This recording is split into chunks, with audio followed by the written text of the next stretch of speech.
primarily truth, consciousness, the model code of conduct, that is dharma. Lord Shri Krishna has explained dharma in Srimad Bhagavad Gita in a shlok in which 26 attributes of dharma have been enunciated.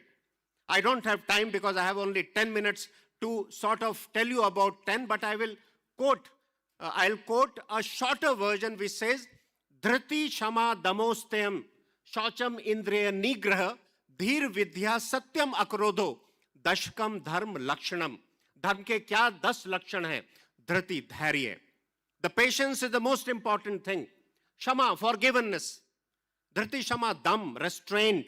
You may have power, but you have to use the power with lot of restraint, not the way the Western countries are using power today. The power has to be used with lot of restraint, and that is what is dam. Asteyam, Dhriti Shama, dam, asteyam. Asteyam is again a word which has got absolutely no parallel in any other language. Asteyam normally would actually get translated as non-theft, chori nahi karna, but it is much more profound than chori nahi karna. It says, please utilize the resources that you need and not more than that. अगर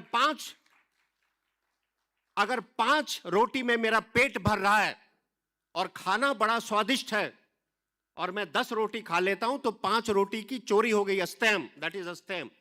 There are some ladies, and please forgive me, but अगर जो है आपका काम 5 जोड़ी sandal में चल रहा है या 10 जोड़ी में चल रहा है और अगर आपके पास में 50 या 100 है तो वो चोरी है. That is also asteyam. That is also. So imagine what a profound ecological and environment friendly message. Not given now, given thousands of years before. So dhriti shama damostayam shaucham, cleanliness. The physical as well as internal. The internal is even more important. Indriya nigraha, restraint on your senses. ये जो senses हैं, they should not go berserk. They have to be controlled. They have to be restrained. And then it says dhi. Dhi is buddhi. It is man, chitta, and then buddhi. So man is chanchal. They call it monkey mind. In a 24 hours, an average person thinks from 17,000 to 70,000 thoughts. Imagine the energy that gets dissipated in 70,000 thoughts. Okay, so this is man. But a man that is restrained by vivek, the power of discrimination, that is dhi, that is buddhi. So that buddhi is again a very important ingredient of dharma. Vidya, knowledge. Satyam, truth. And akrodh, non-anger. So this is what dharma is for everybody. It is not just merely religion. It is these 10 attributes which constitute the dharma. So having given this backdrop, let me first come and take you around as to why such summits are important and why they have relevance today. Please look around. Today, after the First and the Second World War, maximum conflicts are raising in the world. More than 52 conflicts are raising in the world. So you have the Russia-Ukraine war, which has entered more than 4.5 years. It is still continuing. Before the Russian-Ukraine conflict, everybody was saying that the eras of the long war and the conventional war are over. And look at this conventional war, which is not finishing even after 4 years. On the other hand, we have the Iran, US, and the Israel conflict, which is still continuing. Then you have the South Americas, you have in the African continent. So there are more than 50 odd conflicts that are raising in the world, which basically implies that the Westphalian system that was instituted after Second World War, the international organizations that were created and formed to make sure that the peace and the progress gets established in this world, have failed. And please mark my words, that means it is the beginning of the erosion and the failure of the Western construct. And if the Western construct has failed, the nature abhors vacuum. It has to be filled by somebody and by something. There are only 2 civilizational countries that have the capability to fill this particular vacuum: China and India. Let's come to China. China definitely has the economic might, the military might and the technological might. But is it universally acceptable? That is number one. And the second, China has actually literally moved away from its civilizational construct. It has moved to communism. They have actually left their civilizational construct long time back. And that only leaves one country, and that is India. So India is the country, and that's why the world today is looking at India to give that kind of a leadership. You know, it was mentioned a few minutes back, Dharm Guru. India was Dharm Guru. India was the Vishwa Guru. India is the Vishwa Guru. It is a fact that is acknowledged by the world even today. And India will continue to be a Vishwa Guru. Only thing is we have to manifest that potential. They say there is a potential energy and there is a kinetic energy. We have the potential energy. You and me have to make sure that this potential energy gets into a kinetic energy. So the question that we need to ask ourselves is, are we prepared? Do we have the capacity and the capability to do that? Do we have that kind of a vision and that kind of a mission and that kind of a drive, that kind of a passion to execute it? I think that is what we need to ideate. And I actually attend a lot of summits and a lot of forums. I think it's time for us, we talk a lot, Indians talk a lot. I think it is time for us to convert that talking, that ideation and that discussion into action. I think क्रिया जरूरी है. बगैर क्रिया के आप हम वो हासिल नहीं कर सकते. सिर्फ बातचीत के जरिए से उस चीज को हासिल नहीं किया जा सकता. It is time for us to, that ideation has to be bring about and has to ideate. It has to result into some kind of a concrete action on ground. So this is the first, out of whatever is happening, it is throwing up very important lessons. And the first lesson, what I said, is the beginning of erosion of the Western construct. So that is why I think we have to fill that. The second is the changing. The nature of the war is the same, but the character of the war changes. Today, the character of the war is changing. The drones, the artificial intelligence, the autonomous systems, the cyber, the space, everything is changing. So I think it's very, very important for today for us to make sure that we have the right technology. We have the right access to the technology. Nobody in this world will share the cutting-edge technology with us. We have to make sure that we ourselves create that cutting-edge technology, either through collaboration, either through partnership, or through R&D. I think it's very important for each of us to make sure that we give that kind of a funding to the research and development, may it be the public-private sector, may it be the government, maybe the individuals, maybe the entrepreneurs. I think it is very important to focus on the research and development, because today nobody is going to give you that kind of a technology. The third important thing that is taking place today, and the important lesson, is national resilience. And I think for each of you, that's extremely important, the national resilience.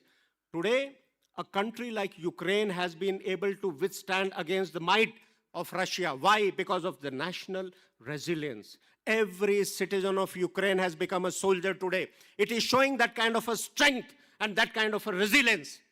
If you go back to Iran, the entire leadership was decimated, but the Iranians have showed that kind of a resilience. As Indians, we have to look inward and we have to think, do we have that kind of a resilience? And let me take you back to IC-814 hijack. When it was hijacked and our foreign minister was there to negotiate, we have people who were demonstrating in Delhi that they should be left and the terrorists could be left. I think there is a lot of introspection that we as citizens have to make sure. I think we have to show that kind of a resilience if India has to become an economic giant and a military might. It's extremely important. That is an important thought that I wish to leave you. Each of us, I've been a Southern Army commander. I retired about 2 years back here. Southern Army is the strongest army. It is, in fact, the 7th largest army in the world on its own. It is also the oldest army. It is also the largest in the sense about 41% of Indian landmass is there in the Southern Command. And when I used to visit, everybody used to ask that we also want to become a soldier. I tell everybody, You are a soldier, you don't have to become a soldier. Today, the third lesson that I am coming to you is the civil-military fusion. I think that's extremely important. So in the civil-military fusion, the industry is important, the MSMEs are important, the startups are important, the academia is important. Every constituent is extremely important. So you are a soldier, you are not realizing that you are a soldier. So you have to realize not only are you a soldier, but you have to start behaving and acting like a soldier. The discipline has to come in, that national resolve has to come in, the passion has to come in, and the determination also has to come in. So these are the important things that I thought that these are the lessons. The other, important part that we also have to, sort of make sure that in this era of technology denial, we have to create definitely our own sort of technology. And the vision and the mission of this particular Shakti summit, is encapsulated also in our Rig Veda, which is one of the oldest Vedas. And I would like to read 3 shlokas, and you would find that how it rhymes, and you would actually realize the profound thought process of our ancestors who have given so much of wealth, that, the intellectual wealth to us. He says, Sangach dhvam samvadhvam samvo manansi janatam deva bhagam yatha purve sanjanan upasate. May we move in harmony, speak in one voice. Let our minds be in agreement, come together, speak together, and let our minds be all of one accord. Samano mantra samiti, samani samanam manasa chittamesham, samanam mantram avimantrayeva, samanenvo havisha juhomi. May our purpose be the same. May we all be of one mind. Let our speech be one. United our voice. May our minds be in union with the thoughts of the wise. Sharing a common purpose, we worship as one, or we work as one. And the last one says, Samani va akutihi, samana hrdayani va, saman mastu o manayatha va su sahasati. May we march together with a common goal. May we be open-minded and work together in harmony. May we share our thoughts for integrated wisdom. May we follow the example of our ancestors who achieved higher goals by virtue of being united. So what is it that we need to do together? We need to do together. Where should this summit lead us to? I think what is required today is a civil, military, academy, industrial fusion. Number one. Because the industry has to make sure, when we talk of economic might, the economic might and the military might is interdependent. You will not be able to create wealth unless and until a secure environment has been given to you. And a secure environment is possible only by the military might. For military might, it needs wealth. So you have to generate wealth. So both are absolutely interdependent and fused together. Why do you create wealth? You create wealth only for 2 purposes: to look after and to take care of your subjects, and to take care of that economic might. And today when you look around, the world is reaching a state where might is right and each to his own. So if might is right and each to his own, then we have to be Atmanirbhar, and we have to be not only economically, but also militarily might. And that's why all the constituents, the civil, military, academy, and industry has to come together. We have to innovate, and we have to adapt the cutting-edge technology and on the horizon technology. There is also a need of creation of a very robust startup and the MSMEs environment. And also, most importantly, we have to create an organizational change management framework, because we are actually seeing a hell amount of change in a very short period of time. We need human capital and leadership, and we also need very enabling policies framework by the government. And I think that's already happening. Most of you possibly may be aware that the defense acquisition procedure, DAP, is under revision. And I think it has been put out on the social media. So please, I think this is the right time for you to contribute. Not once it has been formed and articulated. I think this is the time for you to give those inputs. We also have to make sure that we have a national defense testing, evaluation, and certification architecture. I have taken a little more time, so I will finish now. But before I finish, it is a Shakti summit. And like it was said, Indian armed forces are a representation of Shakti. I am also from Gurkhas. So in Gurkhas, we celebrate the Navratris in a very big manner. In Navratris, there is a Navaran mantra, Om, Eng, Kring, Kling, Chamundai Viche. Now this represents Shakti. It says, and the meaning, most of you possibly may not be aware of its meaning. He says, Hey Brahma Rupini, Hey Mahashakti, मुझे ब्रह्म में स्थित कर, गति, मति, निर्मलता, शांति और स्थिरता प्रदान कर. हे क्षमा मूर्ति, मुझे मर्यादा में रख. शीलवान, विनम्र और विजयी बना. दुख, रोग, भय और संकटों से मेरी रक्षा कर. हे आनंदमयी मां, मुझे मधुरता, प्रेम, प्रसन्नता, उत्साह, भावना, सिद्धि, संपन्नता, तुष्टि और पूर्णता प्रदान कर.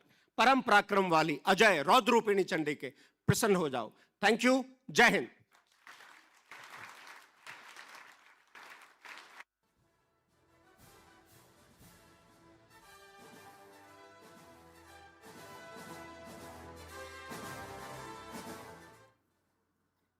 Thank you.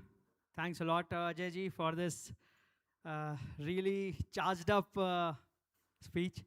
And of course, coming from you, coming from somebody who has served the nation in uniform and has been at the very, very top, and even now is very much involved in the security affairs of the nation. It's really great to listen to all of this from you. Now, the person, the esteemed guest that I am going to talk about, all I can say is he has been the one, or if not the one, probably one of the very few who can be credited with kick-starting the whole defense movement in Pune. Like getting Pune to be the emerging defense hub, I think he is the one who made it possible. Has been one of the first people in uniform who came to industry and wasn't a mere transition, but somebody who has been able to shape the industry.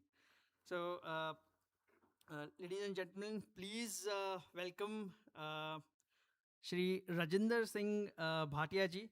He is the chairman for Kalyani Strategic Systems Limited, which I think all of you would know is the defense vertical of Kalyani Group, and of course the flagship company of Bharat Forge now.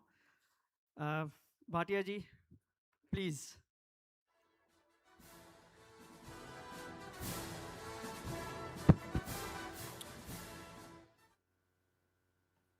सुप्रभात. इससे पहले कि मैं अपना भाषण शुरू करूं, त्रिपाठी जी आपसे बदला तो मैं बाद में लूँगा, क्योंकि आप लोगों ने मेरे को डाला है दीपक जी और AK सिंह जी के बाद, और उन्होंने इतना मोटिवेशनल और इतना आई वुड से फैंटास्टिक भाषण दिया है कि मैं जो कुछ बोलूँगा वो तो सब उनकी उस नॉइज़ में ही गायब हो जाएगा. तो त्रिपाठी जी अगली बार मेरे से थोड़ा अच्छा करना, मेरे को इनसे पहले बोलने देना प्लीज़. शुरू करते हुए, आज का दिन है, सब लोग अपनी कोट से शुरू कर रहे हैं. इतना पावरफुल भाषण सुना, इतना मोटिवेशनल चीज़ें सुनी, तो मैं भी कुछ ऐसा ही शुरू करता हूँ. जस्ट टू टेल यू कि मैं सिख हूँ, बट हमारा जनरेशन तो सारी हिंदुओं से आई थी. मेरे नाना जी हिंदू थे, दादाजी हिंदू थे, सिर्फ मेरे बाप सिख थे. तो हर फैमिली में एक छोटा बेटा सिख बना दिया जाता था, ये रिवाज था हमारे यहाँ. पर हमारे एक गुरु में, and I will switch over to English after that, they started with what called Miri and Piri. So our gurus, after the sixth guru, always used to carry two swords with him. The one sword was for devotion, spiritualism, and second sword was for protection and for the force. That has been the crux of Indian philosophy, and that's what General and of course we have been saying about. And this was what I think Chhatrapati Shivaji also said that you need force, you also need spiritualism, you also need the right to rule your own self. So, if you take a look at what's happening today in the world, the whole, I think, globe is in a turmoil. But what we call, it is no longer a crisis. Like you rightly said, he said 50 conflicts. What we are finding today, the economists are saying it is called polycrisis. What is polycrisis? Means when the number of crises which are happening together have an impact which is much bigger than the individual conflicts.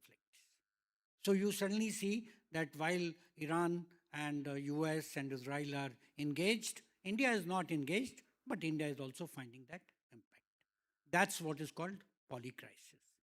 Now, in that polycrisis, one thing which stands out very clearly and which was also given by both the speakers is that we need to be self-reliant. But I will go one step further. Self-reliant is one word. What I would say, we need to be swavalamban. Now, what is the difference between self-reliance and swavalamban? I'll give you in very simple language. There are many countries in Europe who are self-reliant in technology, but they do not have the independence to act. Swavalamban says you're self-reliant in technology, but you also have independence to act.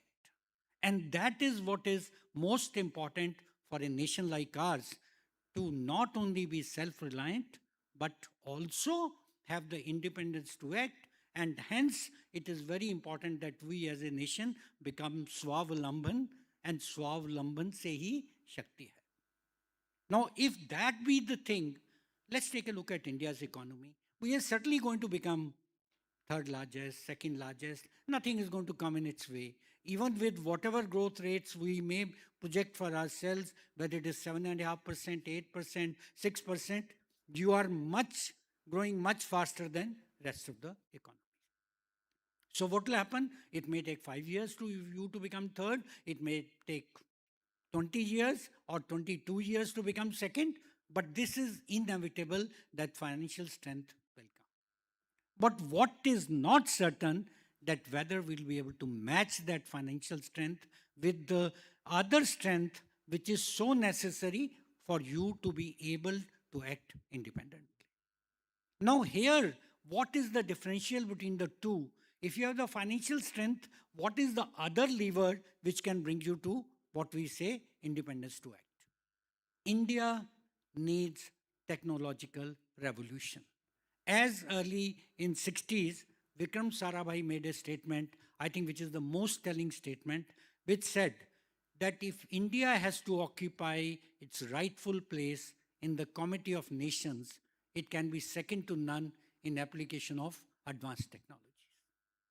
Where we are probably today, not where we should be, and rightly it was said, individual Indians have done brilliantly well. India has built the West, but it is time to build our own nation.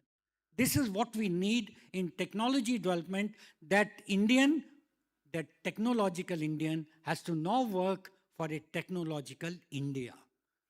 Today, if you take a look at 20 top technology companies in the world, at least 10 to 12 of them will be headed by Indians, and balance will be in next 5 years.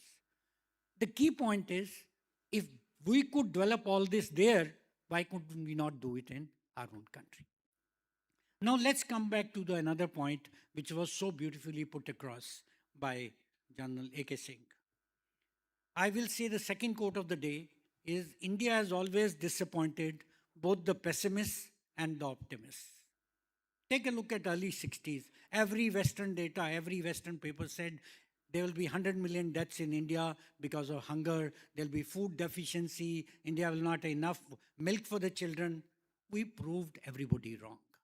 Today, India is feeding, at least sending food to 50 to 70 countries in the world. We are highly food sufficient. There's not a single Indian, according to my thinking, who goes back to sleep hungry. So we proved everybody wrong. We proved all pessimists in the world wrong. Then in 80s, we said we'll overtake China. look where we landed. They are today $14 trillion. We are only a $4 trillion economy. Then just closer, if you take example of it, when the so-called the COVID came in 1999, every projection in the world said India will be a disaster. First wave came and India stood out as a beacon for the rest of the world to follow because we had the best controls in the country. So we disappointed every pessimist in the world. Then the second wave came and all our optimists went to sleep because we didn't know there was shortage of oxygen, there was shortage of everything, everything went to. So we disappointed the optimists who were very happy about it. And then came the third wave and we gave vaccination shots which were equal to 200 crore, which was more than the total world had vaccinated the people. And then we went on to give our vaccines to a moon mission was less than the cost of running a auto rickshaw per kilometer. This was 1/10 of the global cost. So this is exactly what nation can do when we start lowering barriers, when we start having whole of nation moving together. And that's exactly what was being told. We need to move like a nation. We are individually very good. Collectively, we have a lot to deliver. Now, coming back to the point. What is our dream? What do we want to be? There was a gentleman who once, in 1940s, dreamt and he said, the future belongs to those who believe in the beauty of their dreams. And he went on to create the largest military infrastructure complex in the world. That was President Roosevelt of United States of America. In 5 years, they produced items which cannot even be imagined. There are 1 lakh fighter aircrafts produced in 5 years' time. India of 2026 is far more advanced than United States of 1940s. If they can do it, we can do it. Need is that we need to do what Swami Vivekananda once said, कामयाबी के दरवाजे उन्हीं के लिए खुलते हैं जो उन्हें खटखटाने की ताकत रखते हैं. Gentlemen, I'll give you one example of my own company. 2010, we decided we want to make an artillery gun. India had not even imported an artillery gun for 36 years, leave alone make one. We went, invested our own money. We are probably driven by passion. Last year, we became the largest producer of artillery guns in the world. I feel honored to be heading that particular department. We exported guns even before even one gun was purchased in our own country. And these are not small equipment. People who are technology conscious will realize an artillery gun has something like 8,000 components. There are 400 industries which contribute to developing one. And when you say that 90% of this gun is India and 100% of intellectual property rests with us, it makes us feel good. So my point is, we need to dream. And if we are dreaming of becoming self-reliant, what we have done in ISRO, what we have done in nuclear technology, what we have done in artillery guns, what we have done in ammunition, we need to do for aero engines, we need to do for seekers, we need to do for gas turbine engines, we need to take care of every technology which is not available in this country. Let there be no doubts in the mind of anyone that it can't be done. I can assure you it can be done, and if we do the whole of nation approach, and if we put the barriers down and we move together, nothing is impossible. I just give you one example. 5 years ago, our exports were just 700 crores. Last year, we did almost 33,000 crores of exports of defense goods from India. I'll also again take pride in the fact that the largest exporter is the one who's speaking to you. We did almost 1,600 crores of exports of defense equipment in the country. And all this is highly viable. We still have import, which is about 50,000 crores. We need to remove that import. We need to become the largest exporter, if not the largest, at least the second largest, third largest. Today, we are just 4% of global economy of defense. If we grow at the rate which we are growing, by 2047, when we'll say we are Viksit Bharat, will be 16 to 20% of the defense economy of the world, which is at $2 trillion today. Then we'll be a sizable figure. Then you will find in the Committee of Nations, you will be there. You will not have to seek a seat in the Security Council. Security Council will come to you to say that please take a seat. I will try and wrap up. I think probably one gets carried away after also getting so much of motivational from the previous speakers. But one thing I can assure you, come what may, it is not the question whether, the question is only when. India will be there where it needs to be. And one reason which is there for this, I will tell. In this hall, I am sure there are a lot of parents, a lot of family, children. There's one family value which cannot be seen anywhere else in the world. And that is that the parents in India want to give the best to their child, irrespective of whatever their condition are. They are prepared to give their left arm, right kidney, whatever it is required, complete provident fund, all savings, to educate the child and give him better conditions than whatever they had in their life. Nowhere in the world this kind of family values exist. And if these family values are existing, and I'm sure they are existing, I'm speaking out of abundance, confidence that this exists, that nation cannot fail. Because your family values are so strong. If we can't fail, it's only a matter of time that we'll reach where we are destined to reach. Jai Hind.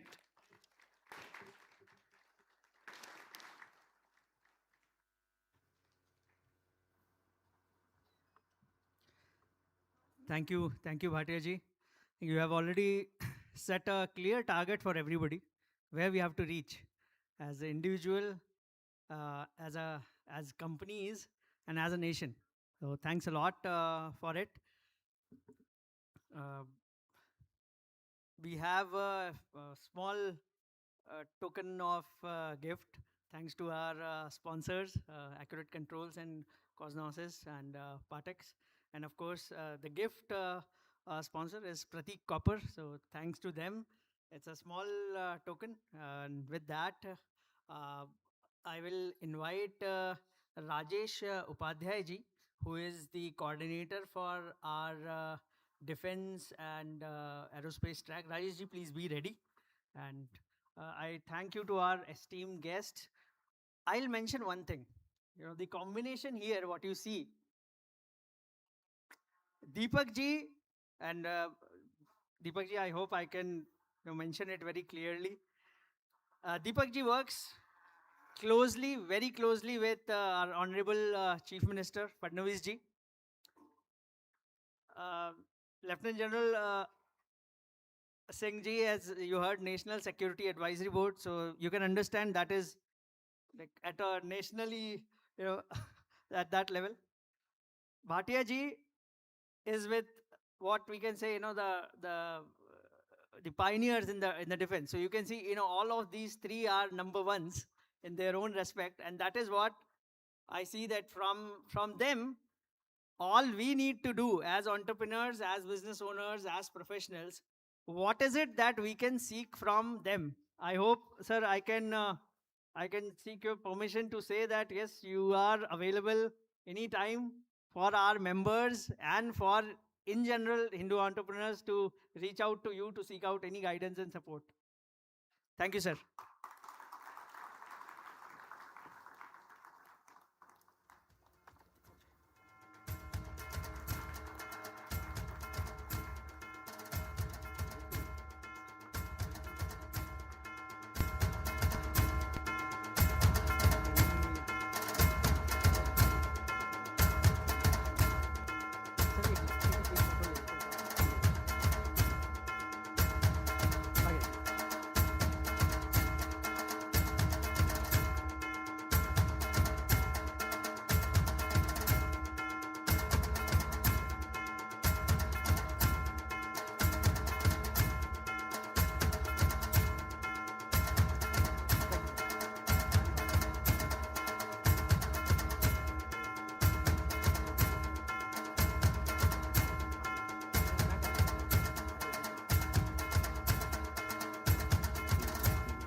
नमस्कार मित्रों।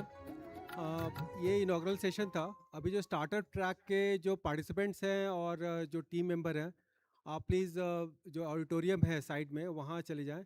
तो startups का जो pitching कर रहे हैं और उनके जो स्पीकर्स हैं वो बगल में ऑडिटोरियम में है, इसके बगल वाली बिल्डिंग है।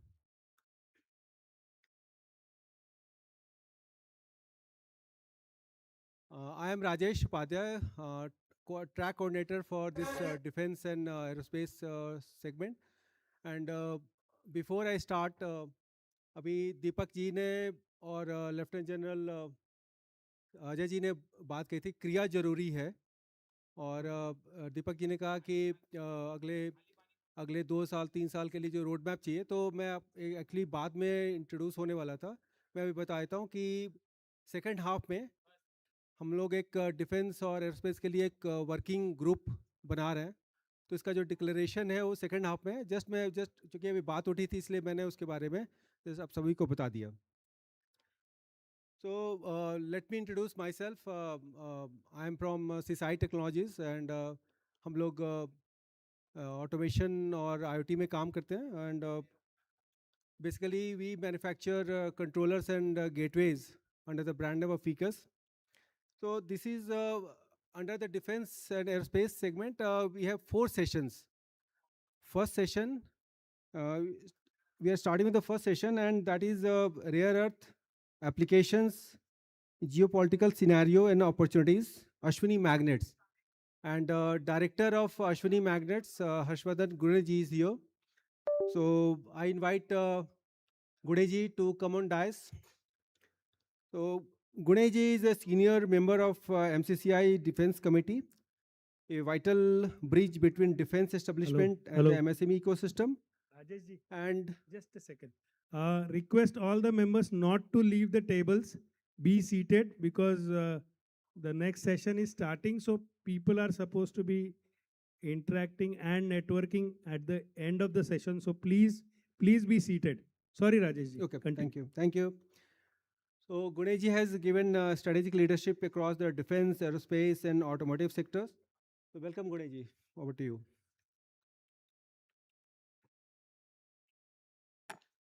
आवाज। धन्यवाद राजेश जी।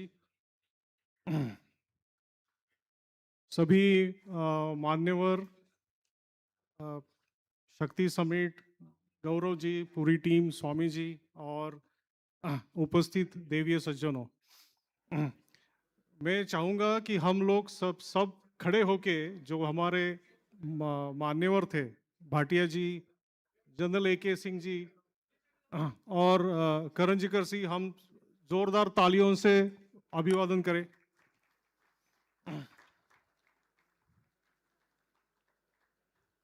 ये हमारा सौभाग्य है। We are Indeed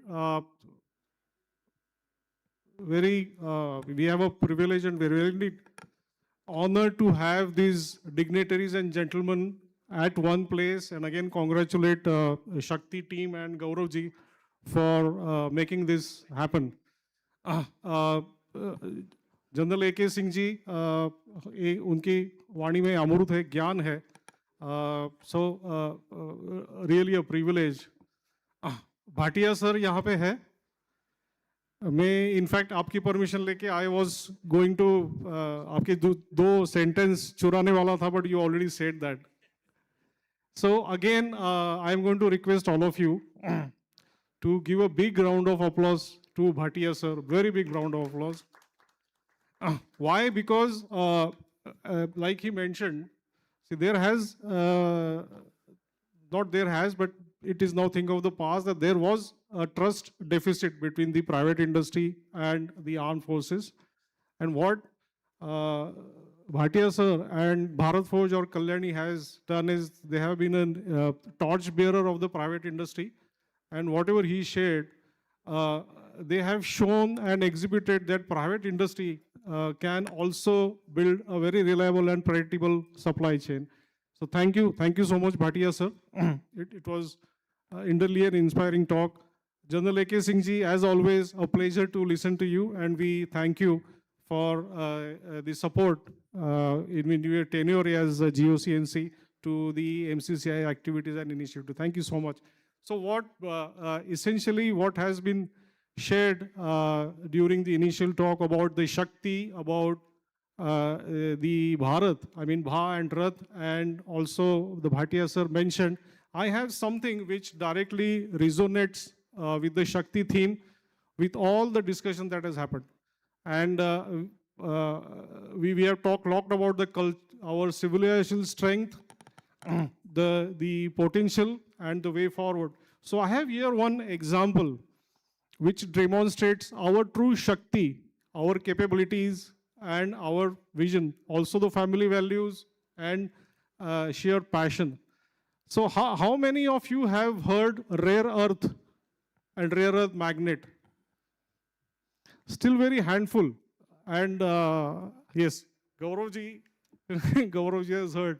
And Gauravji, thank you so much for, having a vision and sort of an very appropriate approach to put rare earth to start with, because which essentially sets the tone for what we are capable of. And when you go back today evening, feel very proud of what you are capable of. The next question, I mean, few years back, very handful of people, not more than 10, knew about rare earth. And again, Prashant ji is here. Prashant ji has been supporting all the initiatives wherein a platform could be created. In fact, he helped us arrange a wonderful session on rare earth. Very few people attended. That has always been first of its kind steps.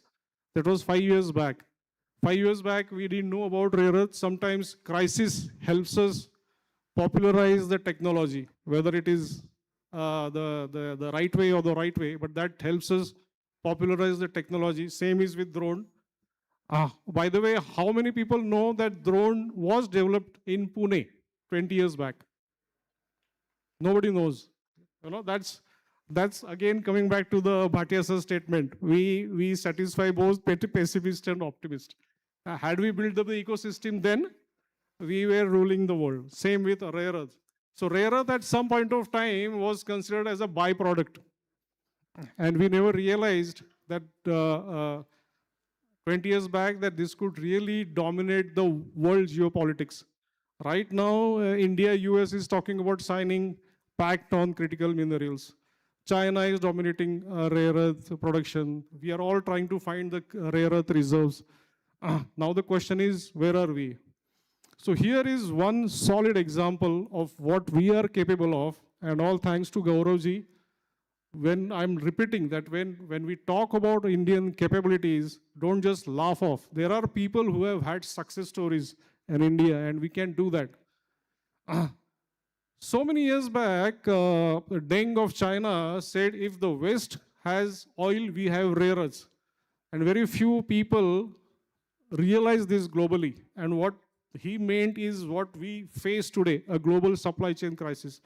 And when Deng said, and he developed the supply chain, there was one gentleman in Pune, a very simple gentleman who in fact started making rare earth magnet. Can you believe this? A small company, small MSME started making rare earth magnet.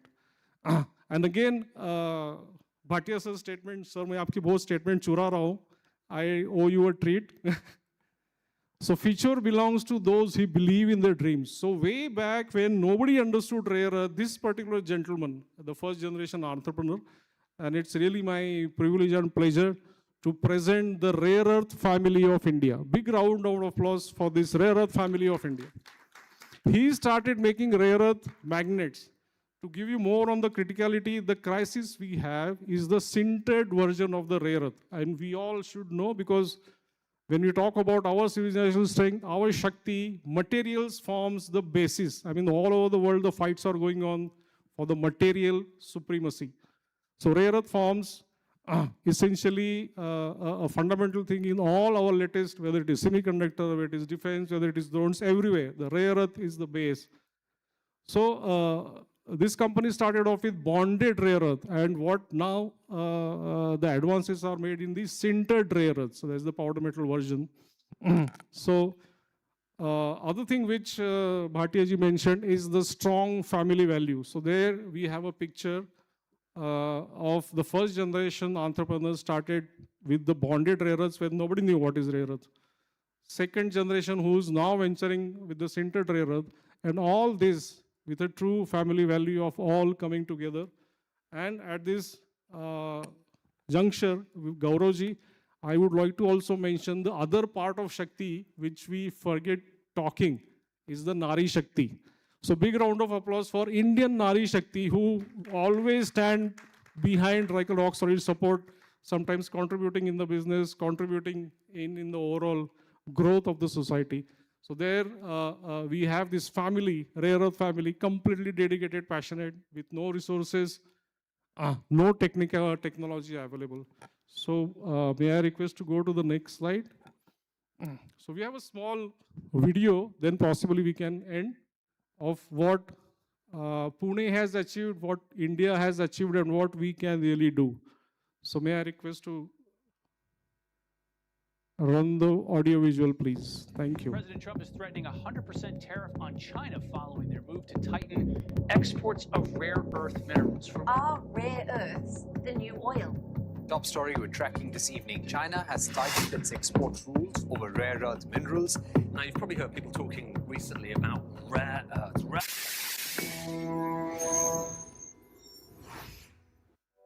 For over 3 decades, Ashwini Group has been a trusted name in the field of ferrite and rare earth bonded magnets, serving global tier 1 and OEM customers in the automotive, consumer electronics, and industrial sectors. Through its flagship entity, Ashwini Magnets Private Limited, the group has mastered isotropic and anisotropic bonded ferrite and rare earth magnet manufacturing and precision injection molding. At Ashwini, our journey with magnetic material spans over 3 decades. We have witnessed how the world depends on secure and high-quality supply of rare earth magnets. With the creation of Ashwini Rare Earth Private Limited, we are realizing a long-standing dream to establish a rare earth mine-to-magnet supply chain here in India itself. Under a tripartite memorandum of agreement between Bhabha Atomic Research Centre, Indian Rare Earth Limited, and Ashwini Rare Earth Private Limited, the organizations have jointly translated laboratory research into industrial reality, achieving India's first commercial-scale production of neodymium, praseodymium fluoride, and metal. This landmark collaboration combines research, processing expertise, and manufacturing capability.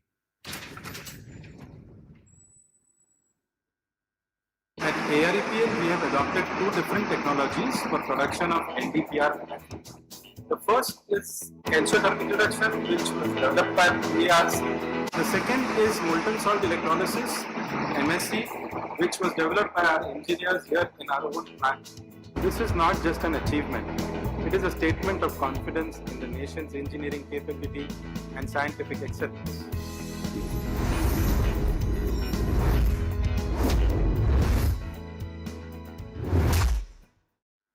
Ladies and gentlemen, dignitaries, General A.K. Singh ji, Bhatia ji, this is not an achievement. Like he mentioned, this is a statement of our capabilities. And be proud that we are Indians, we have this huge, technological strength, which we all aspire, thanks to what Gauravji has been envisaging to be the technology powerhouse. But we always add a responsible powerhouse. So what this shows is also a very structured approach which Niti Aayog followed of reaching out to the technocrat. That's something which we as think tanks, as policymakers, we need to focus. When we make some policies, we don't actually reach out to the actual technocrats. It stays within some think tank framework, some global agencies trying to put some paper and advisory forum. So this is one example where Niti Aayog directly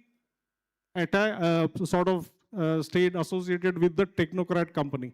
And there was a wonderful mechanism, very professional mechanism was formed with IREL and BRC to establish the first ever proof of concept. And it's the first company registered with the Rare Earth Private Limited, where on the rare earth side, there are numerous opportunities. It is not only with MSME. It is like something like 6,000 to 8,000 crore industry.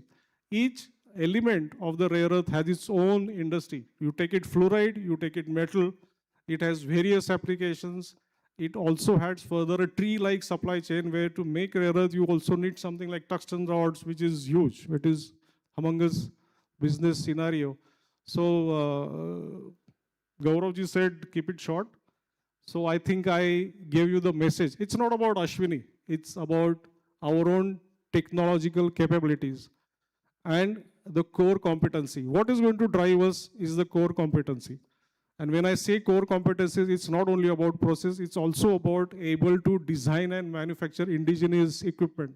The equipment what you saw is not imported. This is all Indian technocrats, not IITs, not PhDs, but our own engineers coming out of private and whatever government colleges, sat down and designed equipment, designed parameters, worked closely with the equipment manufacturers, and this is the output.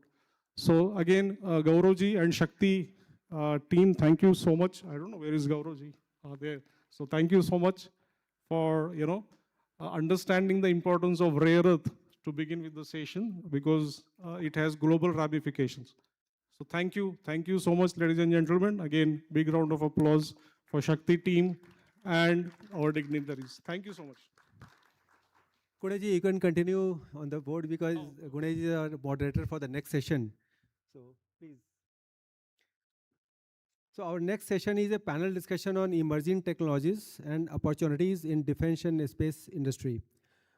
Speakers of this session are those who are actually contributing in defense sector, and you won't get a better view of these emerging technologies in defense sector other than these people. So first first speaker, I invite Sri Manish Bhardwaj on dais, please.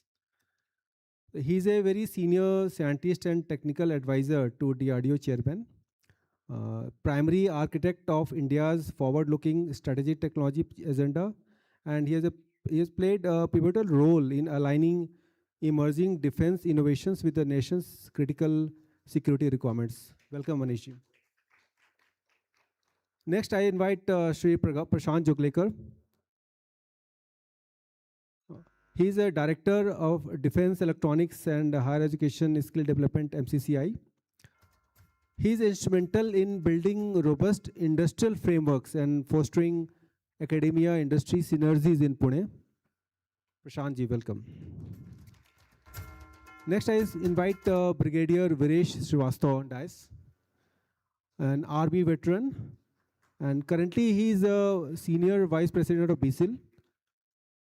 He brings a battlefield perspective to the boardroom, translating warfare needs into industrial goals. In the past, as a chairman of Regional Technology Node Southern Command, he united technologists and defense experts to strengthen India's strategic aids, and RTN and MCCI working together to develop this ecosystem, defense ecosystem in Pune. Welcome, Brigadier Viresh. Next, I invite Dr. Ashok Nagarkar on the dais. He is a former scientist at HEMRL DRDO, and currently he is a director of Nive Technologies Private Limited. He led a critical defense projects in explosives, missile systems, and other advanced defense technologies under our APJ Abdul Kalam.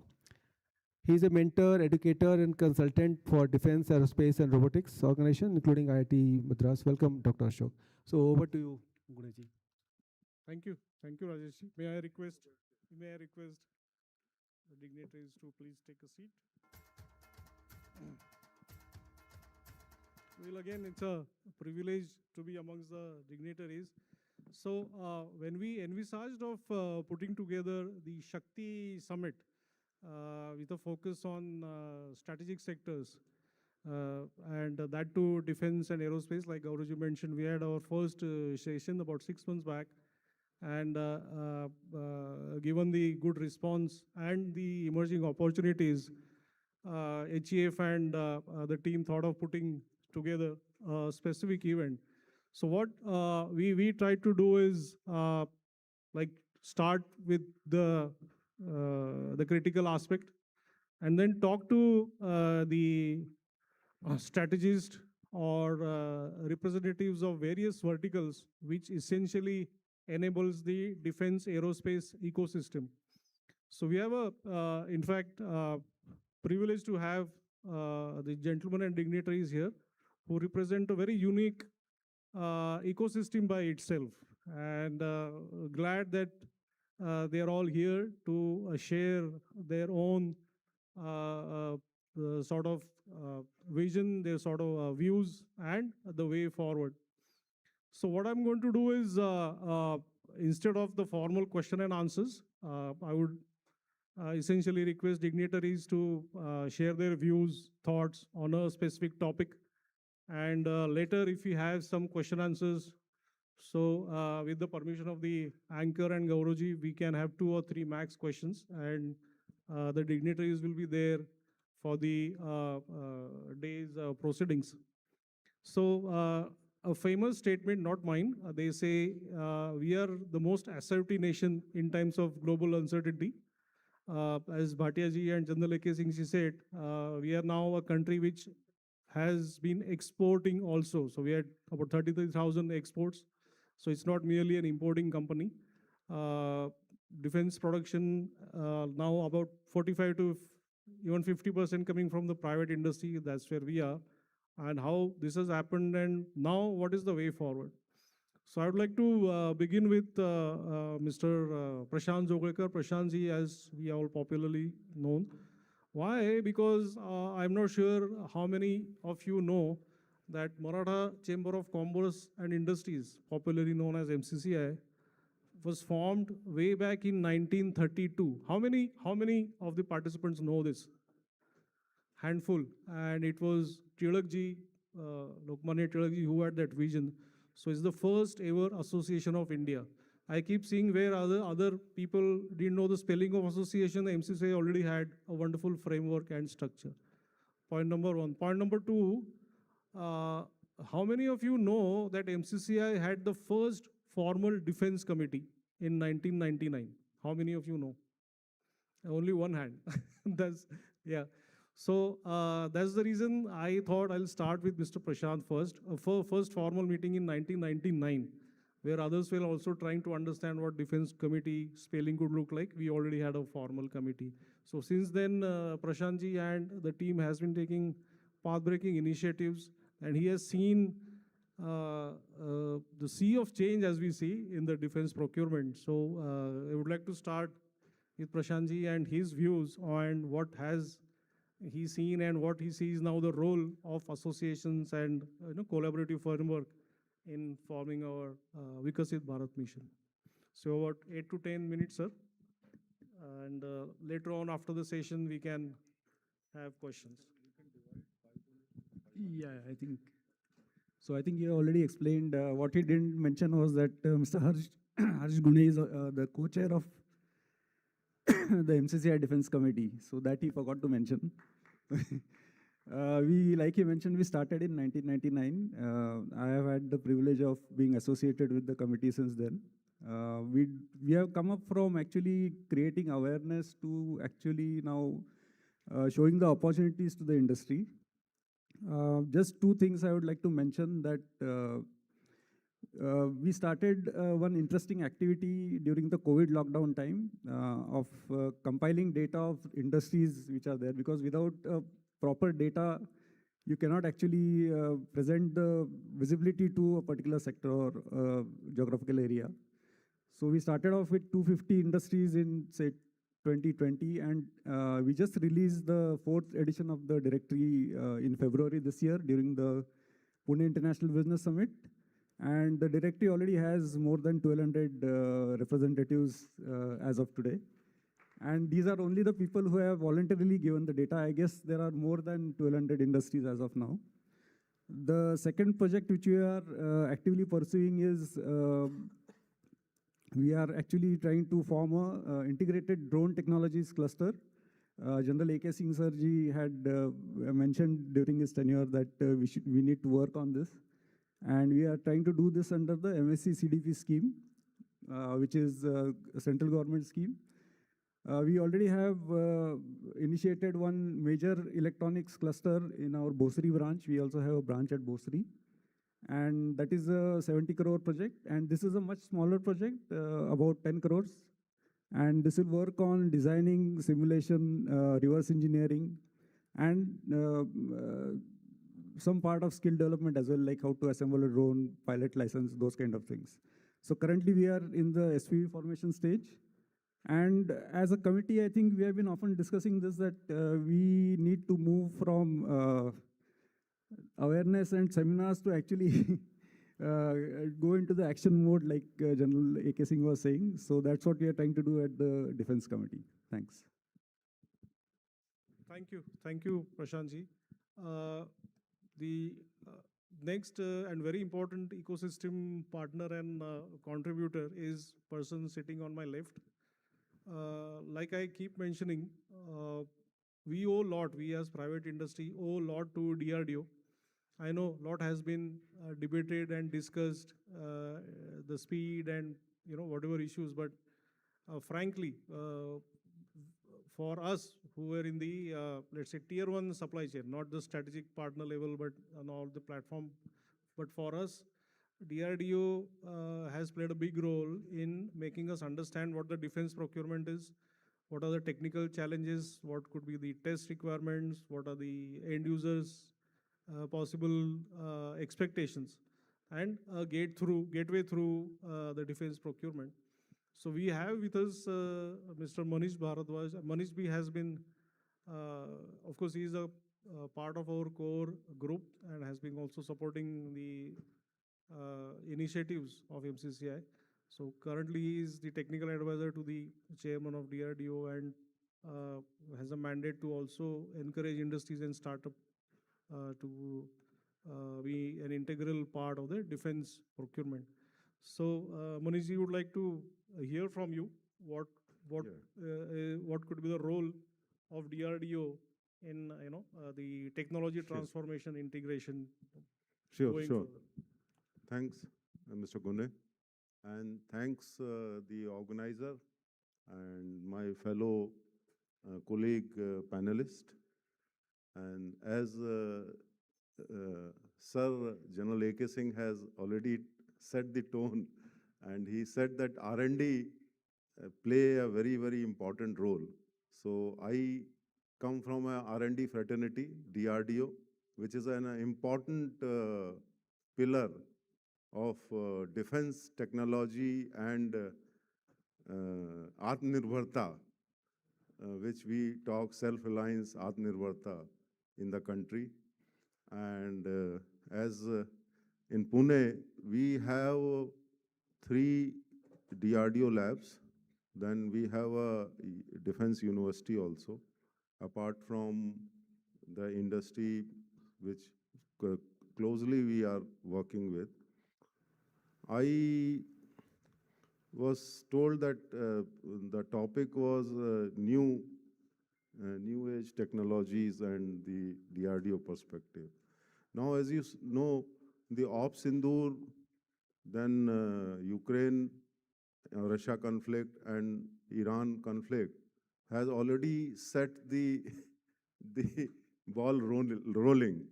Now, this is the area where the contactless warfare is emerging. The new age warfare, every technology has a background also, how it has to be generated. So the new age warfare will decide that what technology is going to come and what is the new area, thrust area has to come up. So these wars have seen that most of the scenario which is emerging is algorithmic warfare.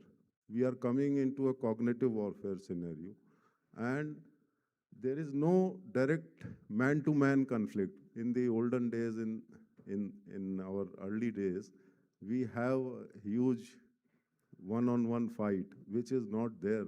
We did not see anything. Now, other day I was hearing a podcast of Sir General Raj Shukla. He coined a new terminology. I don't know whether he coined or it was there. He said that with these warfare, we are coming up with the, like we have artillery, we have armored, we have infantry. So now the new age is coming up, dronary. I am not able to recollect, but he says that it is a new age of new age of core which has to come up now. So drone-based war fighting ability has to be increased. Now, when drone is there, then we have to have a counter drone also, which is very essential. And air defense is another area where we have to make our effort more concentric.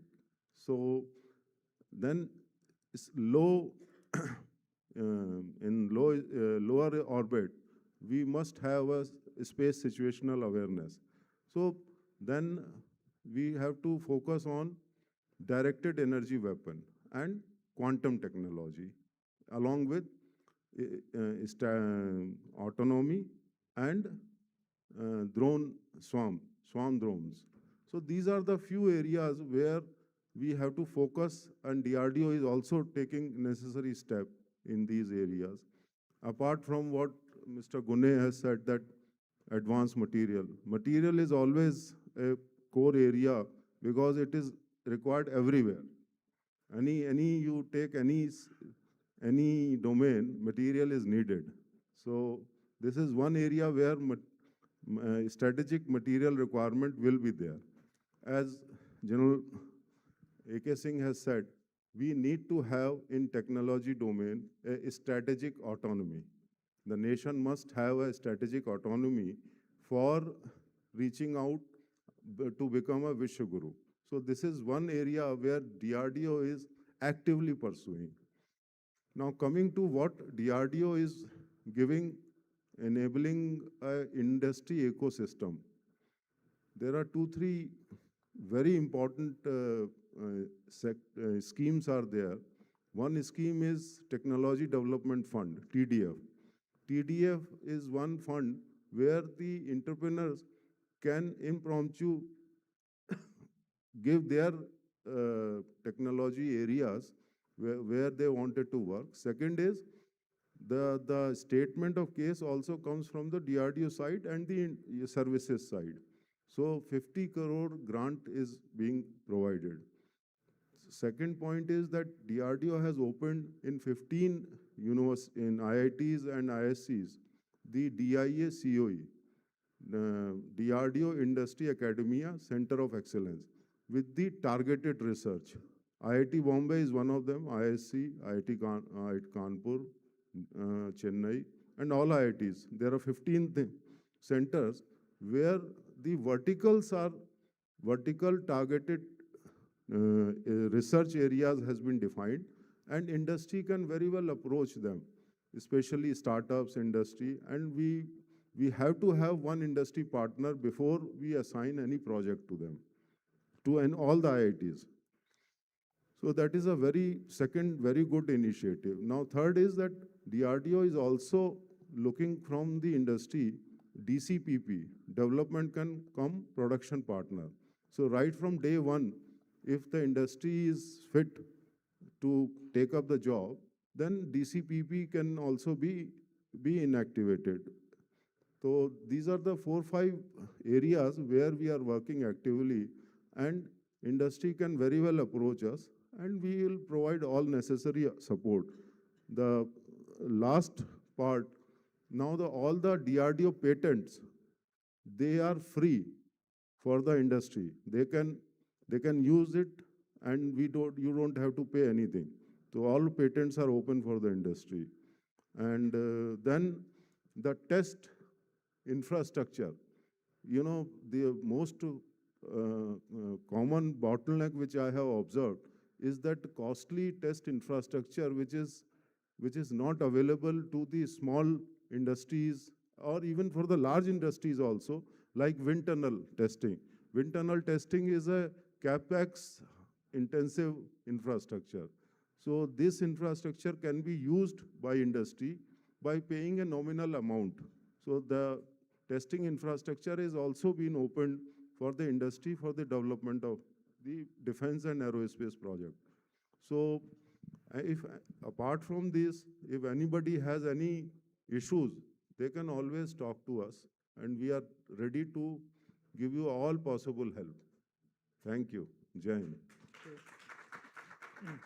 Thank you, Manishji. I think before we go to the next dignitary, I'm still going to bother you with one question. See, we always discuss the defense aerospace, which means aeronautical mostly. I would like to share with you that Manishji had helped us also touch upon the space technologies, and DRDO also has some technology, let's say, initiatives in the space domain.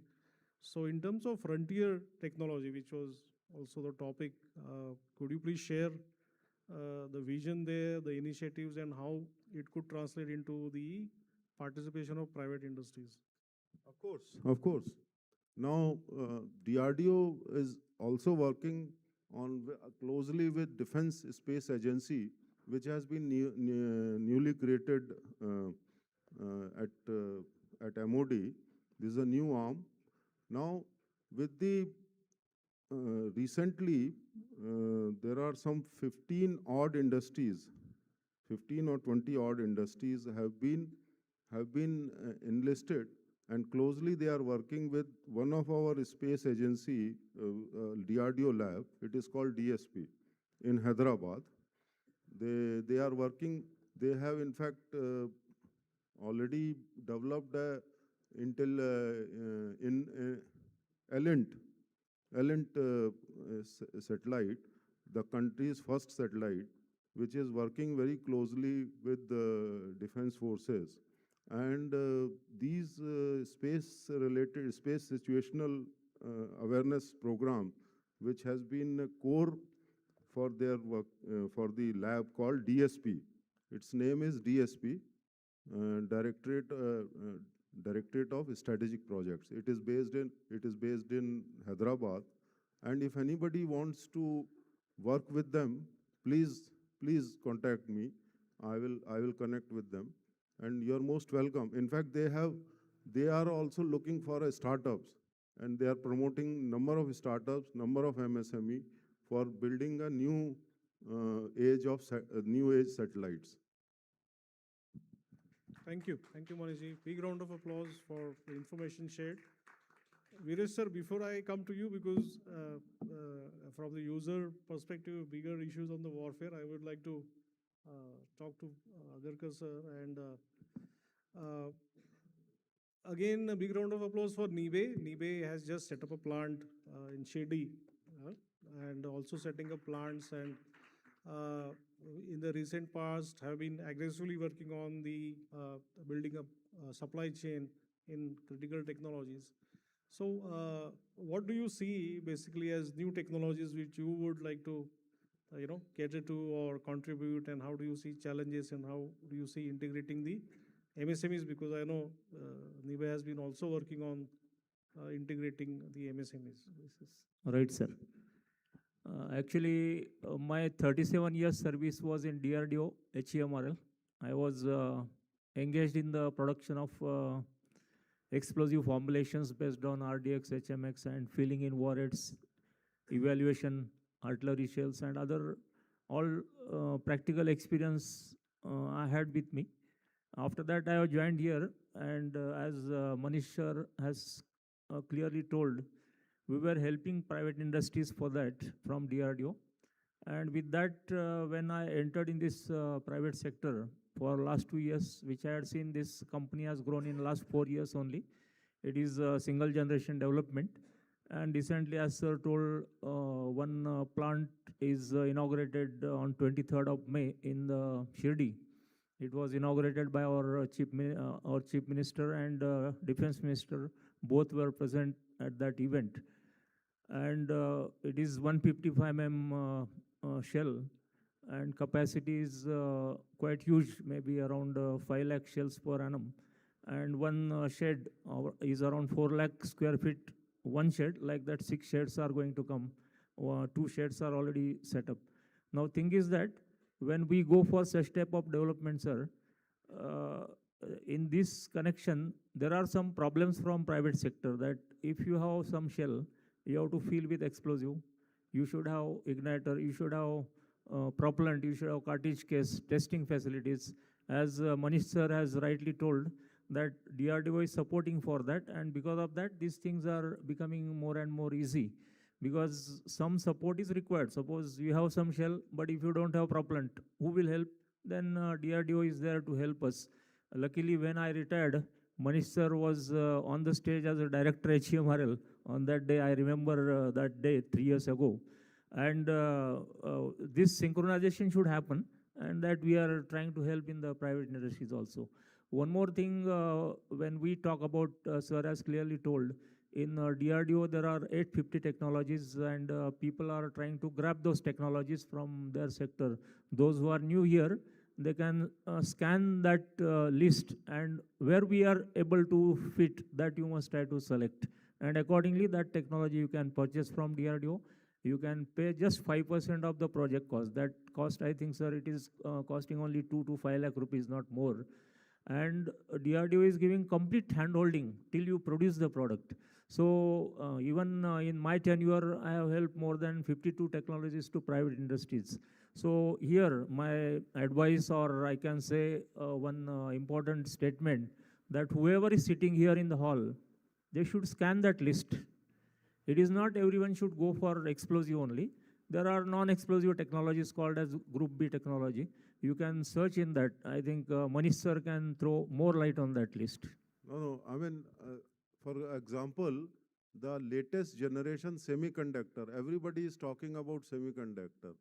The semiconductor 2.0, the gallium nitride technology is available in DRDO, and it is available for transfer of technology. And if somebody is interested, they can definitely approach. And the cost is very, very, very cost effective. And implementation, people say that semiconductor technology implementation, creating a fab is very, very costly.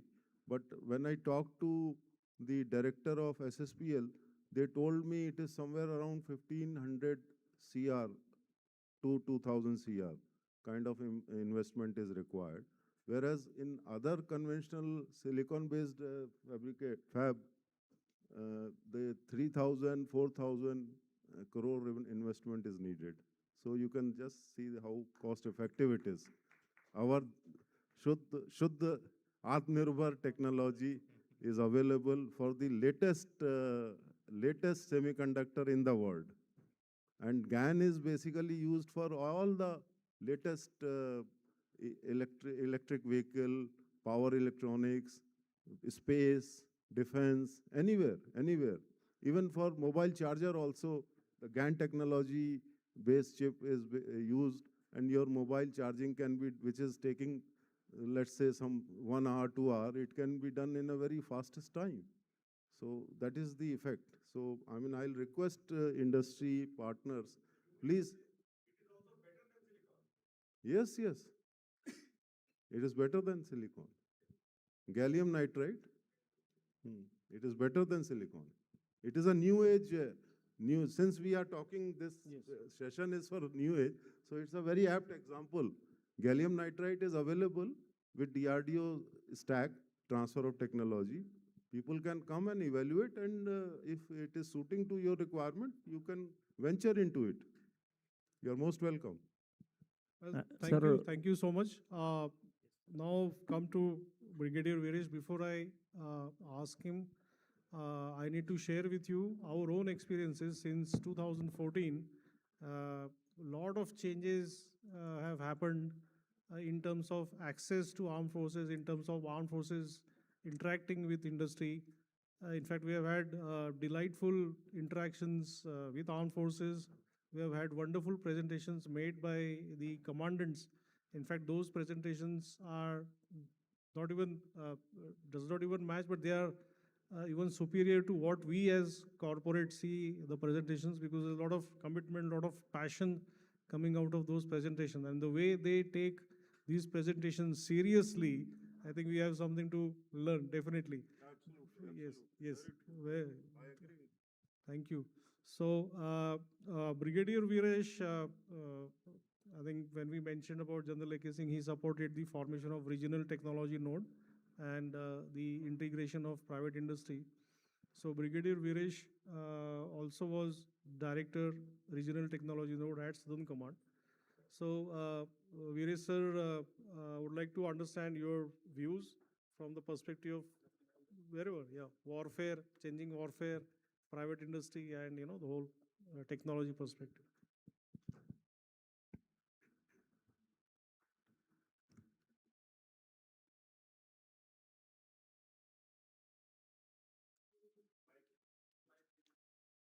I can take that, man.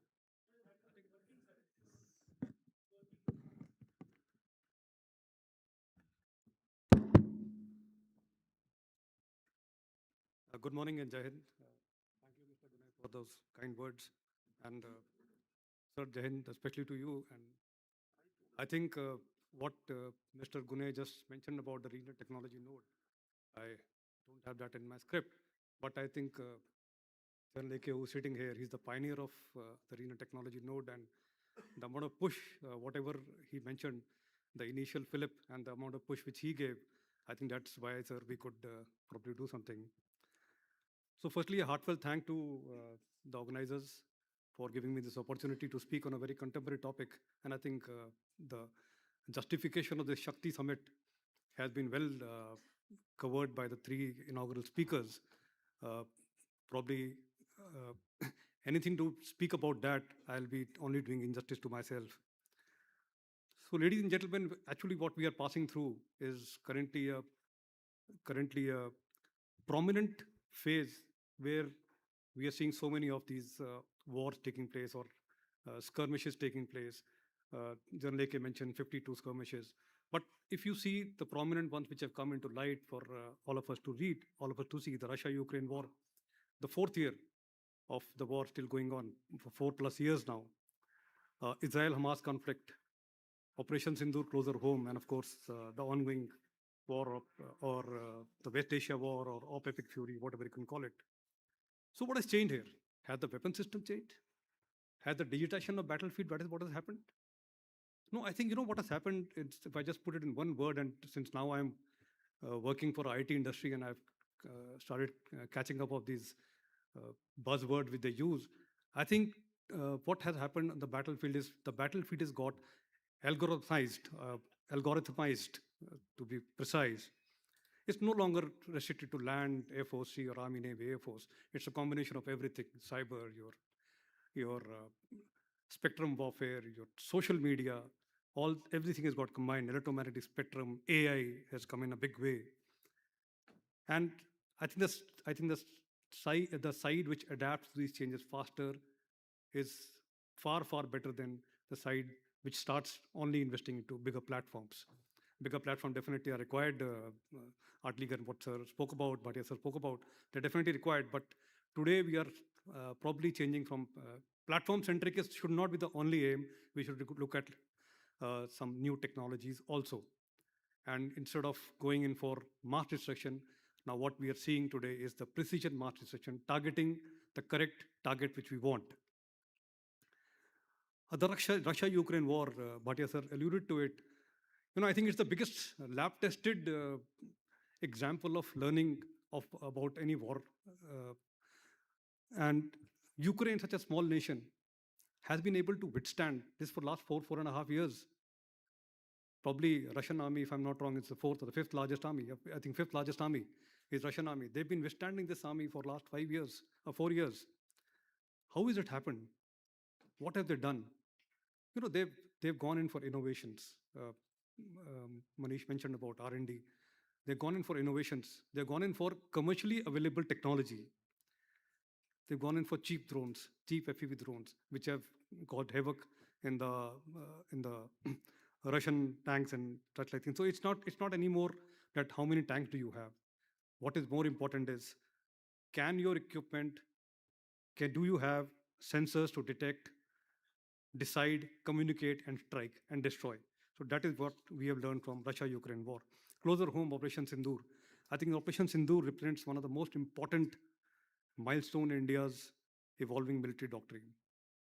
What we've seen in last 3 operations, that is Uri, then of course post that was Pulwama, and then of course post Pahalgam, Operation Sindoor.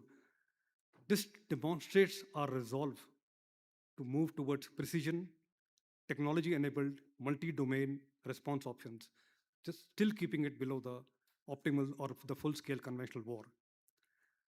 The lessons from Operation Sindoor is just a few. Drones are one which we have spoken quite a lot since morning. But it is the precision-guided or precision strike capability deep into the enemy territory. That is what brought the enemy to the tables to ask for a ceasefire. The air power, that 90 minutes battle on 10th of May, wherein we took off 11 of their airfields, I think that's a battle, or that's a operation which we studied by many of the air forces of the world. Of course, drone, the cyber capabilities, the narrative warfare. I think narrative warfare, somebody alluded to it in the morning session. We probably did not have a very enabled narrative warfare, which went on by the ISR, the naval. We actually fought, India fought with a resolve of a systemic approach to the complete battle. It also highlighted certain hard realities. The realities, which is that the preparation, of course, as defense forces, we always believe, and that's a format which we always speak, that the war will happen during our time. But yes, we require to be prepared industrially. We cannot start preparing our industries or getting back to our industries when the action begins. This has to start prior to that, or it has to continue. And a lot of changes have taken place post this Operation Sindoor. And it also must translate to the logistics, to the industrial capability I spoke about, supply chains, softwares, and such like things. Operation Epic Fury, which is still going on, and whatever lessons are emerging from it, both ways. To give you a few data, in the retaliation strike of the first 8 days, Iran, that is end of February and beginning of March, the 71% of strikes by Iran, retaliation strikes, were by drones, and only about 29 or 28% were by missiles and aircrafts. So that speaks. And when I say drones, I want you to include in your thought process the drones, the ULPGMs, the loitering munitions, and all into one, kamikazes all into one. And the Shaheed drones of Iran, which is creating havoc, and which is again a formidable drone for US to tackle. Now, you know what Shaheed drone is? Shaheed drone is not something which has been made by Iran. Yes, of course, it is now being manufactured by Iran. Shaheed drone is what typically called as, again, I'll refer to Raj Shukla, General Raj Shukla's one of the podcasts. It's called a Jugaad drone. He took up something from somewhere. Even US was involved, because US had Lucas, which is a similar kind of Shaheed. They took the technologies, combined it, and they produced the Shaheed drone, costing about just $35,000. A Patriot missile costs $4 million. So you are almost about 80 to 100 drones can come into that cost. So these, when we look at these, so what is that we as a country should look at in the technological field? I think the first and the foremost is the integration of all these technologies. You cannot be, someone spoke about that in the morning, that it has to be a collaborative effort. It cannot be a development of technology in silos, that main ye bana raha hu, who's making what is not known. I was there for a seminar in IIT Jodhpur last year. These academicians are working in various fields. They are doing their research, but then there is no one common platform which they can come to know that, okay, so-and-so research is taking place at so-and-so place. So we require to integrate this technology. Drones, I think much has been spoken about. They've actually democratized the air power. Today, if somebody doesn't have that formidable aircrafts which the US Air Force has, but still the drones are much formidable and much cheaper to develop, to destroy their tanks, to destroy their air bases, to destroy their tankers, to destroy the ships, and so on and so forth. So what do we need to do? We need to, India, therefore, in fact, there was some instruction which came that we should speak Bharat. So Bharat today should focus not only on this high-end platforms, but they also need to be focusing on mass producible attrition system. Why couldn't we, when 20 years back a drone was invented in Pune, or first time used in Pune, Armenia-Azerbaijan war showed us the importance of drone. Why couldn't, as a country, we started looking at drone from then onwards? Most of the drone industries, I mentor to a lot of these startups who are coming up in drones and other technology. Most of these drone industries come up in last 2 to 3 years. We require to look much beyond. John Lake alluded to it initially in his talk, that we don't have to just restrict to what is happening today. We require to look much beyond. Electronic warfare, spectrum dominance, cyber security. I'll just allude to one of the operations carried out of absolute freedom by US Army. Ethical, military. Ethical part, let's leave it aside. I think militarily, one of the most brilliant operations. You had the AI modeling done of what Naduro will do in that next 48 hours. And where will he go, which room will he sit, which coffee from where will he take coffee, when will he do what, everything was done. And then 48-hour window was given to the Delta Force. They came in, and rest is history. Logistics, or that industrial depth. Industrial depth itself is a strategic deterrence today. But if I want to go one step further, my one step further would be, while the defense industries in India are doing well, the figures were brought out in the morning about 686 crore to 27,000 or 33,000 crore, and the government is looking at 40,000 crore. That is the growth which is taking place, 2 lakh crores worth of production which will happen. But in case of a operation or in case of any contingencies, we require to have industries which can switch from their main, whatever they're doing, to a defense production. I will give you an example. What happened during COVID? During COVID, the normal textile industry started making those masks and PPEs.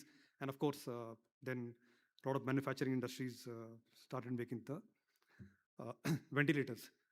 Narrative warfare, I think social media, deepfake, AI has to be used. A narrative warfare has to start before the first shot is fired. You require to build up. And that way we were probably lagging behind during Op Sindoor. Then, of course, it was discussed about the innovations and the indigenous capability. That's very important. And more, while there is no dearth of technology, there's no dearth of mind, fresh thinking mind, ideating. But then, scaling up is one issue. One needs to scale up. That is the real challenge. Operation Sindoor has also taught us one more thing, that while we were able to restrict, we spoke about India's and Hindutva's philosophy in the morning, that we don't bother anyone. But while we were able to restrict the battlefield continuum to only the targets, but we cannot be negating the fact that we require to be only fighting the apostotic war. That means only a restricted war of 10 days. That time of short duration war is probably over. Now we've seen this in the world. AI, I think, has got into everything, and it's a force multiplier. All these, there are AI tools available now. When enemy fires a missile, it will tell you कि 2 missiles खेत में जा रहे हैं, इसको छोड़ दो. Engage those 2 missiles. So but AI is also a strategic risk. That since the machine is intervening so much, to that fact of risk we have to take. Last point of mine is that human leadership still remains decisive. While we may have the technology, while we may have everything, but the morale, the leadership, training, adaptability, initiative, they continue to decide outcomes. Technology may amplify the capability, but it is the soldier who will hold the ground, who will endure the hardship and sustain combat effectiveness.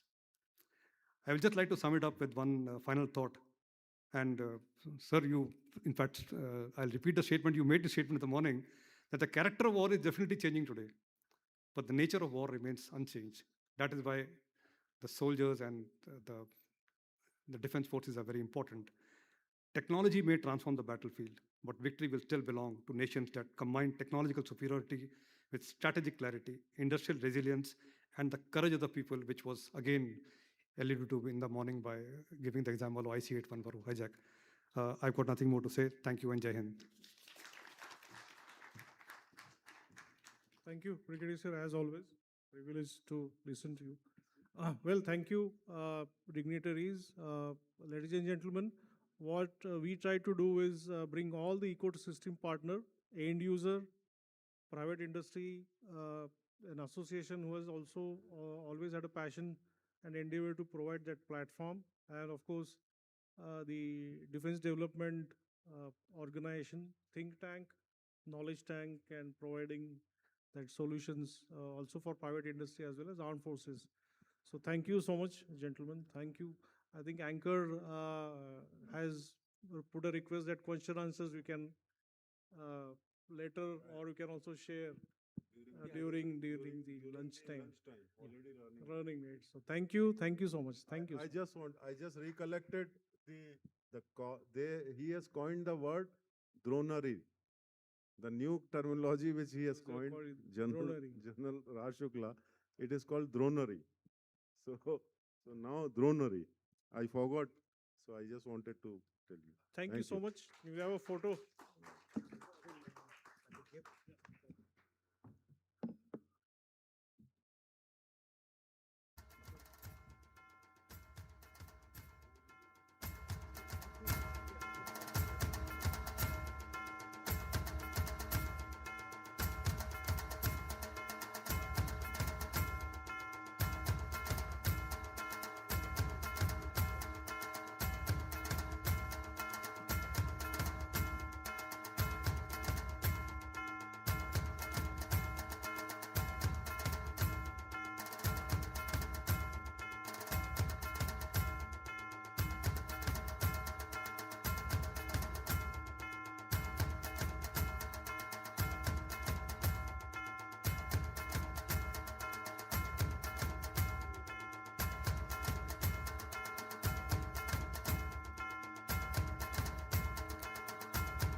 Thank you all the dignitaries and speakers. And actually, we are a little bit short of time, so we want to hurry up. And we have another session. I mean, actually, for the defense, we have 4 sessions. So we are starting the 3rd one. And we have very eminent speakers and very, especially for the MSME and the startups who have come here. So there are a lot of takeaways. And as you listen to this, speakers in the 2nd session, so we will start with the 3rd one. And we have, Manish ji told about many technologies which can be taken up by the MSMEs, and that is what we want to do. And post the session, we are, after this event, we are forming a working group, and you can join us, and we will work together to get those technologies and develop in the private sector. So after listening to the opportunities from the speakers, now it's time to know about some success stories. And we will hear from the people who have got success in the domain. And we'd like to hear their journey from themselves only. So first, I would like to invite Sri Varun Khandare to conduct this session. He is founder and MD of a Strategic Research and Growth Foundation. He is advancing local MSMEs in India's aerospace and defense sector, breezes startups with national strategic needs through IDEX and defense procurement expertise. Welcome, Varun. Next speaker is Kiran Jadhav, Chairman and Managing Director of Accurate Group. He has built a strong portfolio of 18 import substitutes and multiple patents with 30% of annual revenue reinvested in R&D. Develops critical systems for the defense sector. We have seen, one of the naval ships is there in the front. You can just visit that. Welcome, Kiran ji. Next speaker is Sri Rawalnath Chende, Managing Director of Sri Refrigerations. He is the only Indian firm with naval registrations in chillers, turnkey HVAC, and electrical control panels. Critical HVAC systems has been installed on Indian Navy warships and submarines, including INS Udaygiri and INS Wakshir. And अभी इनके company का public listing हुई और मुझे लगता है शायद बहुत सारे लोगों ने इनके शेयर खरीदे भी होंगे, तो that's good. We welcome Rawalnath ji. And our next speaker is Chetan Dharia ji. Chetan Dharia ji, please. He is Managing Director of Anant Defense Systems, premier architect of India's heavy armored vehicle ecosystems. specializing in the precision engineering of hydraulics and pneumatic systems for frontline battle tanks like T-90, T-72 and BMP series. Welcome, Chetanji. So this is for our, this is all of us, we can directly hear then how they started and then how grew up to this level. Thank you. Over to you, Varunji. Thank you, Rajesh ji. Firstly, welcome to all my esteemed panelists here. And the idea of hosting a session on the success stories was quite excellent, following on from the opportunities panel that Rajesh ji mentioned and you all were a witness to. So to start off, firstly, because we are at the Shakti Summit, right? So Shakti का एक पर्याय मेरे हिसाब से शक्ति में गुरुओं की बहुत अहमियत होती है. And I am really privileged here that it is not just one or two, but ये front row में सब जो dignitaries हैं, ये सब मेरे गुरु हैं. अलग अलग timelines से, अलग अलग areas से. Lieutenant General A.K. Singh sir, Manish ji, Brigadier Viresh sir, he's here. In fact, there is so much I have learned from them. Then we have Shri Harsh Gune ji, Mr. Prashant Jogrekar sitting at the back. मैं इन सब से कुछ ना कुछ सीखा हूँ. And इस सब में जो कुछ सीखा हूँ थोड़ा थोड़ा करके आप लोगों के साथ भी शेयर करूँगा. Not to say that the three very distinguished gentlemen sitting here, three CMDs, it is not easy to get three CMDs on stage of three rapidly emerging defense tech MSMEs, though they happen to be based in the Pune region in the state of Maharashtra. But mind you, they are not just India's leading and fast emerging companies. They are amongst the fastest emerging companies in the world in what they do.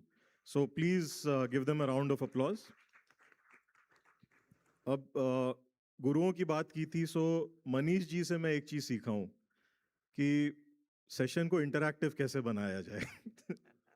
So just to quickly get an idea, यहाँ पे आप सब लोग जो हमारे साथ हैं, how many of you are entrepreneurs? Show of hands. Good. How many are aspiring entrepreneurs? Okay, good. Any innovators in the room? Excellent. So we have a good mix of entrepreneurs, aspiring entrepreneurs, innovators here. Now let me ask you, how many of you have heard about these three gentlemen, Shri Kiran Jadhav ji, Shri Ravalnath Chende sir, and Shri Chetan Dharia ji, and their respective companies? Accurate Group, Shri Refrigerations, and Anand Defense. How many of you have heard of them? Sir, आप लोगों का वो cheating हो जाता है. That is not allowed. So people from outside of the immediate ecosystems. So most of you have not. I will, before I start inviting them to share their success stories in their own way, I'll give you a quick glimpse into the lives of three distinguished gentlemen.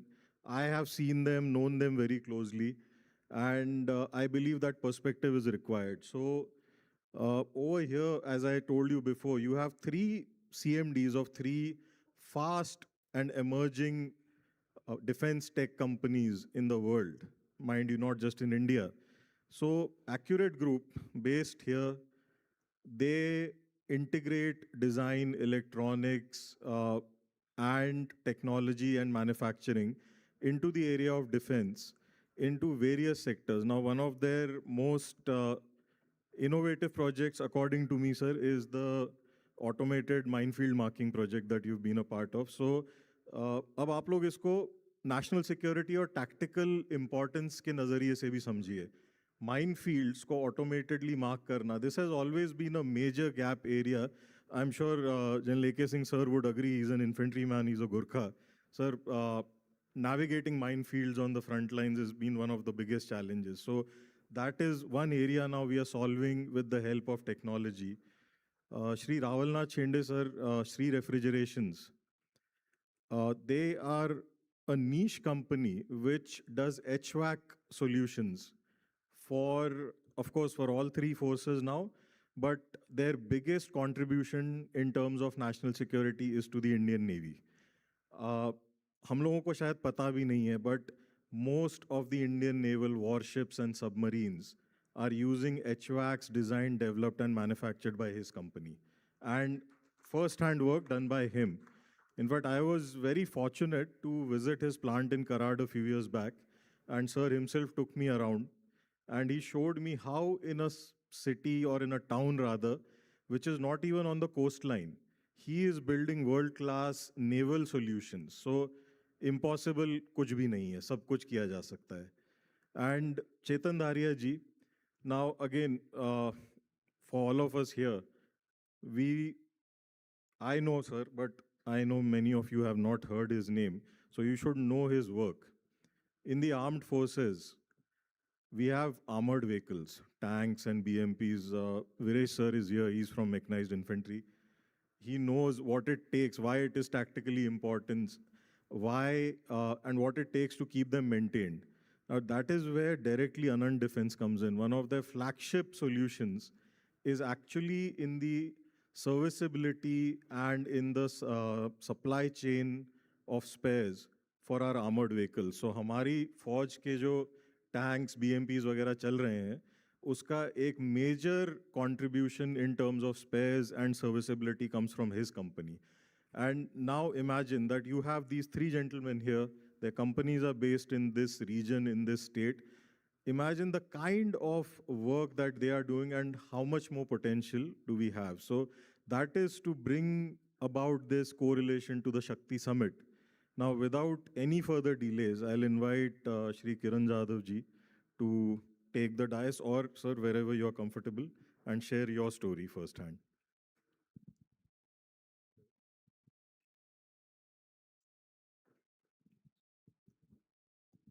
Suprabhatam, Jai Shri Ram. First of all, thanks to, in Marathi, there is one saying, Murti Lahan Kirti Mahan. So, you know, when we look at Gauravji, I was not knowing when we met first time recently. He's managed and organized, planned this event quite great. Sincere thanks to him and his HEF team.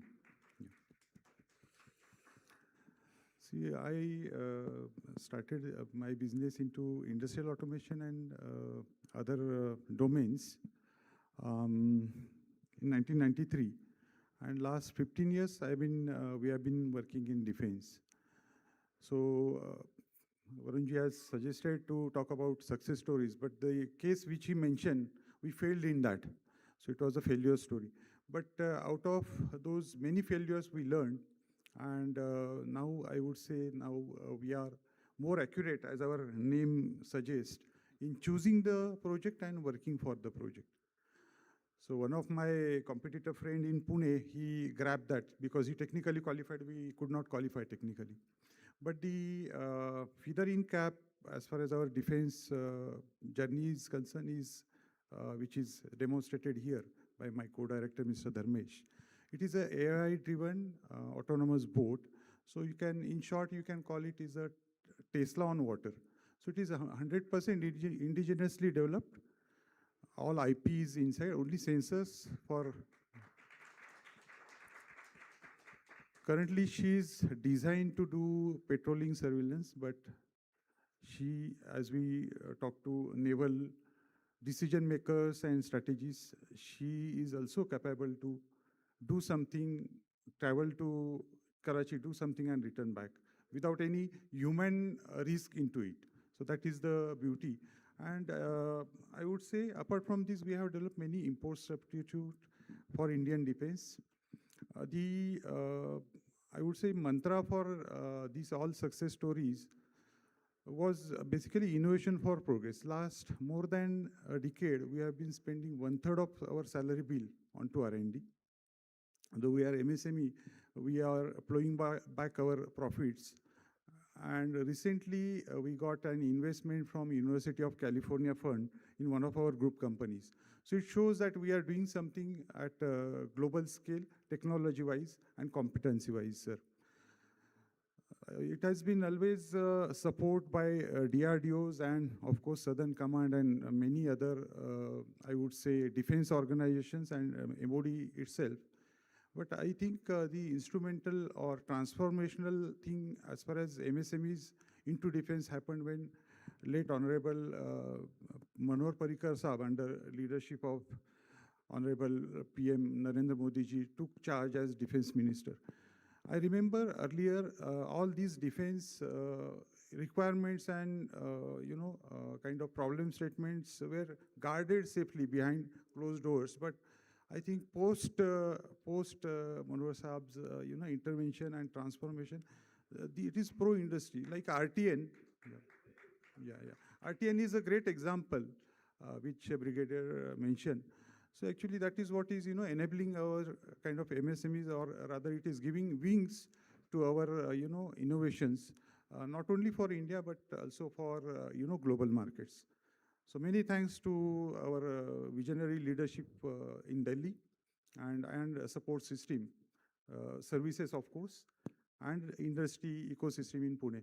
It is said in Marathi, Pune tithe kai une. So there is no shortage of resources or anything in Pune, be it finance, be it technology, be it academia, IT, software, everything is there. You have to just be passionate and you have to be soldier, as General Saab mentioned. All of us need to have that soldier in mind and heart to take on these challenges and support our nation for safeguarding us and for our sovereignty. Thank you so much. Thank you, sir. Shende Saab, over to you. Thank you. I mean, keeping in the same league, I'll skip my PowerPoint because what I have been doing has already been explained by Varun sir. Nothing more for me to share on that. After having heard such high voltage speakers, highly motivating, highly focused presentations, my speaking on air conditioning is like showing a light to the sun. But Naneshwar ji ने कहा है, राजहंसाचे चालणे जगी झालिया शहाणे, म्हणून काय कवणे चालूची ने. So I'll take my case forward here. Back in 2012, when Make in India and everything was not such a big noise, not such a big theory, not such a big initiative by the government, saw an opportunity in naval air conditioning. The reason and the rationale being very simple. We have been sending rockets to the moon. We have been sailing BrahMos missiles to all the countries. And we are importing air conditioning systems. So my basic theme when I gave it to my team, यार हवा पानी ठंडा करना है, फिरंगी किस लिए चाहिए? That was a catch line which motivated my team into coming up with innovative solutions. Some basic simple tags that were given. What they can do, we can do better. What you can write, I can make. You make a tender specification, I can make it. Most importantly, the session started with the great honor about Shivaji Maharaj. Do you imagine Shivaji Maharaj importing the steel for his swords from some British country? No. It was all indigenous, 100% local manufacturing at that point of time. Where in this entire spectrum of 300 plus years, we have digressed from Make in India to buy. And that's because less effort is required, probably, on the government side and all the industry side, and easier acceptance, some psychology support there for buying it from outside. So we stood up and told we don't need to import air conditioning systems.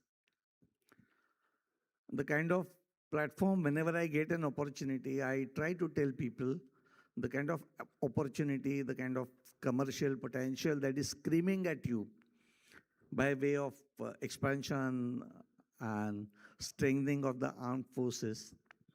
One of my favorite example is a Midway Island War in the Second World War, the Pacific. 4 aircraft carriers of Japanese Navy were sunk in one day within a span of like half an hour, 1 hour. In the entire history of Indian Navy, we had only 2. In the Atlantic War, the German U-boats sunk the Pacific support system, the Atlantic support system from US to UK. 150 submarines were sunk in a span of 1.5 years. Till date, we have a very small number. So the gap that we want to achieve when we want to become a Vishwaguru, we want to become the strong nation, is big. And that has to come from intense manufacturing. And then again, with this new technology, we really cannot depend on foreign vendors to meet the critical cooling requirements, critical engineering requirements, critical kinetic requirements of the country. And this expansion and the kind of government that we have, which is putting their money where their mouth is, the kind of commercial potential, the kind of technical potential this defense manufacturing is offering is phenomenal. A lot of initiative from the big companies like Bharat Forge, Larsen Toubro, Kalyan, and a few more to name, have done wonders. But not without the SME support, not without the MSME backing up their supply chains. So all the entrepreneur friends here, please be a party to this defense manufacturing. Success is definitely guaranteed if you are so focused, you have a critical technology. You need a lot of patience, no contest, because not many things would go the way you want them to go. It took me 4 years to crack the naval entry. And you need to have that kind of patience and perseverance. But at the end of the day, thanks to the government initiatives, getting finance is not a problem. Getting infrastructural support, thanks to MCCI coming up with a lot of shared softwares and shared testing facilities. Here is an opportunity and a success story like we listed last year. And it was kind of dream coming true. And I used to say to my team, we are going to be listing at some point of time for last almost 5 years in every presentation that I made.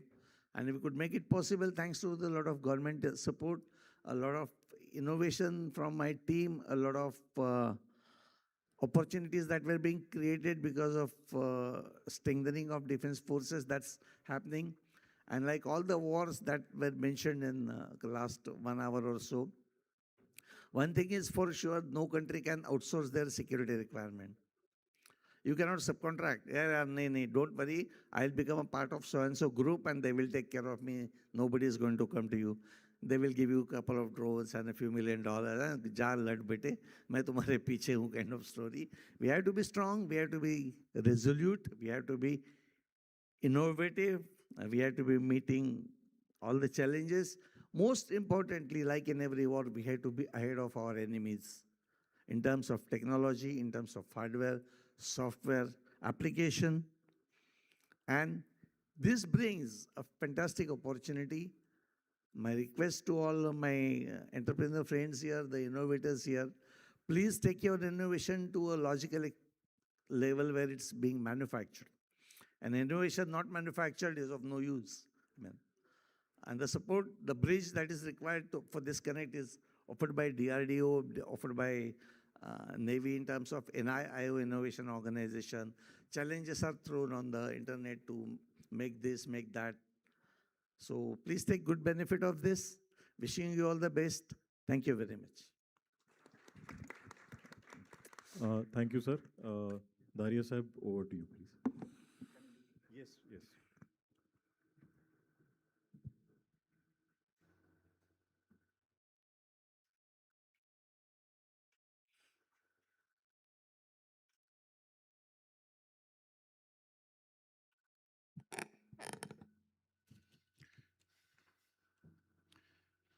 Thank you, Gauraji and team Hindu Economic Forum for this great opportunity to share my experience and my learnings for last 38 years. We are working in the defense ecosystem. So I will touch a few points. I have seen 70 to 80% of MSME fails in this particular sector to penetrate well or not growing to 100 CR benchmark. Hope I am right, sir? What your observation? Because since I am too small company compared to you, but let me be very honest, and I have seen it from close last 38 years. So what is exactly needed? I would like to formulate some of the things. We should have clear vision, mission, and values to align with defense. I would request not to enter into defense unless you have done your company's SWOT analysis, strength, weakness, opportunities, and threats. Unless you have done this pretty well, don't enter into defense because it's very difficult and very tough sector. And after that SWOT analysis, please see whether your company is eligible and capable of doing the defense business.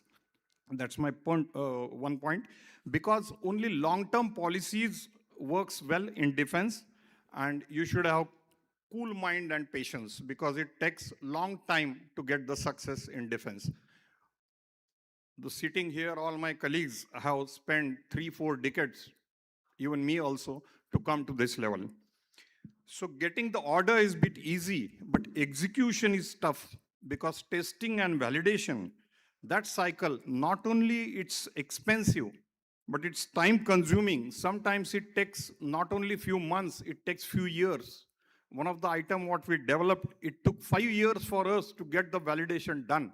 That is a pneumatic valve called ADY2C. And we are the only one manufacturer in India. And now almost we are the only one manufacturer in world also might be, because it is the heart of the pneumatic system of the tank. And now, since Russia was earlier a very big country, and now USSR called USSR, and their supply chain has been disturbed last 5 years. So this ADY2C is a very critical most item, which we are supplying, not only supplying to Indian defense, but even we are doing the exports.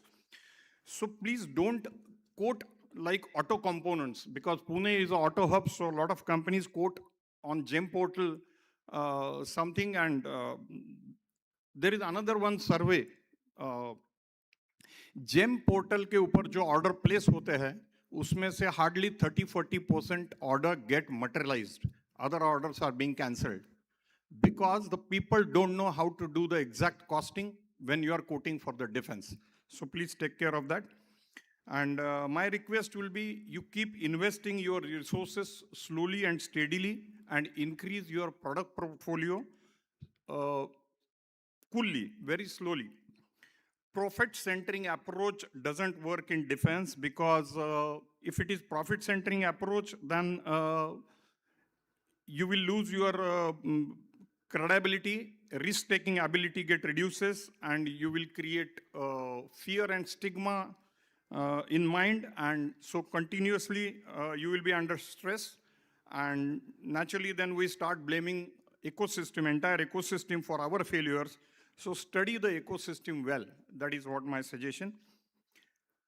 Next is, if there is no fire in the belly, means burning desire about the country, जिसको हम देश प्रेम, देश सेवा, जो भी बोलो आप, जो जज्बा अगर आप में नहीं है देश के बारे में, तो defense business is a tough for any entrepreneur.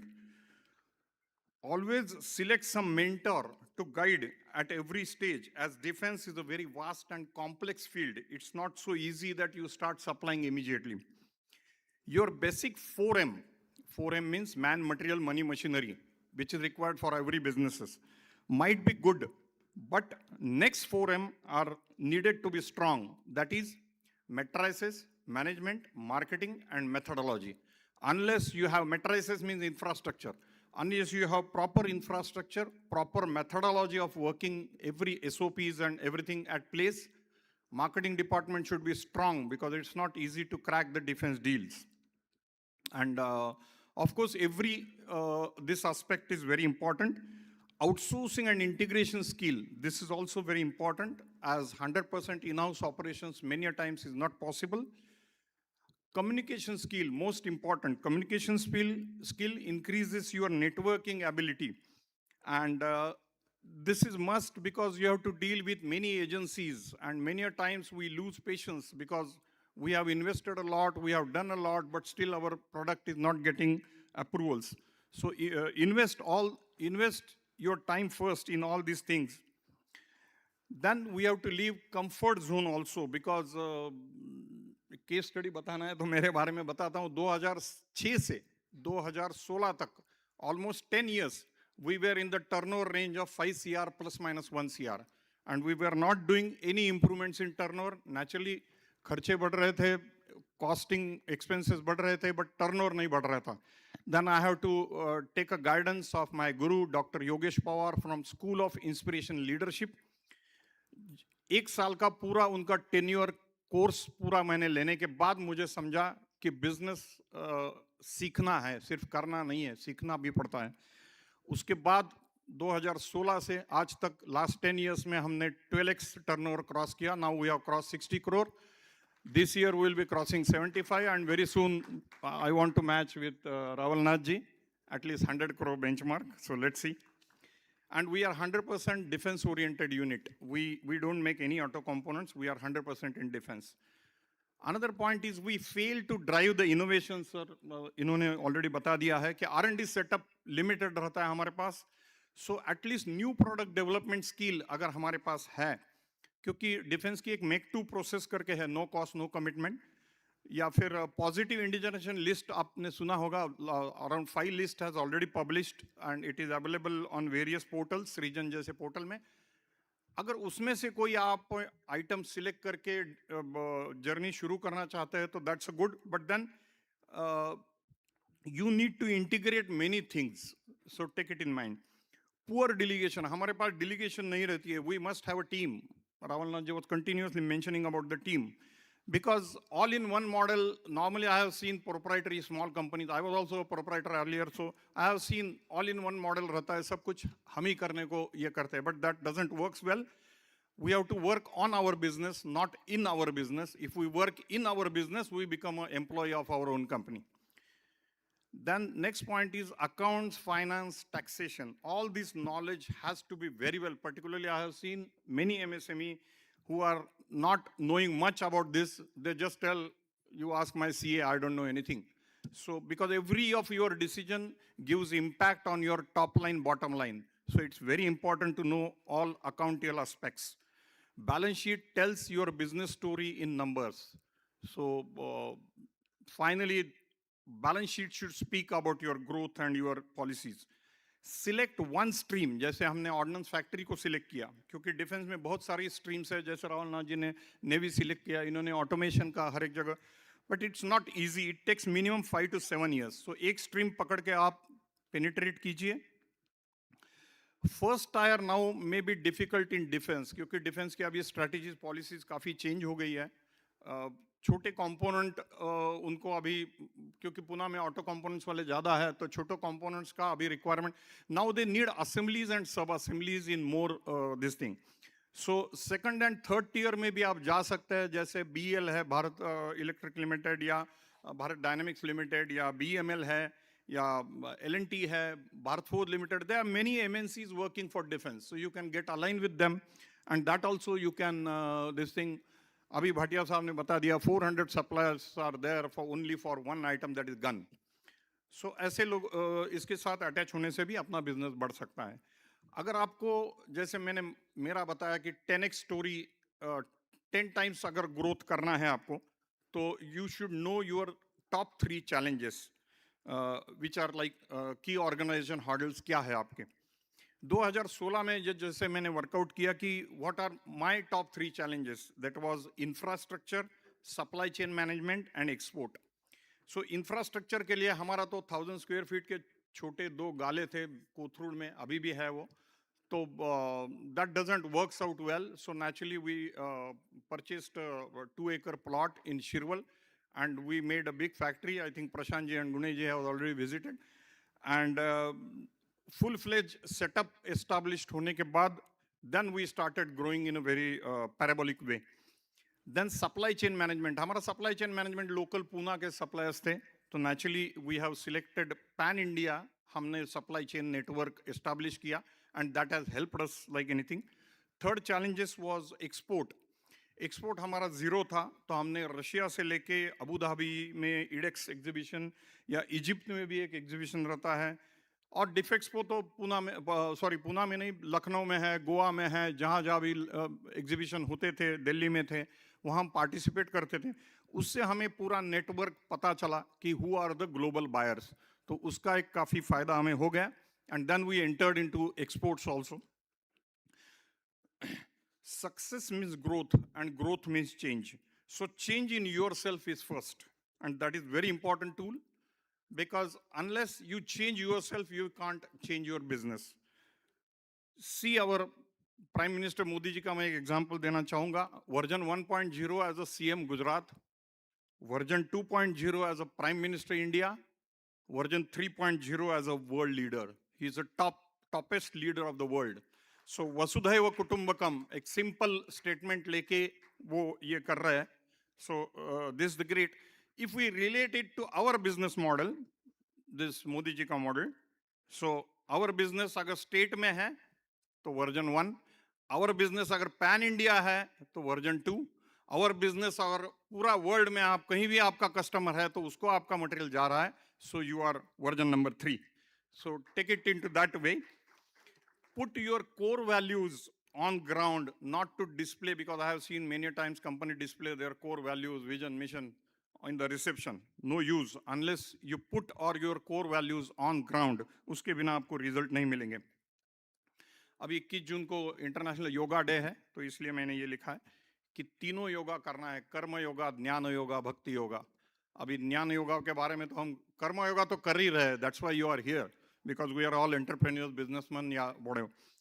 But Jnana Yoga, we have to continuously, we have to keep learning and keep growing. Learning never stops. Learning always, because technology is changing so fast. Many things are changing. So unless you learn this thing, and particularly now world is passing through VUCA. VUCA means volatile, uncertain, complex, and ambiguity. So VUCA world का best, आप देखिए 3-4 सालों में कितनी volatility चल रही है हर एक चीज में. So naturally, unless we upgrade our system, every system, maybe any system in your company, unless you upgrade it to the latest this thing, you will not be able to survive. Create the business verticals. Naturally, small company के लिए ये सब difficult रहता है, लेकिन हमने करके देखा and finally we got succeeded. हमारे भी 4 छोटे छोटे वर्टिकल्स है, जैसे ऑर्डिनेंस डिपो, ओवरऑल का टैंक का जो ओवरऑल होता है उसके बायर्स अलग रहते हैं, उसकी सिस्टम डीजीके इंस्पेक्शन जैसे सिस्टम है वो अलग है, तो वो एक वर्टिकल है. ऑर्डिनेंस फैक्ट्री का एक वर्टिकल है. प्राइवेट कंपनी जैसे हम अशोक लेलैंड से लेके एलएनटी से लेके भारत फोर्ज से लेके जितने भी डिफेंस का काम कर रहे हैं, उनका एक सेपरेट वर्टिकल है, उनके लिए काम करने वाली सेपरेट टीम है. एंड देन नेचुरली एक्सपोर्ट, जो मेरा लड़का देखता है, तो एक्सपोर्ट में भी हम काफ़ी काम कर रहे हैं. अभी जैसे मैंने आपको बताया कि assembly skills are more important. You may be doing casting, forging, electrical, electronics, और may be pneumatic, hydraulic, but this thing will not work now in defence.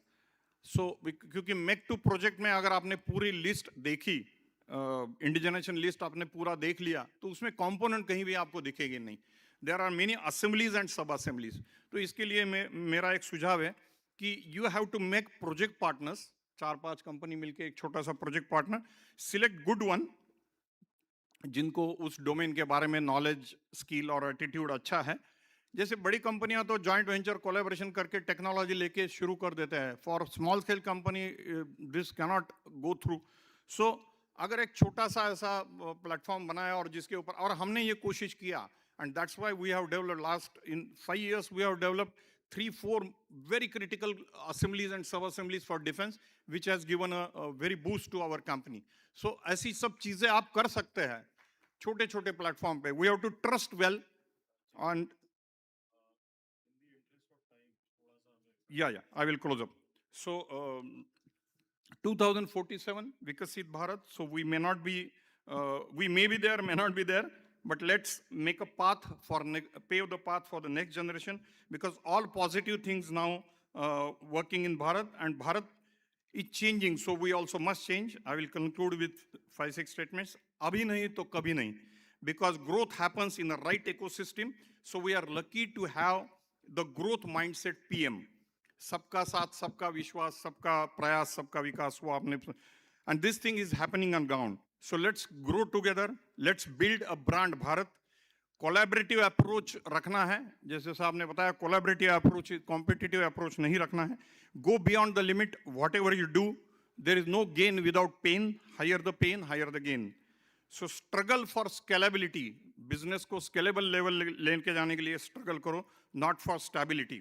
जो 5 trillion economy with in next 2-3 years जाना है, so let's create that history. And inorganic growth, जिसको parabolic growth बोलते हैं, उसके लिए ये कॉन्फ्रेंस, सेमिनार्स, एग्जीबिशंस, ये शक्ति समिट जैसे summits, these are very very important.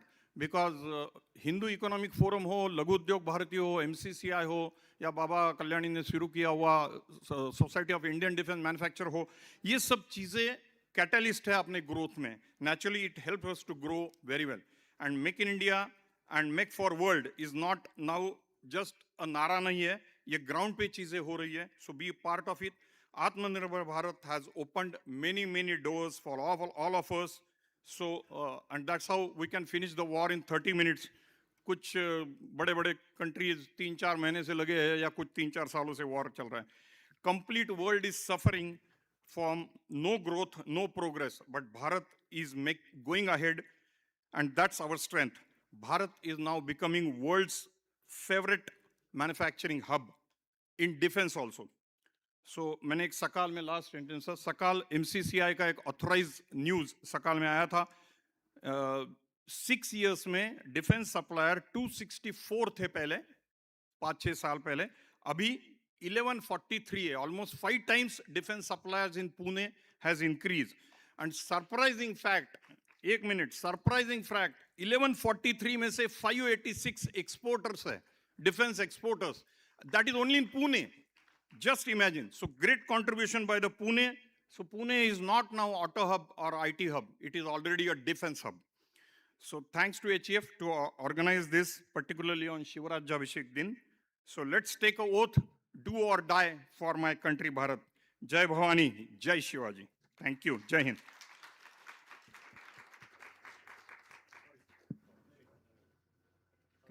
So thank you everyone, and thank you for beautiful words and inspirational words for all of us, for all the startups and MCCI. Thank you.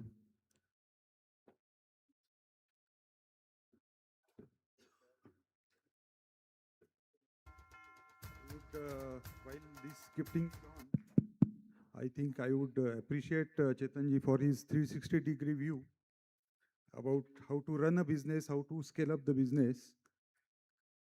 Yeah, but I would not. I would also like to encourage the startup entrepreneurs.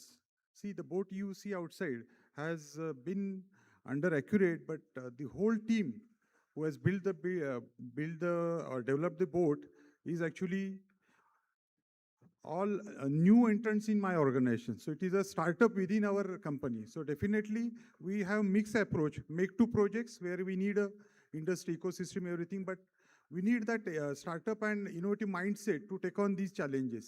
This was a challenge which was not probably possible for Accurate itself, but startup within Accurate has demonstrated this. So there is very much possibility of startup, because this is under IDEX.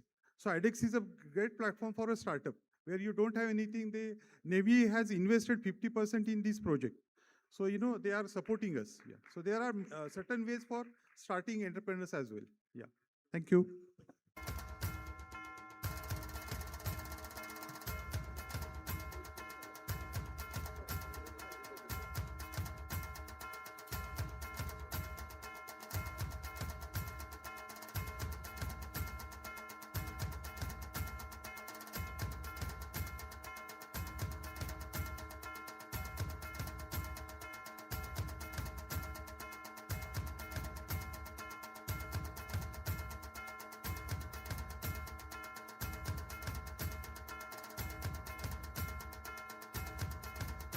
Now invite Nitesh ji to take for the next session.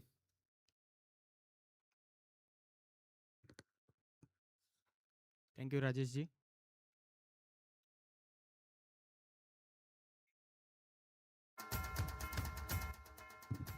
जय श्री राम। थोड़ी energy ला लेते हैं, अब समय कम बचा है, governor साहब कभी भी आ सकते हैं. So in due course of time we are cutting short our session by half. So I request all my distinguished speakers who will be coming in the next session to cut down their thoughts and put it in a crisp and clear manner, so that our MSMEs who are looking for opportunities, what we came together for, so that can be highlighted quickly. So let me start. I'm Nitesh Shaha. I'm a co-founder of SNAS IoT Laboratories. We are into IoT technologies, and I'm a proud member of HEF. Being an MSME myself and working in the field of IoT and automation and providing digital transformation in the real estate industry and railways, so I would like to invite our first distinguished speaker, who is Shri Amol Shirsatji. He is the CTO, Kotmac. As you all know, Kotmac is a very big company, and with 25 years of experience, he brings deep experience in industrial automation, technology-led transformation, which is becoming extremely important for modern infrastructure and industrial operations. As a certified functional safety professional, he brings deep expertise in sector like energy and water to highlight emerging automation opportunities. Next, I would like to warmly welcome Shri Rakesh Mehta ji, founder, principal consultant, Kavya Consultancy. Rakesh ji. Rakesh ji is a serial entrepreneur, system designer, and mentor with over 40 years of experience in building ruggedized electronic systems for space, defense, and automotive applications. An alumnus of IIT Bombay and IIT Madras, he has led multiple technology ventures, including bit mapper integration technologies, contributing to mission-critical programs for organizations such as DRDO and ISRO. Next, I'm happy to welcome Shri M.B. Kautkar sir, CMD JTS Group. Having 40 years of vast industrial experience across multiple sectors, the group has expanded into multiple areas, including industrial shifting, relocation, execution, and services. So this session is not limited to one narrow subject. It is about understanding the complete ecosystem around railway infrastructure and industrial transformation. With this context, I once again welcome all our speakers and request them to share their thoughts with all of us. Thank you. So we'll start with Amolji.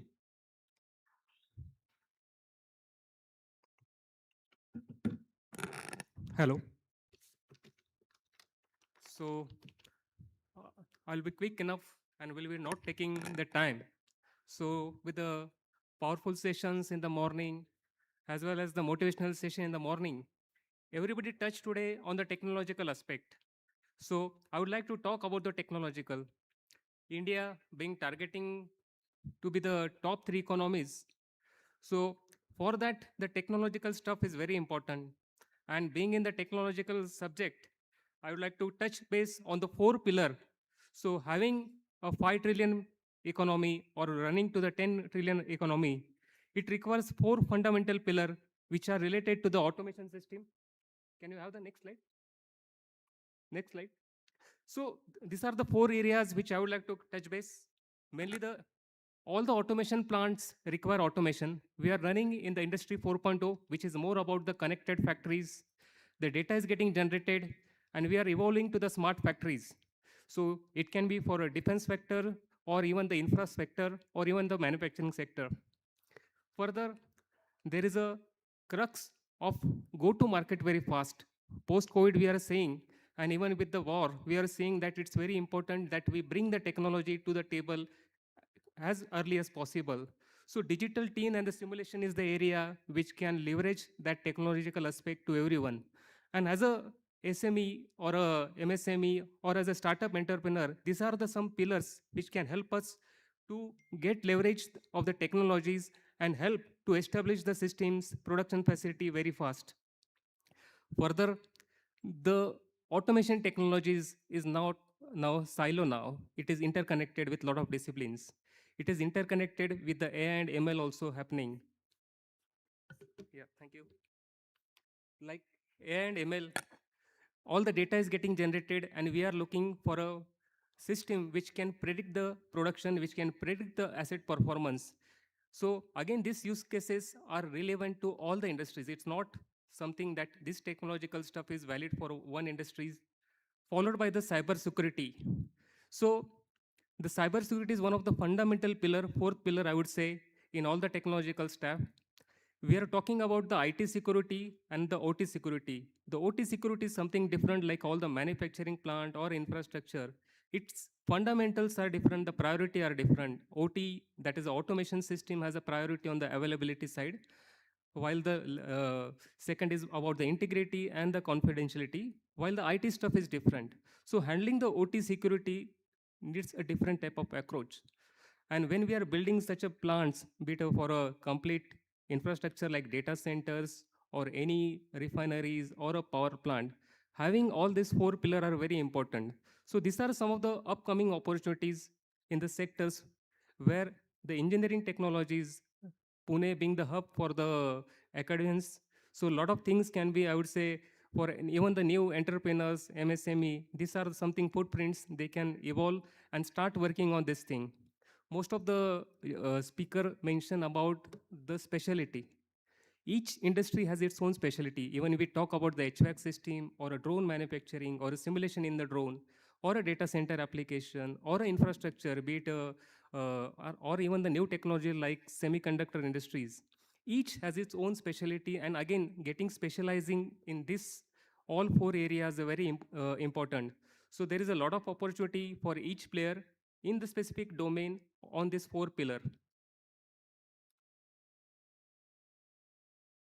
So just a quick throw, like what are the upcoming opportunity, as the theme is more about the opportunity in the strategic sectors. India now building a lot of investment for a data center. If you see, as of date, India has been a data center hub with around 1.2 megawatt of IT load. But again, a lot of infrastructure and the hyperscale data centers are coming, which will scale up this to the 10 megawatt by upcoming 2030. And again, we are proud to say like Maharashtra runs almost 66% of the data center load. So that's one of the thing. Again, Pune is also one of the, Pune and Mumbai are the major hosting of data centers. So the upcoming opportunities from a data center for various entrepreneurs are related to the electrical infrastructure.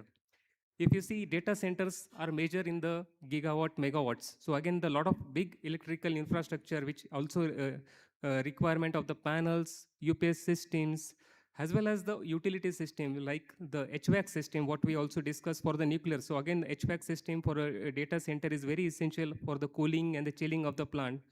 So overall, if you see that almost there is a growth what is planned from 1.5 gigawatt today to the 10 gigawatt by 2030. So almost 10 times growth is planned in this sector, which will be leveraging a lot of opportunity for a lot of players. Similarly, since the data center and all other infrastructure is coming, the energy demand is getting high. So a lot of investments are also coming, which are related to the renewable. Organizations like companies are making the plants to run the renewable sources, which can be a wind energy, solar energy, or even a biogas energy. So like government has taken initiatives to run and create this fossil fuel free energy to all the segments. So again, a big jump is coming. There is again the requirement of all these four pillars what we talk in these industries. Similarly, industrial AI, we are talking a lot about the AI, but again, AI and the ML things are very important in terms of the predictive, in terms of the production, in terms of the asset optimization. So again, each field will also have a lot of potential for this industrial AI. Same way, there are three other domain also like semiconductor, which is an upcoming market. A lot of investment are happening. Few projects are already operational in Gujarat. So there are also, barring the wafer manufacturing, there are a lot of utilities which can be focused, which covers like the ultra water treatment plant, HVAC system, building management systems. So these are something the very regular requirement, and all this emerging market will have those needs. Similarly, we talk about the defense industry, so simulation softwares, drone manufacturing. Already the distinguished speaker have talked about this thing. And finally, the mobility. If you see like in India, the metro infrastructure is spreading a lot. So again, lot of opportunity in terms of building management system, HVAC system, as well as the electrical SCADA system, connectivity, signaling system. So multitude of opportunities there. And again, what is required is more about the focus on this manufacturing. One thing I would just like to cover on the aspect is that definitely the government has taken the initiative to make in India model. But again, being in the forum, we need to see how we run two aspects. One is the make in India, as well as we also need to try about the research design created in India. So again, that is the aspect where Indian talents, Indian entrepreneurs should put focus and make some indigenous thing in the technological aspect also. So this is the something which I wanted to present more on the manufacturing infrastructure object on the technological fronts. So I will stop here. Thank you very much. Jai Hind. Thank you, Amolji. Now I would like to invite Rakeshji to share his thoughts.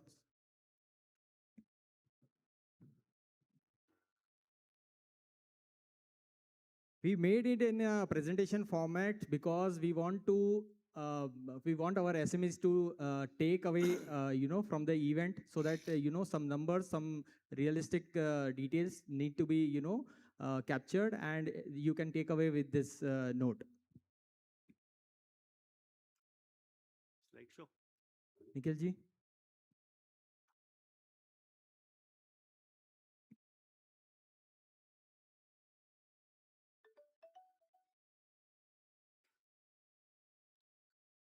Hello. So I was asked to talk about opportunities in railways. So I will not beat around the bush and I'll talk directly in numbers of the real opportunities. I mean, like, so we know what happened 3,000 years ago and what is going to happen in 2047. We are just talking of present and we are only talking of railways. I mean, like, so opportunities in Indian railways. How do we go next? Okay. So this is a golden period for rail manufacturers. We have a record capital expenditure of 2.92 lakh crores allocated in FY27. Atmanirbhar Bharat and Make in India push, they're helping everywhere. I mean, it's railway, infrastructure, defense, I mean, name anything. So these are some figures that this is going to be the railway capex. One of the main things is the Vande Bharat trains, which are coming up, then the metro lines, because we are the third largest metro network. We have already become the third largest metro network in the world. And huge amount of freight is being moved. So these are numbers, we all know these. I mean, so we are not adding any value to this. So this is the scale of opportunities at a glance. These are the numbers, you can have a look at it. Better than I saying something. So new trains, which are Vande Bharat, so many of them, and these are where the SMEs and MSMEs can fit in. I mean, like that. These are the opportunities which these kind of trains create. Freight wagons, so fabrication, wheels, axle couplings, passenger coaches and bogies. Now that LHB bogie is something I just for one sentence of what it is. It's a new kind of a bogie, complete stainless steel, and it doesn't telescope when there's an accident. So, and they're lightweight. So these are the new bogies, and they're going to be a huge number of them. So you will find that these are the things where railways is going ahead, and this is where it actually create opportunities for us. I mean, like, so we're just talking of opportunities. We're not talking of numbers or what is going to happen. So we discussed, I mean, that so many Vande Bharat trains. I'll just come down to the real thing. I mean, like, so these are again numbers. I mean, yesterday, I mean, last week only they talked about floating a tender of 1 lakh wagons worth 40,000 crores over 3-4 years. Passenger coaches, as I said, the huge number of passenger coaches are being made, and these are the three companies where these coaches will be made: MCF, Raebareli Railway Coach Factory Kapurthala, and Integrated Coach Factory Chennai. Metro coaches, huge amount of metro coaches are required, and mainly BML, Titagarh Wagon are the two companies which are making them. Alstom, BML, Alstom and Titagarh are making them. Then Kavach is one huge thing. I mean, government of India is putting in huge amount of Kavach, and we have millions of kilometers of rail track. And to avoid, I mean, this is one of the most upcoming things. I mean, in fact, some 30,000-40,000 crore worth Kavach, not 30, 40, 4,000-5,000 crore worth Kavach orders have been given recently. I mean, like, so Kavach is something that is huge, and that is where it is electrical, it is mechanical, it is electronics, I mean, cabling, I mean, everything comes into the Kavach systems. I mean, like, so Kavach is, so how does it work? Is it basically avoids collision from the front and rear end? It will automatically apply brakes. Like we brake the red light, if the train breaks the red light, it just stops the train. And it keeps on giving the GPS coordinates of the train. I mean, which Kavach system it passed. So the real-time monitoring of what is happening in the train happens.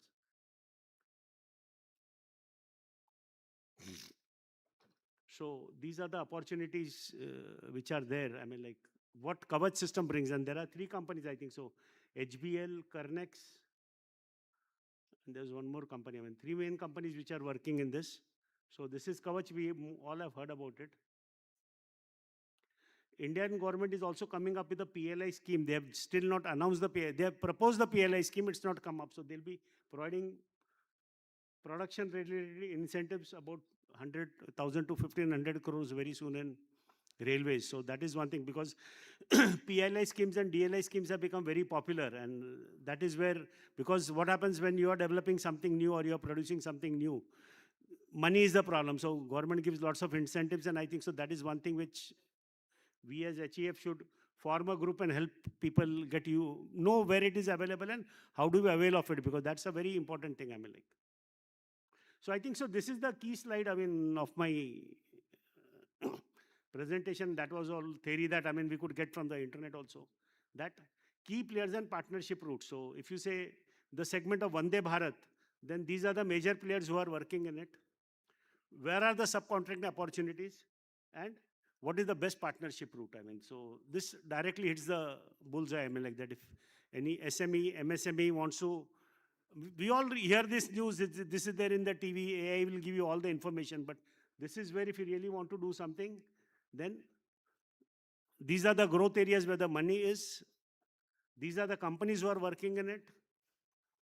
These are some of the key areas, because if you take a company like Titagarh or Jupiter Wagons also, they have got so many orders that they just can't grow. So, I mean, the opportunity for subcontracting is huge, huge, huge, because they just can't complete the orders. I mean, if you must have remembered, Electra Green Tech, Government of India, Maharashtra had given an order for 5,000 buses, but their new plant didn't come up and they had to reject the order. I mean, so that is the situation with these companies are. So there's a huge opportunity for subcontract if we connect with them correctly. I mean, like, and these companies, if you go to their website, they're regularly asking for subcontractors, they're giving tenders, so somebody can be in that system. I mean, like, so if you want to join the railway bandwagon, that this is the slide which you have to look at. I mean, like, I will give you the slide show, sir. There's nothing much in it. This is all from internet. It's just compilation. I mean, like, to make it simple.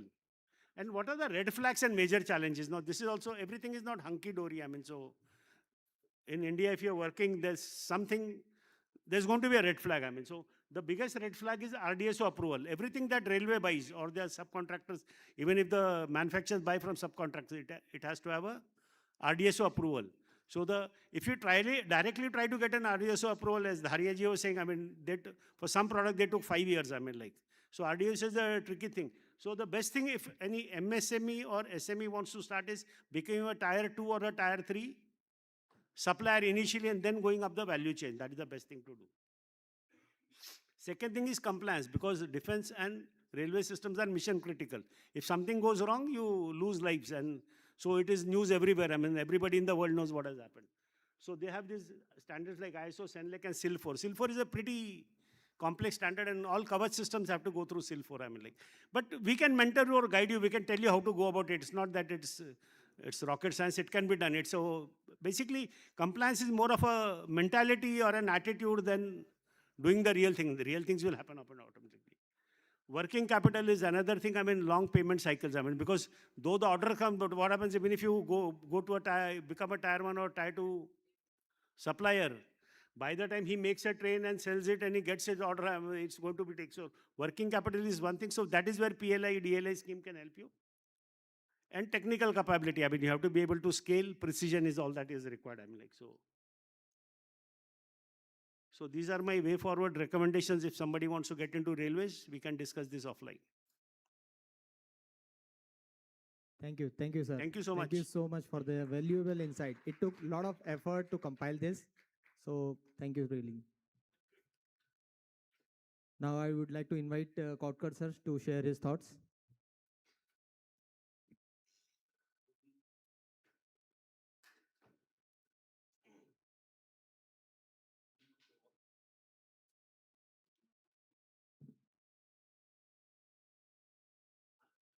Good noon to all. Um, actually having my group as Jagruti Group. I'm founder director of Jagruti Technical Services Private Limited. I'm here because Mr. Nitish ji was in our office one time and he came to us finding our what we do. Actually, I'm not from manufacturing sector. I'm from service sector, but I'm proud to say very well organized service sector because I have only 98% multinational customers and 500 plus of them. I support multinational companies to set up their factories in India. I was working somewhere in multinational previously, and I used to get humiliated when the Indian contract system was always criticized by the multinationals, my directors, and they said they never take responsibility, they take money, but they will always use the company resources to complete their work. So when I asked Nitishji what I'm not from manufacturing, so what I can give to the public, he said that I'm roaming around many organizations. Your growth journey itself can be a takeaway to many of them because here is academia, here are startups, here there are well progressed MSMEs also. So maybe my growth journey can inspire some of you. I have global offices at Frankfurt, Germany. In China, I personally have Chinese employees in our sales team, which are spread across Korea, Japan, and China. And then I have office in Thailand. I operate with 7 of my colleague directors. I've been the founder group director. And maybe these figures itself emphasize in last 20 years where I've reached. And I've told that how I'm here. Let me tell you, if anyone wants to grow in service sector or what industry needs, my particular industry needs a trained manpower, which is the biggest problem right now for manufacturing also. I am representing CI also as a co-convener in Pune district. I am director in Ranjangaon Industries also. And I find that I am in that place because many of the big giants, they feel that I am around many companies and I know what are their problems and I represent these companies on the government platforms, their problems, because I know what their problems. From the problems, we get the solutions. And I am the solution provider for many MNCs, been setting up the plants. What the MNCs require, what I require is the trained manpower, the material handling skills, the material handling equipments. These are my requirement. And when you talk about the big industries, they have their well product and what they require is nowadays is automation. But these are the material requirements or these are the technical requirements. I'm being given 5 minutes, but in these 5 minutes, I want to summarize something which can help to grow if those who have MSMEs and they're struggling. The financial growth or the growth of their organization. See, first is the relationship with customers. This helps a lot. Now, these relationships are happening only when they trust you. Now, trust तो ऐसा आता नहीं है एक दिन में मेरे पे trust हो because when you talk with Japanese or Koreans, the first thing that you have to work with them for years. For years, then they start trusting you. So in this way, you have to earn the trust of these customers. Then you can get the business. Anyone can here get the first business from their companies. Even the Indian people are representing these companies. The multinationals have directives from their parent companies abroad like Europe or, and these directives are always saying that whoever contractor you handle or whoever agencies you handle for any work, they should be trusted and owning the responsibility. And here is what the failure is. What is owning of responsibility? If we fail in our job, we should be ready to pay the customer. At least to the certain extent, we should penalize ourselves. And when I started my journey, there are instances there where I penalized myself, my team also, and my team learned from that. Yes, we should penalize ourselves. And then, yes, in many instances, I have got the penalized myself and I took that penalty. Sir, it is my team's fault. I will bear it. I'm not here for earning myself. Second thing is, the foreign multinationals criticize you on the safety aspect. They will always say that safety is never a DNA of Indian companies, the Indian mentality. So when I sit with many of the foreign multinational directors or somewhere, and I say, why you are always saying like this? We implement all the systems. We forget our ISI and we have taken the ISO. Every Indian company has a ISO. I took ISO after 20 years and within the first break itself, and that is of TV node itself. So, but none of my multinational knew that I don't have ISO. I'm not saying proudly this, but this is my mindset that whatever you work, it should not be challenged. System should be in your DNAs. It should be in your DNAs that whatever you work, it should satisfy your customers' mentality. Yes, no single accident is what they want. No single accident for the people. We have seen instances where the owners don't care for the people. And foreigners criticize on these systems that in India there is no care for the, if the signal is not working, or rather if the signal is working, then also there is a breakage system. And we find it very easy over here. But in foreign countries, I've seen at 2 a.m. in midnight, in the signal, and many of you may have seen this, even at 2 a.m. in midnight, the people stop at signal. I said, why can't they break the signal? Who is seeing them? They said, there is a scanning system, everything. I said, you are investing in lot more in infrastructure. And is it really worth? I just was cross-questioning and you feel to the eastern part from Japan to the most western part, USA, they follow the signal. This is one simple line. So this is what they criticize. And one day I thought that I will overcome all these things when I make my company. And from the first day, I made a company which has no single accident of the equipment and the manpower. No single damage. I don't have person, and many companies, when they force me to break the safety systems, I said, I don't want the order. So this is the extent I take up myself. I lose the order, and that we have to carry on. Second thing is playing with the timelines. So the foreigners mostly love the timelines of that project they have allotted to us. So many of the people or many of the agencies back the orders. Sir, मैं करता हूँ 2 दिन में करता हूँ 10 दिन में करता हूँ.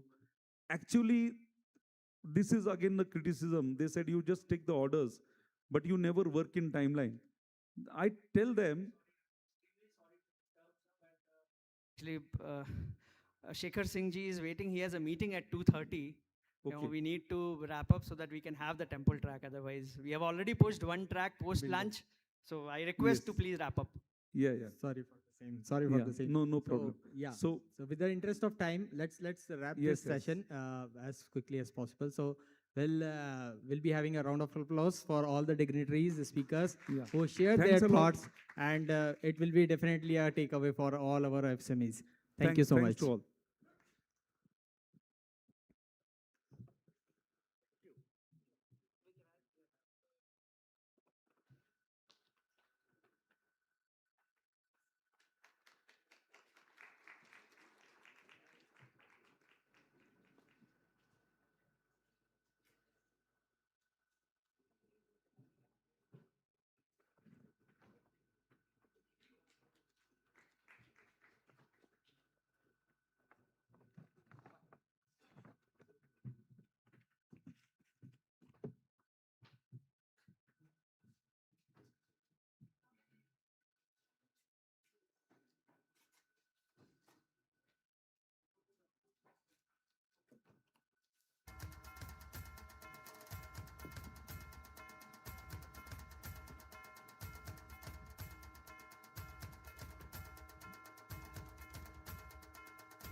Hello.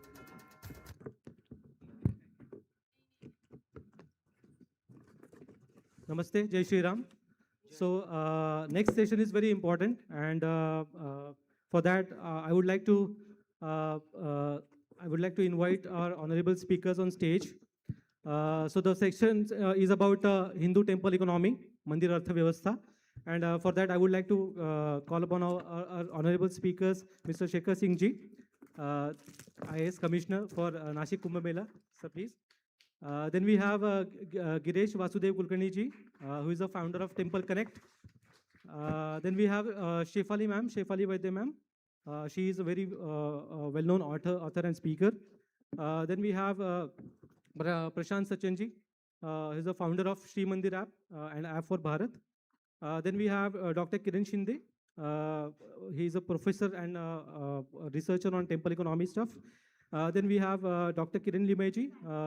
He is a senior research fellow at the Asra. So please have a round of applause for them to have a wonderful session. And just to start with, I would just like to check the energy of the room. So just repeat behind me. Jai Shri Ram. Jai Shri Ram. Jai Shri Ram. Jai Shri Ram. So नमस्कार मित्रों. मंदिर, जब मंदिर का नाम सुनते हैं तो हमारे मन में एक पवित्र भावना आती है. मंदिर ऐसी जगह है जहां भक्ति से शक्ति मिलती है और शक्ति से समृद्धि. हजारों वर्षों से हमारे मंदिर सिर्फ पूजा के केंद्र नहीं है, वो कला के केंद्र है, शिक्षा के केंद्र है, अर्थव्यवस्था के केंद्र है और समाज को जोड़ने वाले केंद्र थे. यात्री दर्शन के लिए तो जाते हैं, लेकिन उससे फूल वाले का बिजनेस होता है, चाय वाले का बिजनेस होता है, आर्टिजन्स या कलाकार लोगों का बिजनेस होता है और ना जाने कितने लोगों को रोजगार मिलता है. इसी को कहते हैं हिंदू टेम्पल इकोनॉमी, यानी मंदिर अर्थव्यवस्था. आचार्य चाणक्य जी ने कहा है, धर्मस्य मूलम अर्थः, धर्म का आधार ही अर्थ है. इसी सोच से जुड़ा हुआ है हमारा नेक्स्ट सेशन. नमस्कार, मैं विनोद पाटिल, फाउंडर ऑफ निधि क्रिया, and I help people to create wealth. Namaskar, मैं विद्युत, the Swadharmapreneur pathfinder with a spiritual touch through Karmanomics. Vinita Gurukulam of entrepreneurship and HRD मेरी कंपनी का नाम है. हम जहाँ सिखाते हैं लाइफ विजडम यानी कि धर्म. किसी भी राष्ट्र की उन्नति के लिए दोनों चीजें चाहिए, धर्म और अर्थ. चाहे आप IT में हो, आप AI में हो या किसी भी फील्ड में हो, अगले 40 मिनट आपका भाग्य बदल सकते हैं. Yes. So, with a huge round of applause, I would like to call Mr. Giresh Vasudev Kulkarni ji to take over and to moderate this event. So, Jai Shri Ram again. Jai Shri Ram. Thank you. Thank you very much. Namaste. My role is to see to it that I keep you starving for a very long period of time, for an hour at least. So, we'll try and follow the trend that our friend has been trying to do. Namah Parvati Pate Hara Hara Mahadev. Now I know that everyone's up and awake. It's an important gathering here today where we're trying to understand how the temple economy works. Temple and the temple economy has been existing much before us and will stay after us as well. Here are some important aspects put in together by HEF Pune chapter through the event Shakti. We're talking about temples, structures along with it, as well as various aspects involved into topics like safety, security, surveillance, disaster planning management, sustainability, and beyond is what our topic today is. When we talk about temples, we look at temples in two parts. One is the dharmikta, puja part, anushtan, sankalp side of the story. And the other one is to do with administration, operations, maintenance, management, and festivals in a larger way. Today we have an important panel here who would be presenting a perspective about how temples are operating, how entrepreneurs are going to benefit out of this process. At the same time, we have the Kumbh Mela, which is coming up in Nasik.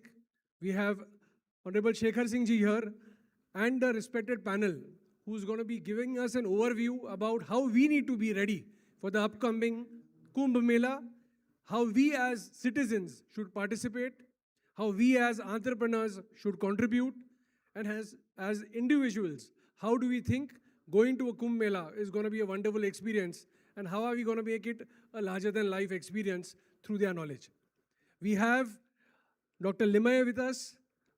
I have Mr. Kiran Limay with us, who's going to be speaking more from the Deya Asara Foundation point of view, and also giving us an overview about how entrepreneurship is being pushed by Deya Asara Foundation in this temple economy and the Kumbh Mela in a larger way. We have Prashant Sachanji with us, founder of Shri Mandir, who has revolutionized the entire online pujan business and getting convenience to your doorstep. As mentioned, this gathering is all about eminent people from the industry who has been working very closely in the temple structure, infrastructure, and authors of its own perspective in the temple economy. We have Shefali ji here, who's going to give us an overview about how her perspective about years of knowledge in temple management, infrastructure, and businesses have helped, and it's prospering. Last but not the least, we have Dr. Kiran Shinde here, all the way from Australia, to speak to us on heritage, culture, and various aspects of the temple economy. Without keeping you on hold and delaying this session further, I would request Prashant Sachanji to please present his session, followed by an interaction on various aspects on the Shri Mandir app. Prashant Sachanji. A big round of applause for sir. Thank you, everyone. It's my pleasure to be here and talk about this important aspect of what we already have and how do we boost it such that it contributes to the country's growth. Now, quick intro. I studied at IIT Bombay, then worked with Samsung and Microsoft, then started my first startup, exited it in 2020. Then I was thinking about what's next for me. And I realized we might not be having the best of physical infrastructure, but as a nation, what we have leapfrogged in is digital infrastructure. Now, when you think of any of the human behaviors, be it food, grocery, fashion, whatever it is, right? You can think of a digital touch point. Now, my premise was that if every important behavior has a digital touch point, so should devotion also, or culture should also have a digital touch point. Back in the day, what I realized was there were many apps that were there, but they were largely providing content to people. And most of them were trying to monetize through ads, for example. And we realized that this is a very myopic way of thinking about this deeply rooted behavior. So here we are. My company is called Apps for Bharat. The app that I'm building is called Shri Mandir.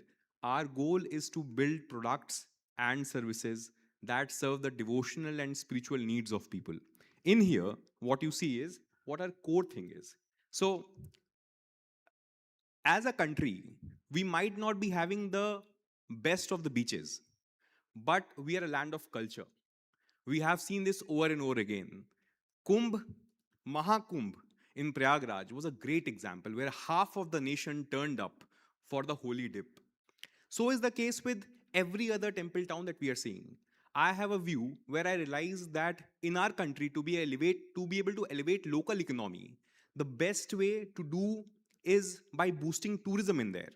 Now, I was born and brought up near Ayodhya, and I have seen the development of the place over the last 30 years, I would say. What I have seen in the last 7 to 8 years is beautiful because people are able to earn a lot more livelihood.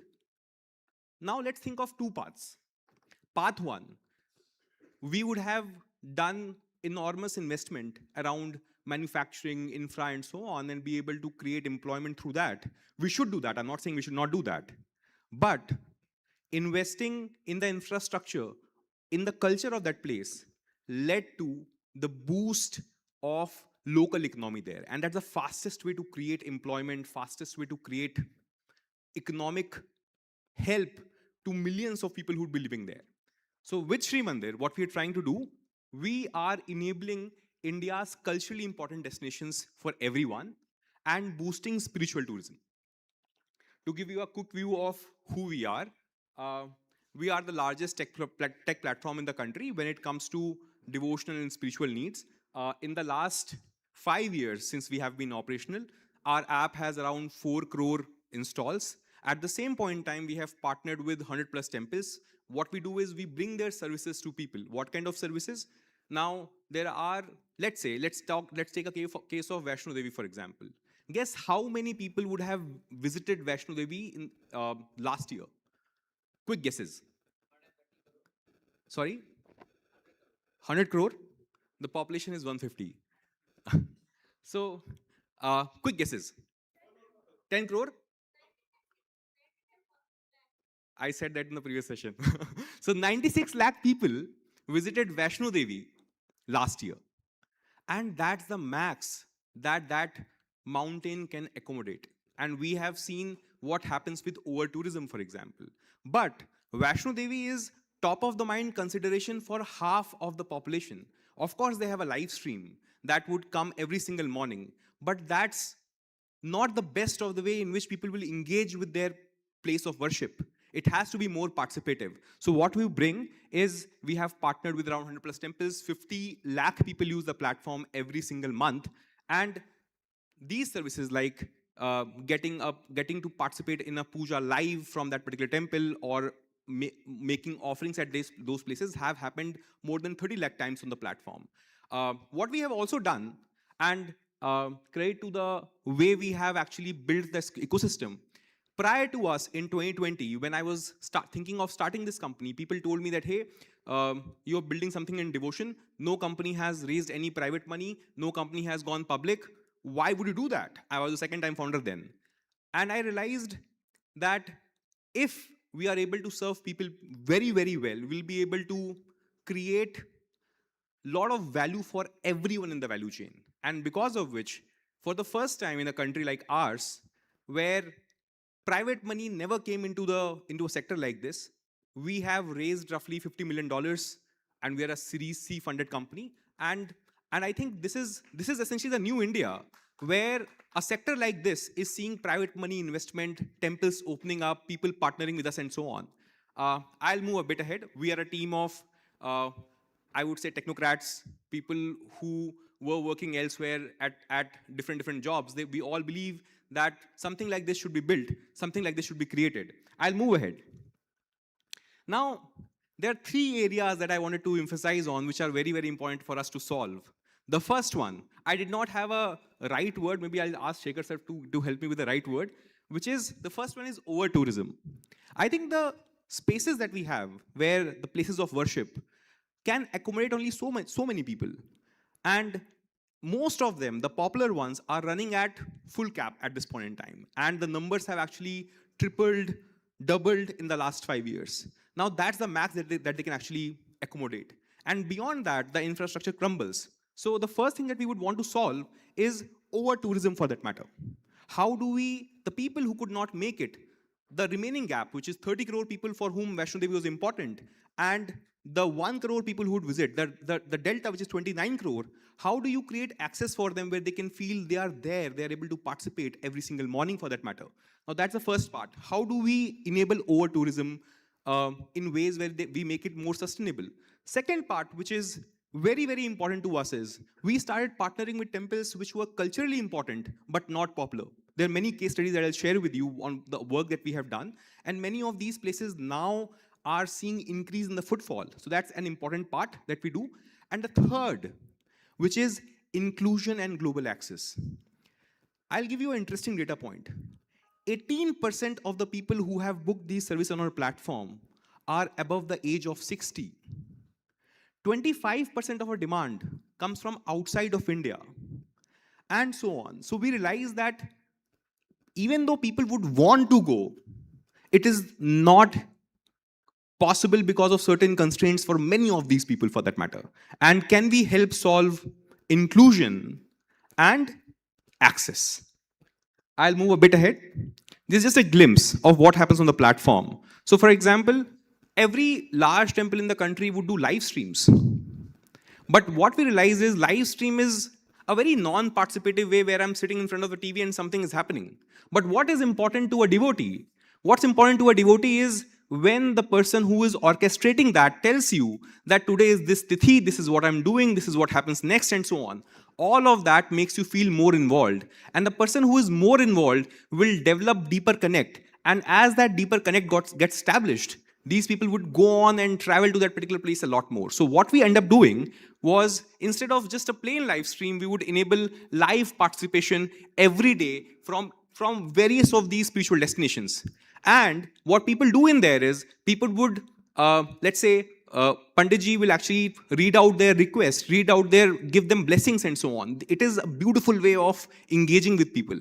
Every single day, let's say the live that we would do from Haridwar would serve 55, 60,000 people every single morning, for that matter, where, I mean, this is just a simulation of the same thing on a YouTube, for example. If you see the kind of chats people will actually send to engage with Panditji, and Panditji responding back, is magical in many ways. The second part to that is, I'll give you a quick example of how it feels. Oh, it's not playing, but maybe I would have actually shown you how that participation looks like. The next part, can you play, please?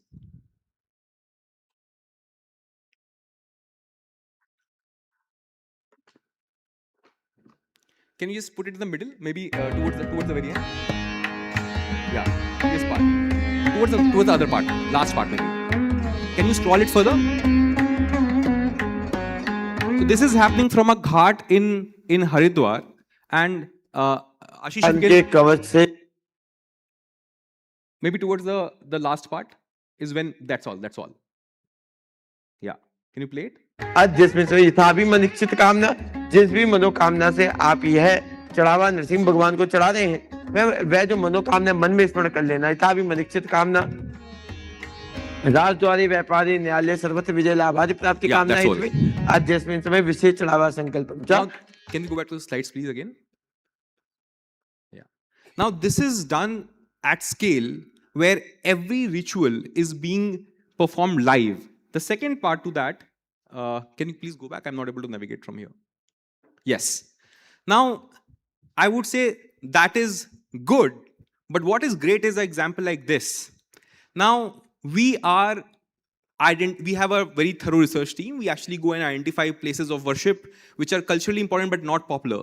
And we would go on and identify these places, onboard them, provide them significant incremental revenue throughout the year. Now, what was happening in this place, before we actually onboarded it, this place was not having enough funds to be able to do proper maintenance of the place, cleaning of the place.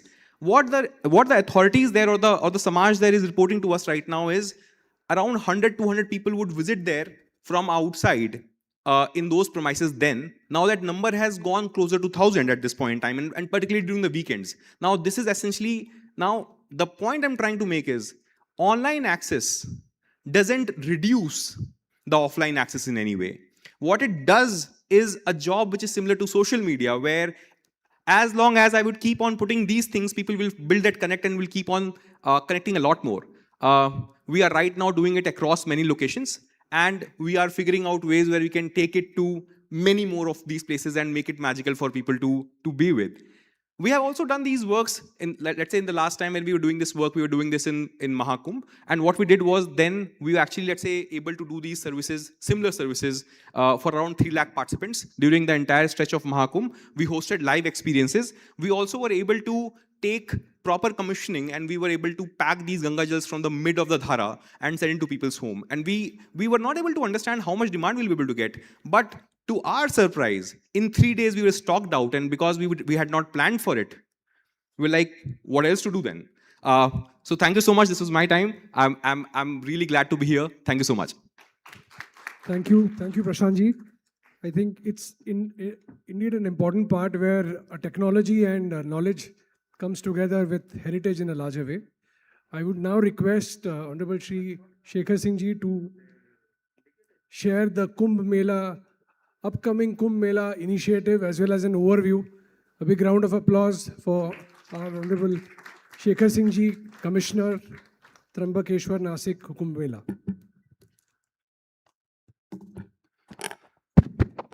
Respected members on the dais, all the organizers of Hindu Economic Forum, Shakti Summit 2026. First of all, apologies from my side to the last panel. Gaurav took my name to cut it short, but I'm completely here, Gaurav. So let's not rush it as far as other speakers want to speak. So I'd like to apologize to the last panel also. But thank you for calling me here. I was just taking a look at what Mr. Sachin was saying. And a lot of things make sense for us as far as Kumbh is concerned. So when we talk about Nashik Kumbh, needless to say, we are one of those 4 cities, 4 regions which host Kumbh every 12 years. I need not tell this gathering that at least. So, and it's been going on. One very beautiful aspect about Kumbh that I realized, and I've realized since I've joined as Commissioner of the Kumbh Mela Authority for the past 6 to 7 months, that it's an event which has been going on for thousands and thousands of years, much more than that. And it's an event which has never required an invitation, which is something which is very, very rare. Most events, including this, probably require an invitation. But Kumbh is one of those events where you don't require an invitation. And from the thousands of years back, people have known whenever that entire astronomical, entire alignment comes together, that whether it's the Nashik Kumbh or it's the Ujjain Kumbh or it's Haridwar Kumbh or it's the Kumbh in Prayagraj. Nashik Kumbh happens when, the Jupiter planet enters the Leo constellation. That is why we also call it Sinhast Kumbh. Ujjain is also called Sinhast Kumbh for a different reason, but that is why we call it. Having said so, the Kumbh specifically from the Ardh Kumbh of 19 in Prayag, even the Nashik Kumbh of 2015, and more so now the Prayagraj Kumbh of 2025, the Mahakumbh, there has been a sea shift in the way that we visualize Kumbh, the sea shift in the way in which we organize Kumbh, and a sea shift in the way of the cross-section of people that are visiting. Earlier, there used to be this entire understanding that it's only the senior citizens who would go to the Kumbh. And you would remember movies from 70s and 80s which will portray families getting disintegrated and things like that. So there was a narrative which was totally antithetical to what Kumbh really meant. And we were not looking at it from a point of view of an absolutely stellar management exercise. Of course, we've added much more management practices into the entire organization in the past about 10 to 12 years. But it has always been an event. Recently, I was going through a newspaper ad from 1926, which called for volunteers from Mumbai. 400 volunteers at that point of time. There was an advertisement in Times of India calling for volunteers to come to Nashik to help in the management of the Kumbh Mela. And that is the kind of traditions that we've been following. As far as Nashik Kumbh is concerned, I will not go into the details, only these numbers are probably important, which is about, when you're planning for Kumbh, you're planning for an inflation of population, which goes from a city of about 26 lakh to suddenly 1.5 crore people in a day. That's almost like 6 times of the population on a single day. And we have 3 such days during the entire Kumbh and also some other days as well.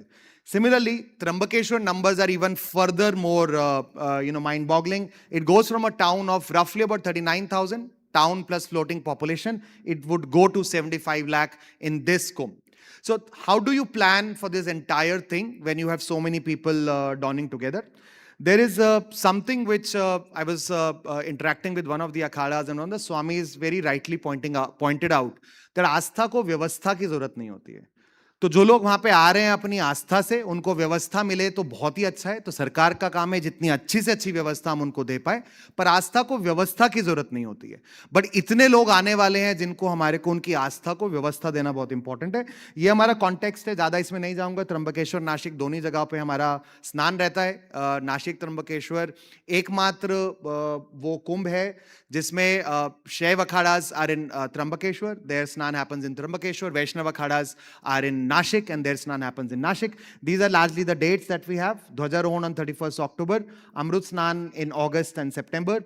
And this time something interesting that we've done, we've declared additional Parvani Mahurats over and above the Amrut Snan. This time our Kumbh is about 20 months long. It's a Trikhand Yog which has come after many, many decades.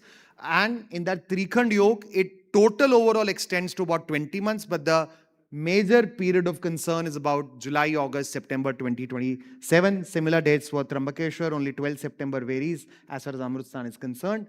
This is the motto that we've kept for ourselves for the authority. Authority that has been just being formulated is something very, very new. And building spiritual consciousness is the core of what we are trying to do. apart from the cultural vibrancy and economic dynamism that we are trying to portray and push forward. Another vision that we've kept aligning with the vision of Honorable CM is how we maintain Maharashtra's thought leadership. Maharashtra has been one of those states, one of those regions which have always had thought leadership in multiple things, right from freedom movement to social reform movement and many other movements. And how do we continue with that as far as Nashik Trambakeshwar Kumbh of 2027 is concerned? How do we hit on spirituality? How do we take care of spirituality beyond rituals? Rituals is of course very important. The holy grail of, if I could put it that way, of Kumbh is the snan that all devotees want to take in the river at a particular time, probably more so than other times. But how do we move beyond that? I was also interacting with Swami Muktanandji from Agni Akhada. He lives in Junagadh. And is that alarm for me? No. Okay.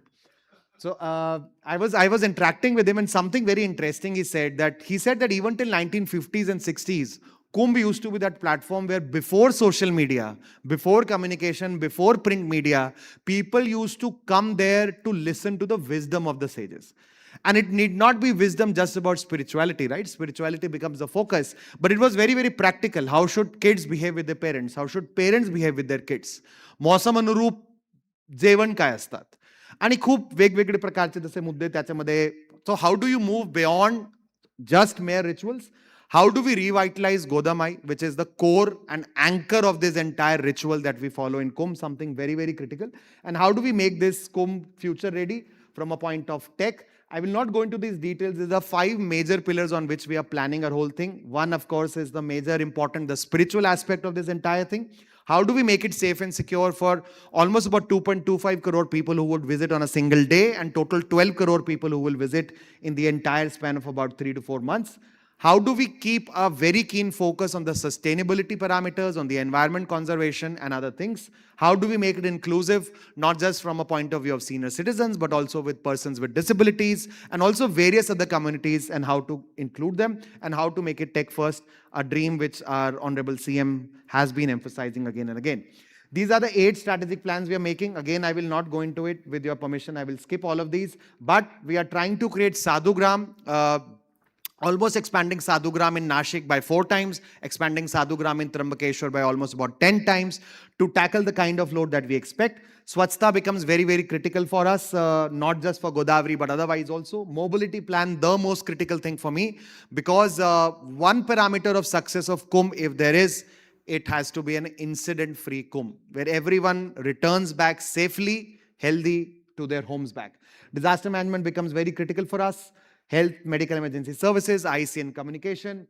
How do we make it more inclusive? Kiranji will speak on it. I won't go much into it with regards to livelihood and skilling plan. We are coordinating and collaborating with DEASRA already. And how do we include cultural programming in the entire concept? In terms of how Nashik Kumbh would be a catalyst for the economy of not just Nashik, but also for the state of Maharashtra as well. This is largely the GDP of Nashik. Won't go into that. Of course, needless to say, Nashik is the pioneering city as far as North Maharashtra is concerned, and one of the pioneering cities in Maharashtra as far as GDP is concerned. This is the kind of kink that you see in terms of the government investment that is happening for Kumbh and beyond Kumbh as well. Honorable CM has been emphasizing on this quite a lot, that what we are doing, the investment that we are putting in Nashik is not just for Kumbh. कुंभ एक निमित्त आहे, म्हणजे हे सगळं आपला investment करण्याचा. पण ती investment केल्यानंतर आपला इकॉनॉमिक इम्पेटस, इंडस्ट्रियल इम्पेटस, नाशिकला एक इकॉनॉमिक खूप क्रिटिकल रिजन म्हणून कसं एस्टॅब्लिश करता येईल, तो त्याचा एक मोठा आपला भाग आहे. And Kumbh becomes one of the vehicles or the tools on which we are trying to place this entire thing. And from a regular investment about 3,000 crore in a year, we'll be going to 8,300 crore in 2026 and 19,000 crore in 2027. So almost a total investment about 27,000 crore that we are trying to make in various infrastructure. These are the kind of focus and goals that we're keeping. In terms of the infra development, there's an airport that we are expanding the capacity of the airport by 3 times. I was in PCMC and I know the pain of the airport here. Nashik will be one of those airports which will be absolutely ready to handle the crowd for the next 10 to 15 years. Additionally, we are developing 3 new railway stations which will be tackling not just the passenger and freight traffic during Kumbh, but would also go beyond that. So Nashik is one of those places which is foremost for agri-exports, not just in Maharashtra, but at the pan-India level. And Ozar Airport is one of those airports which carry cargo from an agricultural point of view. And railways would become very important vehicle for that going forward, not just for Kumbh, beyond that as well. In terms of the infra development, we'll not go into these details, but we are creating ring roads, various other networks of road from Government of India to the Maharashtra state government, so that the overall mobility connectivity improves in Maharashtra, in Nashik region, and place it with the new upcoming Vadhavan port, the Tawa Bharvir connectivity, the Nashik-Chennai expressway that is coming up, and you get a network of mobility and road which is going to be one of the most robust, not just in Maharashtra, but in this entire country probably. In terms of the cleaning of the river, we are going for massive STP upgradation. We are ensuring that no untreated water goes into the river before Kumbh, and we'll be able to achieve that. Sanitation, there will be a huge sanitation, almost more than 60,000 toilets, more than 15,000 Swachhta Mitra who will be helping us keep the whole thing clean. In terms of the Sadhugram, as I already mentioned, these are the two Sadhugram that we are creating in Nashik and Trambakeshwar, about 1,400 acres in Nashik and about 620 acres in Trambakeshwar. These are the kind of facilities that we'll be providing. I'll skip through that as well. This is the economic activity that got generated in Prayagraj. Almost about 90,000 crore was a direct economic activity, and other spillover benefits as well. For Nashik, we've collated those numbers along with Kiranji only. We are prospecting an estimate economic activity of about 26,000 crore, a bit of a conservative number, and a direct first order economic activity of about 9,000 crore could result in an employment of about 32,000 in terms of the direct and indirect employment. But it's not just about infrastructure. It's very easy to get stuck in just infrastructure. So it's also moving beyond infrastructure, how we can reorient the focus of tourism in Nashik back to spirituality, what Mr. Sachin was just mentioning about. And there's a beautiful word that I recently heard in one of the conclaves that we had with a few of our akhadas and our sadhus, where it's no longer to be called paryatan, and I really like that word about tirthatan. And the word, Mr. Sachin, that you were looking for is carrying capacity. So that over tourism is not there, it could be carrying capacity going forward. But I think Tirthatan is that something that we have begun to focus on. Nashik is a place which could be a good anchor for Paryatan also, but a very good anchor for even Tirthatan. And how Nashik could become one of the spiritual capitals, where it could be an anchor for the entire Jyotirling circuit and moving beyond the Jyotirlings as well. So in terms of the heritage development, the restoration that we are doing, we are taking it from the point of view of the aesthetic beautification in both the cities, Nashik, Trambakeshwar, and rural areas also, but also how to push that entire agenda about spiritual tourism and the other tourism also. I'll rush through this, but this is a very ambitious project that we are doing in Nashik. It's called Ramkal Path, where the entire Kalaram Mandir, Panchvati area, Sita Gumfa, Lakshman Gufa, the Ramkund area is being restored back to its glory. Ramkund, that's the photograph on the left, the right is what we are targeting, the left is the one of the street, and the right is what we are targeting going forward in trying to create a heritage district. This is the Kalaram temple, the famous Kalaram temple. That's the main entrance that you see. That is what we are trying to restore, and various other things. These are the kind of architectural elements that we are taking as an inspiration from Kalaram temple only. Few of photographs of the work that are going on at the Ramkund. The second major ambitious project that we are taking up is the Darshan Path project of Trambakeshwar, one of the 12 Jyotirlings and one very, very important Jyotirling for that matter. This is the kind of development that we are doing. We are trying to create a whole corridor. Currently, the situation is not very good.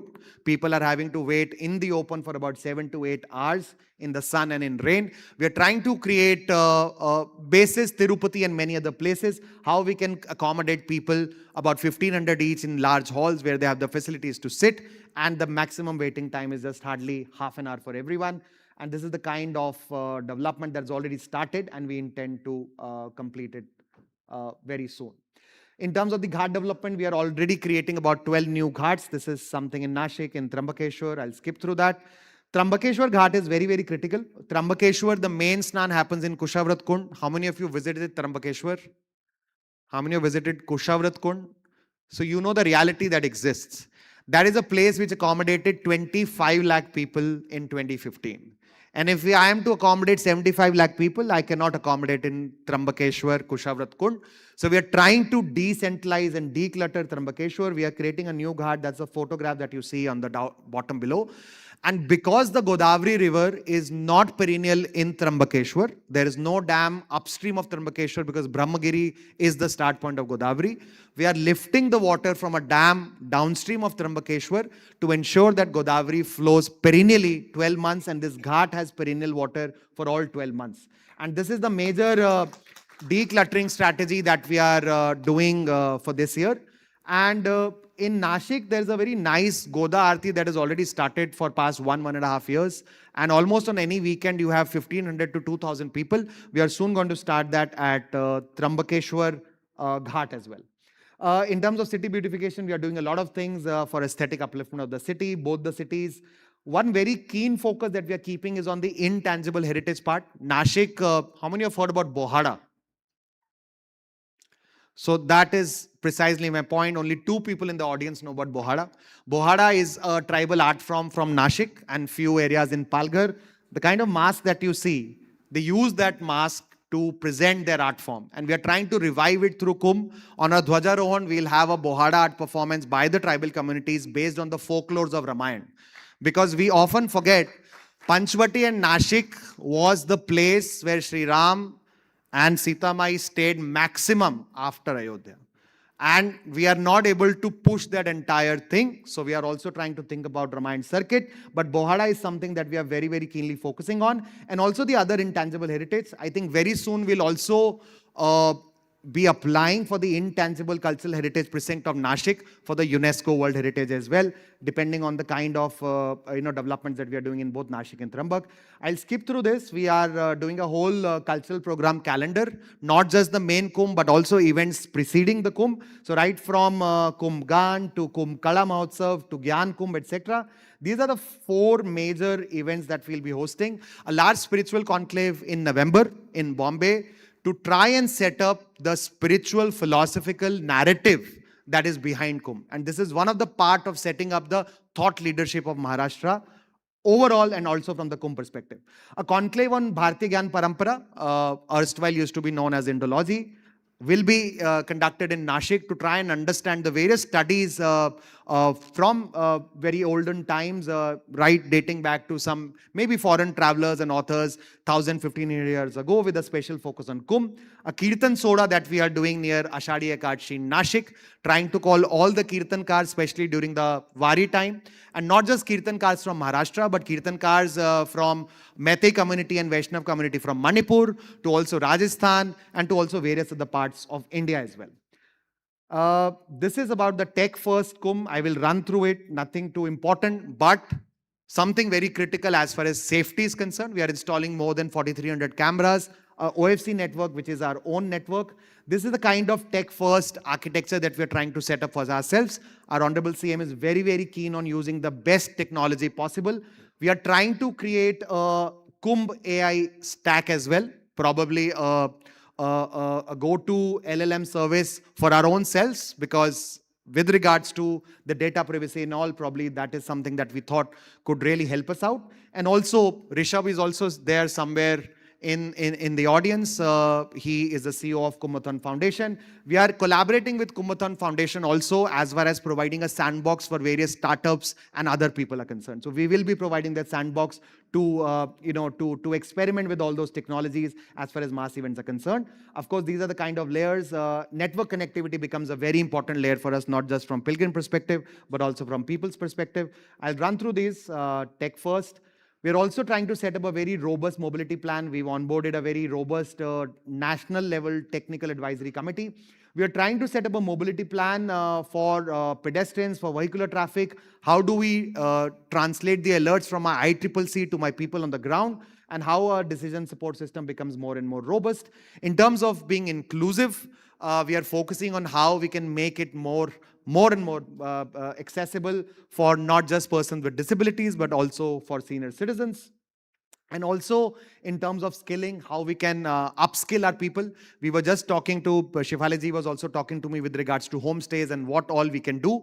And homestays is something which is going to be very, very critical for us if we are to provide that level of accommodation for that much quantum. Otherwise, we won't be able to accommodate it from just a hotel's point of view. So we are thinking about skilling of all these homestay owners on various perspectives. We're also thinking about skilling and HR project with regards to skilling of small entrepreneurs. Kiranji is helping us out with it. We are running against time on that project, but I think we can make good this thing of it for the next 1 year, where we intend to upskill tourist guides, where we intend to upskill auto rickshaw drivers.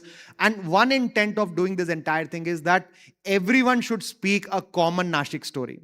That is what everyone should speak. So what my auto rickshaw driver is telling should be the same what my 5-star is telling, should be the same what my homestay owner is telling. So, and we are trying to coordinate that entire single storyline that we want to portray to anyone who comes to Nashik for Kumbh Mela.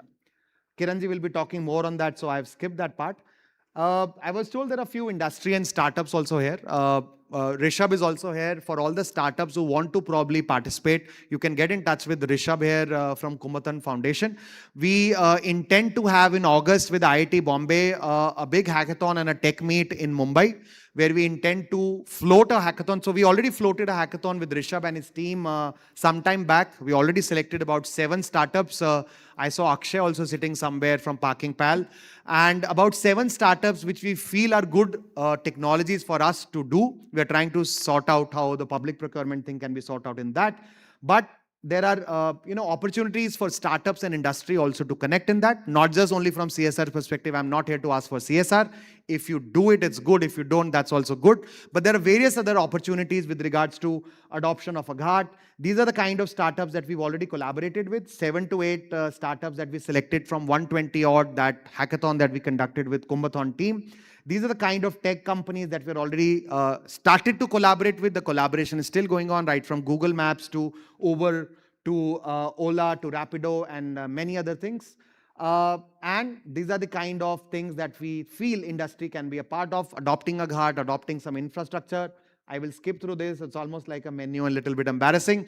But these are the kind of opportunities for collaboration that can be there with industry.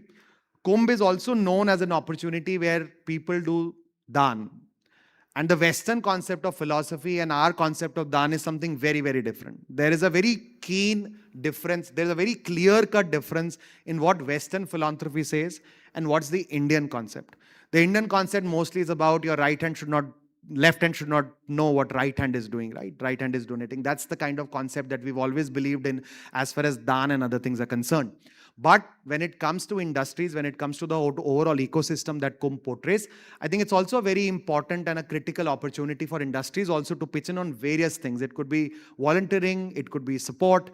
We'll be using our huge force of volunteers. I didn't show it today. We are almost training about 15,000 volunteers to help us manage the Kumbh, because it is something that the administration of the government cannot do alone. A successful Kumbh is only possible when each and every cross-section of the society come forward and pitches in. And I think I'm here as a absolutely open invitation to whoever would want to pitch in whichever form. Thank you so much. A big round of applause. Guys, with that, I think 80% of our content around the Kumbh Mela is clear. I would directly take you all into this panel discussion now for us to understand. So we briefly would start with Kiran Limaiji, if you could. So this format is where I would be requesting the other dignitaries to introduce themselves in 2-3 minutes, and then we would come to the Q&A, followed by questions that you would have. So I think Kiran Limaiji can give us an overview about the Asra Foundation as well as the work that they are doing with the Kumbh Mela and how exactly it's going to be interesting for every one of us to work closely on this. Right. First of all, I thank organizers for giving us this opportunity and Shekhar Singh ji for the brilliant presentation. The Asra Foundation works for what we call nano entrepreneurs. In the revenue terms, they are like someone who is with a turnover up to 1 crore. They form like a large base of entrepreneurship in Indian economy. And we are not like a typical NGO who works for them. We see ourselves as a digital knowledge platform where they can seek lot of inputs, lot of information and lot of support that they need to grow their business and essentially create employment for themselves as well as decent livelihoods for everyone in the economy.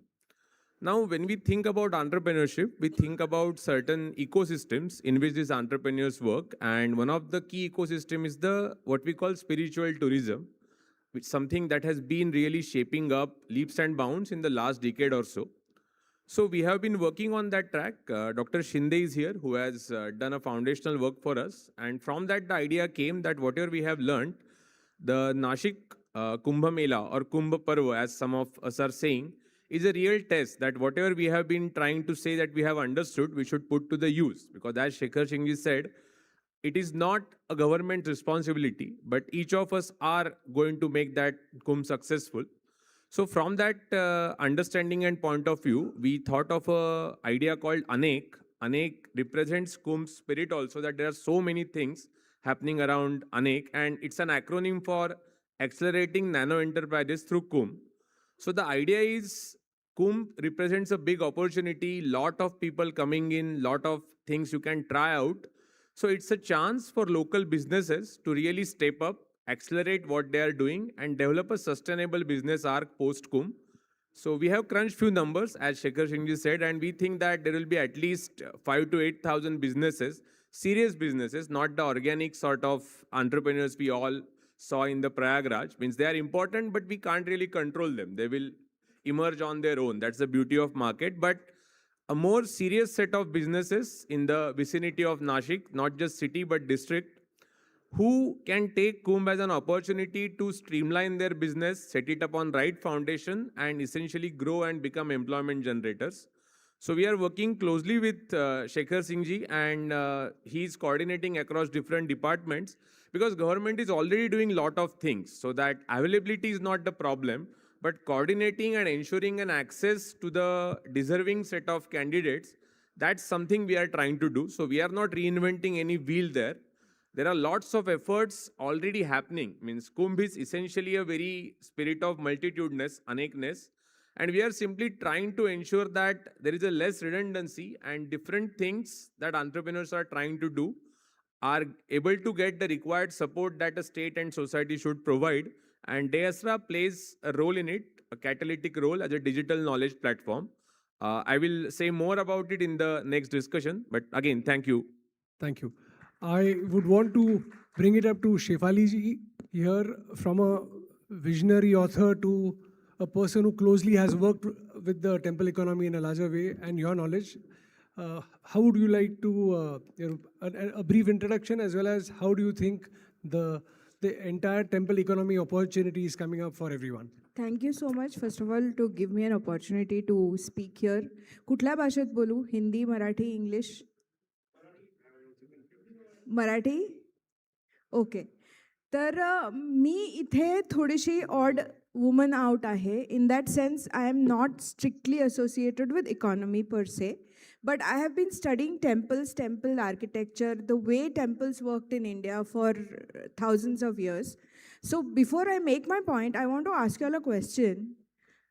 How many of you have gone to a temple in the last 1 week? Any temple? In an audience like this also, in a room like this also, all hands did not go up. That is something that we should reflect upon. कारण मंदिर economy आणि मंदिरं तेव्हाच वाचतील जेव्हा आपण मंदिरात जायला सुरुवात करू. पहिली गोष्ट. दुसरी गोष्ट, how many temples do you think are there in India today? छोटी मोठी, झाडाखालची, वडाखालची, सगळी धरून किती मंदिरं आहेत असं तुम्हाला वाटतं? 1 कोटी नाही, 2 lakh, more or less. 32,37,000. 32,37,000. Okay. आणि त्याच्यातली I will take just Tamil Nadu as an example, because Tamil Nadu has the strongest concentration of old temples. चोलांनी जी मंदिरं उभारली, which are like 800 to 1,000 years old, त्याचं maximum concentration is in Tamil Nadu. And out of them, sadly, they say, exact data you may differ, but there are about 14,000 temples under the HRNCE, which are controlled by the Tamil Nadu government. But out of that, what is shocking is almost 10,000 temples do not have enough resources even to offer daily puja. 10,000 out of the 14,000 temples, 4,000 temples are rich temples, 10,000 temples, the priest doesn't have money, and I've seen this myself on my temple travel to Tamil Nadu, की त्यांच्याकडे daily प्रसाद घालायला सुद्धा पैसा नसतो, तेव्हा ते आपल्या घरात शिजवलेलं अन्न आधी देवाला प्रसाद म्हणून देतात आणि त्याच्यानंतर ते ग्रहण करतात. So when we're talking about temple economy, when we're talking about crores and crores of money, also understand that there is a disparity. And we are talking about, I was listening very closely to Rakesh Singh ji, I'll just take 2 minutes. And everything that he said about temples being a cultural center, about temples being at the forefront of sustainability, all of this is not today's thought. हा आजचा विचार नाही आहे. 1000 वर्षांपूर्वी जेव्हा चोलांनी मंदिरं बांधली तेव्हा they left a very detailed record of how the temple was to be run, who is to support the money for the temple, they granted land to the temple, ते लँड कोण टिल करेल, त्याचा किती भाग मंदिराला जाईल, त्याच्यामधनं प्रत्येकाला किती मिळेल, हे सगळं त्यांनी लिहून ठेवलं आहे. आणि आज आपण जे म्हणतो ना की मंदिरामध्ये मिसअप्रोप्रिएशन ऑफ फंड्स होतं, ही काही आजची गोष्ट नाही आहे. 1000 वर्षांपूर्वी सुद्धा हे होत होतं. आणि त्यावेळेला सुद्धा they had put in checks and balances, आणि ते इतके स्ट्रिक्ट चेक्स अँड बॅलन्सेस होते की एखाद्या मंदिराचा पैसा जर एखाद्या व्यक्तीने स्वतःच्या वैयक्तिक स्वार्थासाठी वापरला तर that person, not only that person, त्याच्या पुढच्या 7 पिढ्या were excommunicated, they forfeited their right to go to the temple and they were basically chucked out of the community, and that was a huge deterrent. So that ensured that people did not do this. Girishji talked about temples being the center of art, being the center of Sahitya. Even today, forget many years ago, today also you go to a community temple like Tulsi Bagh or Belbagh in Pune, you will find that in the evening there are children playing there, there are elderly citizens getting together and talking, there is somebody who is offering music seva, there is some kirtan happening. That happens everywhere, in every temple, in every village, in every city in India.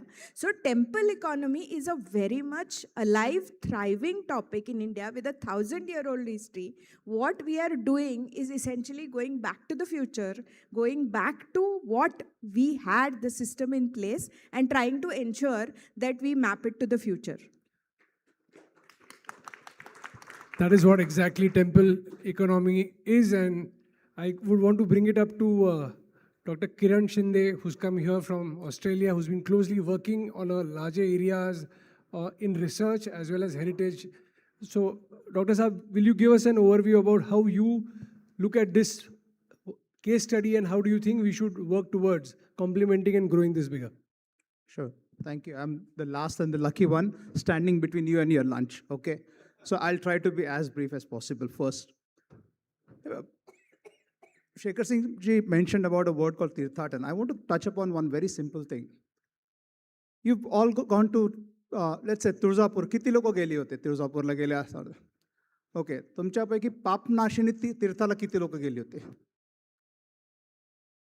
3 hands. Now this is a fundamental difference that is happening. आपण खूप tourism बोलतोय, पण आपण करतोय काय सध्या? आपण गाडी काढतो, मंदिरात जातो, दर्शन घेतो, परत येतो. ठीक आहे? याला टेम्पल टुरिझम पण नाही म्हणता येणार, याला टेम्पल व्हिजिट म्हणावं. What this does is it dissipates the economic benefits that tourism would have brought you. Right? Now if you go back 15th, 16th century, there is a word that I want to use. तीर्थाटन हा एक शब्द आहे sir. दुसरा शब्द आपल्याकडे होता देशाटन. त्याच्यात व्याख्या अशी आहे की तुम्ही कुठल्याही मंदिराला किंवा त्या तीर्थक्षेत्राला गेलात तर नुसतं तीर्थक्षेत्र बघत नाही तर अवतीभोवतीची जी सगळी सिस्टम असते. आपल्याकडे आज तुळजापूरमध्ये कमीत कमी 6 कुंड आहेत फॉर एक्झाम्पल. पुष्करिणी आहे, शिळाघाट आहे, ही घाटशीळ. छोटं तुळजापूर आहे. I am just giving you one example. There was a whole ecosystem that was sacred. It was made sacred so that people could come, visit the temple and visit all the other places. In the process, they would stay for at least 1 night or they stay for 2 nights. In tourism economy, overnight stay is a must. त्याच्याशिवाय economy होत नाही. Now, how do we start thinking? So going beyond spirituality, फक्त स्नान करून येण्यात काहीच अर्थ नाही आहे. How do you embed that into a wider social and spatial structure? That is where every other enterprise has a role to play. To give you one example, तुळजापूरमध्ये 16 घराणी आहेत मंदिराच्या आत. मंदिराच्या बाहेर 250 घराणी आहेत ज्यांच्याकडे पुजाऱ्याचं काम आहे. I will talk more about it, but I also want to alert to the Deyasra study that we did last year. And shockingly, you'll understand that when visitors goes to these sacred places, more than 50% of the income or 50% of the expenditure is already done before they come into the town. म्हणजे त्यांनी येण्या जाण्यामध्ये हॉटेलमध्ये booking केलेलं आहे. Local कम्युनिटीला फार कमी मिळतं. तरीसुद्धा तेवढ्या छोट्या एक्सपेंडिचरवरती अख्खी कम्युनिटी जगते. And that is the key message that I want to do is equitable distribution of wealth. How do we work on tourism economy? How do we bring in cultural heritage as our social capital? आत्ता काय झालंय, आपला focus फक्त टेम्पलवरती गेलाय. आपला focus temple टाउनवरती झाला पाहिजे आणि तिथे राहणारे जागरण गोंधळ अंतरी मंत्री सगळ्यांवर झाला पाहिजे. So start loving your heritage, start putting money in heritage. Thank you. Thank you. I have got an indication from the organizers that I'm supposed to wind up, but I'm going to take another 5 minutes because a couple of questions which are very important. 3 basic questions you would want to ask Shekhar Singh ji. Primarily, that what is that you feel the audience should support the Kumbh Mela with, and what are the areas where we need to discipline ourselves and contribute this journey in making it a much more larger and a successful activity? A quick one from you, sir. First and foremost, come for all the Muhurats, not just for 2 or 3 specific Muhurats. That's something which is very, very important, will become very important as we move to any Kumbh thereafter, because the kind of people that you end up expecting on a single day, it goes beyond the carrying capacity, what he was saying, of any city. It could go beyond that. And there is enough time available this time. Second thing, I think anyone and everyone is invited to be part of doing the seva for Kumbh. It could be in any form. I'm saying it could be in form of volunteering, it could be in form of any service that we want to do, it could be in form of many other things. So that is another thing. And third, I think we are trying to make good use of a lot of technology, and we also realize that we have all cross sections of people. I can't expect Ajji coming from somewhere in a rural district hinterland to be looking at my app and website to what I want to communicate. But I think one major difference that has happened in Kumbhs is the kind what I was mentioning, the cross section of people has changed. Youngsters are coming more and more. But to all the youngsters sitting here, don't just take a photo and post it on Instagram. Try to also look beyond what Kumbh means, what it meant, and how it could probably be a part of your own personal spiritual journey. And I really believe in that. And how you could make it as an intrinsic part of your own personal journey. So I think those 2, 3. Brilliant. I have a question for Prashant ji here. Prashant ji, you leading the largest online Pujan app and beyond. What is your insight when you talk about the earlier Kumbh Mela and the upcoming Kumbh Mela where Shekhar ji is here, and what are your industry's requirements? How do you represent the industry, and what do you think industry needs from government and the organizers?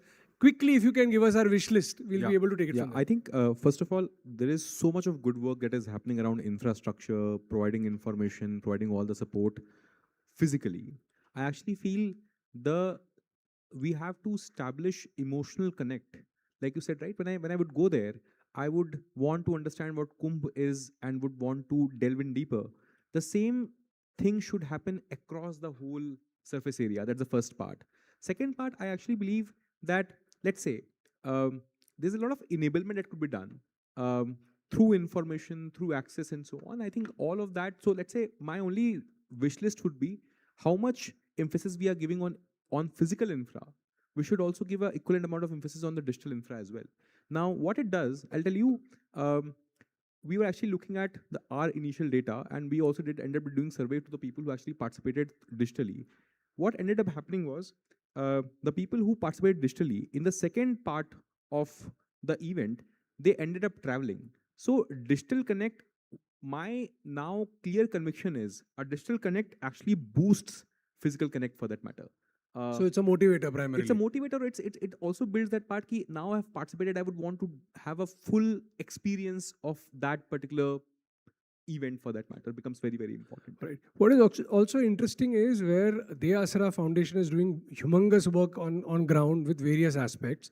What are the hurdles that you are finding from people or the entrepreneurs' point of view that you may be in a better position to solve, which may have not been, a case study in the earlier Kumbh Melas? What is your catalyst effect that you are trying to create in this activity, and how do you think people should benefit out of this? Yeah, means it's not that we have some new ideas for what people can do. I think entrepreneurs are always best at innovating themselves. They are entrepreneurs. What we are trying to do is they often lack the. We are talking about this nano enterprises segment. For example, there are several SHGs around there. The tribal department is working with several initiatives, or even the street vendors under PM Swanidhi. They often think of what they have, but they miss out on the fact that there are lots of devotees coming there, and I have to think from their perspective first. What in the whole startup jargon called consumer-centric approach or consumer first. So that is something we are trying to inculcate. And as rightly pointed out, the digital is the very important part. That the post-Kumbh sustainability depends on they generating a digital footprint on them. And Deasra, in our work in the last decade or so, we have developed several sort of ideas around how can we help businesses with compliance, the digital, social media ready strategy. And we are trying to bring in this expertise to the existing structure over there to prepare them gear up for the upcoming Kumbh. Lovely. So I think one last point I would want to add before we just go there. I think one more survey that we did in Haridwar, and this is I think important for us to know, is we actually interviewed around 100 people in Haridwar who actually ended up doing some ritual, and 92% people had negative NPS because they said that the pricing is not standardized, and what do I expect from that particular ritual from Pandits, for example, Pandit Samaj. That standardization of prices and what to expect, what to get in that whole services economy essentially creates a negative NPS. That's a very important part for us to solve. If we can do that, so that will be fleecing magical. should be controlled primarily. People should not get a feeling that they're getting fleeced during these activities. Yes. Yeah. Shafalaji, you were Okay, saying I want to make a very important point here. I have had the opportunity to visit at least 550 temples in India so far. That includes Jain temples, Buddhist temples, Sikh temples, and of course Hindu temples. And I'm very sad to say that the Sikh Gurdwaras are spotless, the Jain places of worship are spotless, the Buddhist Gompas in Himachal and Ladakh are spotless. The only place where you find trash and where you find the complete disregard for cleanliness is unfortunately only in Hindu temples. And that is not the government's responsibility. Sarkar जाके कहीं पे कचरा नहीं करता, कचरा हम लोग करते हैं. So this is something that I think we should take it upon ourselves also as devotees, that whenever we are going to the temple, not only we should not trash or we should speak if there is cleanliness is not there, we should also stop other people. We should persuade other people. That is a very, very important aspect of temple economy, because when you go to a temple, you go with very pious, very pure thoughts in mind. And if you are seeing complete trash, if you're seeing bad smells, I have seen in Odisha in a Shiv Mandir, in a very, very famous Shiv Mandir, cockroaches climbing on the Shiv Pindi because nobody has washed up after the milk abhishek. That is solely on us. And somebody, it's something that nobody wants to hear, but this is upon us. This is not upon Shekhar Singh ji. This is not upon the government. This is upon us as Hindu devotees. Sure. I think. All right. Just one statement. Today we have gathered here to open up the conversation. So on behalf of all of us, I invite all of you who are only visiting to become a part of the process, become a part of this phenomena of reviving the Hindu temple economy. Do not just make it a tourism economy which someone else skims off. Be a part of it. Take active sense of pride in saying, I'm doing this because I am a Hindu. With that, I'll close myself. Thank you so much. So the larger side of the story is that we are here together to learn from all these stalwarts about the temple economy, the Kumbh Mela, as well as the upcoming celebrations. A big round of applause for everyone here. And I'm sure we've kept you starving for a very long time, but this was worth that wait. We will be available around for your offline questions and anything else. Thank you once again. Thank you, everyone.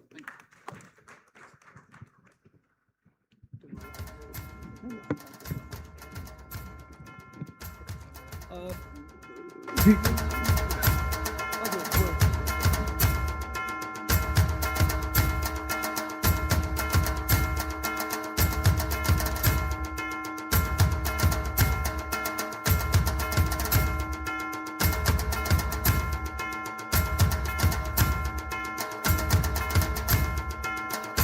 have lunch in the adjacent building on the first floor. So, since we are running short of time, so I request, lunch time will be only 25 minutes. So please hurry up. Okay. Okay. And so just after, right now we have 2:30. So at 1:55, please, I expect everyone to be in the hall. So because we have many sessions and we have to start since our governor is the chief guest, so his session will start on time.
Okay, so hope you have enjoyed the lunch, and those who have not done, you can request everyone to come as soon as possible. Right. So, with the interest of time, again, we will be now shifting to the next session, which is integrated technologies, AI and IoT relevance. Right. So, at SNES IoT Laboratories, where I'm heading that company, our own journey has been around IoT, automation, wireless mesh network, industrial monitoring, real estate automation, railway focused solutions. We have seen very closely that technology is no longer a luxury or a future topic. It has been a necessity for competitiveness. Today, every business, whether it is small, medium, or large, is facing pressure to become more efficient, more data driven, more connected, and more responsive. As we all know, AI and IoT are two technologies that can play a very vital role in this transformation journey. For MSME, the real question is how to adopt them practically, making them affordable and in a way that create measurable business value.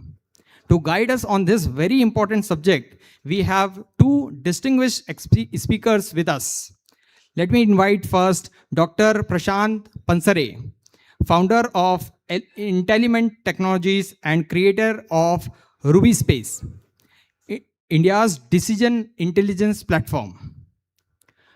Dr. Pansare is the first generation entrepreneur and an innovation leader with more than 2 decades of experience in artificial intelligence, data science, decision intelligence, with presence across India, Australia, Singapore, and Europe. He has been recognized with several prestigious awards, including Agassiz Graham Bell Award, CII National AI Award, and many more. So let me welcome Prashant ji. Please come on the stage. It will be a pleasure to have you at the stage. Okay, so next is I am also warmly welcome Dr. Shri Vikas Mahajan ji, who is the CEO Actin Technologies. He has been actively working with manufacturing enterprises with global technology ecosystem on digital transformation, initiatives focused on connected manufacturing, operational visibility, and smart manufacturing ecosystems. This session is designed to help MSME look at technology not a buzzword, but as a practical growth enabler, something that can improve efficiency, strengthen competitiveness, and prepare business for the future. With this context, I welcome both of our distinguished speakers and request them to share their insights on the same. Thank you. So we'll have a same presentation so that we will quickly go through the slides for us to have a takeaways.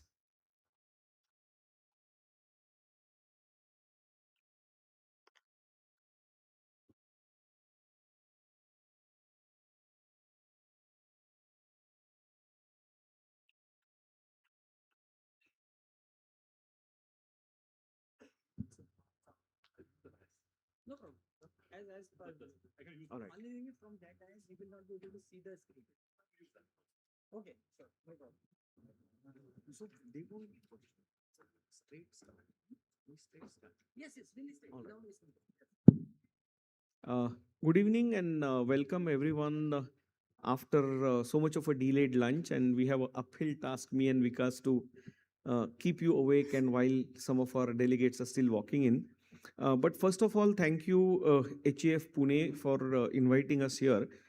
And while we were actually curating theme, enough I think has been said in the morning session.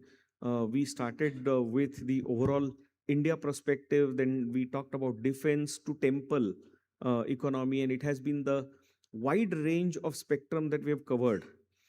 So what we intend to do in next about 15-20 minutes between me and Vikas is actually share with you some reflections that how as first generation entrepreneurs build a startup, build a product, and where we are now, and how this overall, so to say, make in India, made in India for the world, what has been our experience in that journey. I will be talking about the role and emergence of artificial intelligence.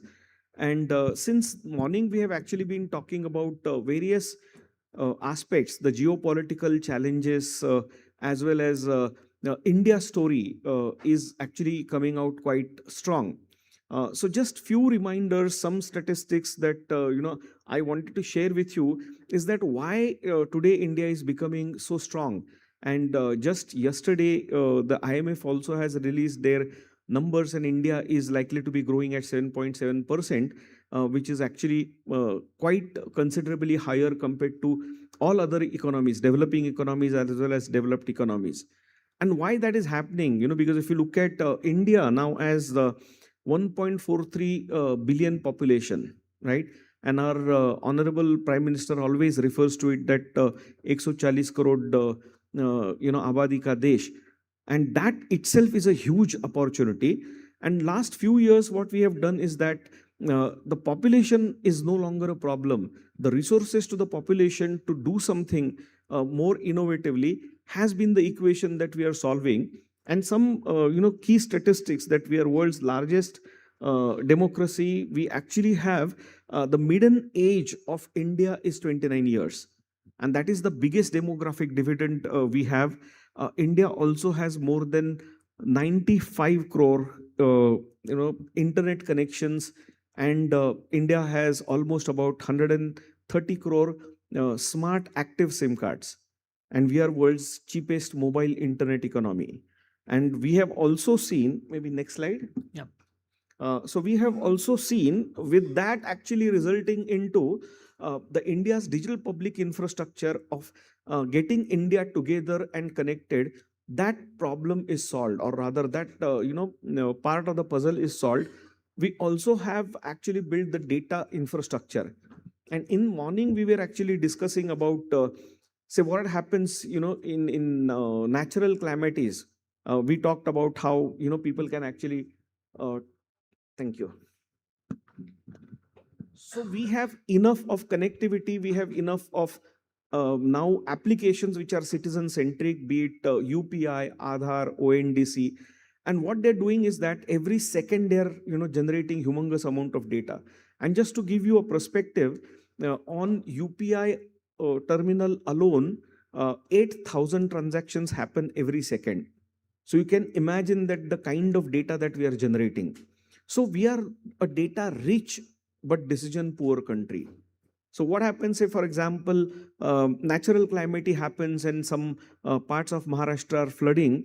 So we know that what is happening there. People will take pictures, share. There will be calls. A lot of information will happen.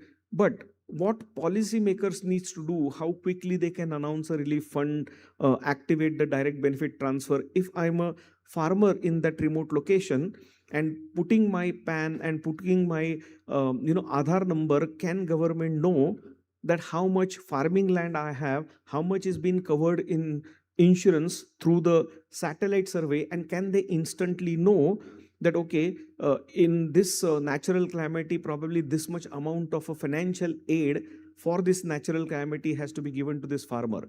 And that is what I mean by connecting these systems and data for a proactive decision intelligence. And when we talk about decision intelligence, then underneath you will have artificial intelligence systems and decision systems and recommendation systems will work.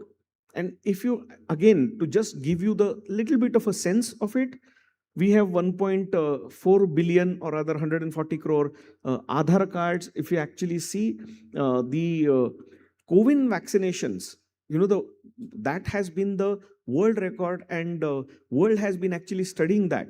So more than 200 crore of vaccinations have been done by India, and they are also managed. The entire execution has been done digitally. And that itself is a global case study. If you look at FASTag, right, that is another very interesting case study that last 10 years we have seen evolution. We no longer stop at the toll posts. Not only now we just slow down, and probably very soon you will also remove those barricades so that you can simply pass by, and the 5G networks will simply scan your FASTag. So what is happening? And there was also the supporting policies like why we have these, new type of number plates being introduced, so that you are supporting the FASTag for your number plate scanning, not only for the citizen convenience when you are passing through the tolls, but it is also for your forensic and security related, measures. So now, if you actually look at the tax filing, if you actually see, or GST collection, every month we are setting and breaking our own records as Digital India. And hence I said that Digital India has also created a very data rich India. Now, with that, what we have to do is, how can we become a intelligent India? And that is what is something that I wanted to share with you.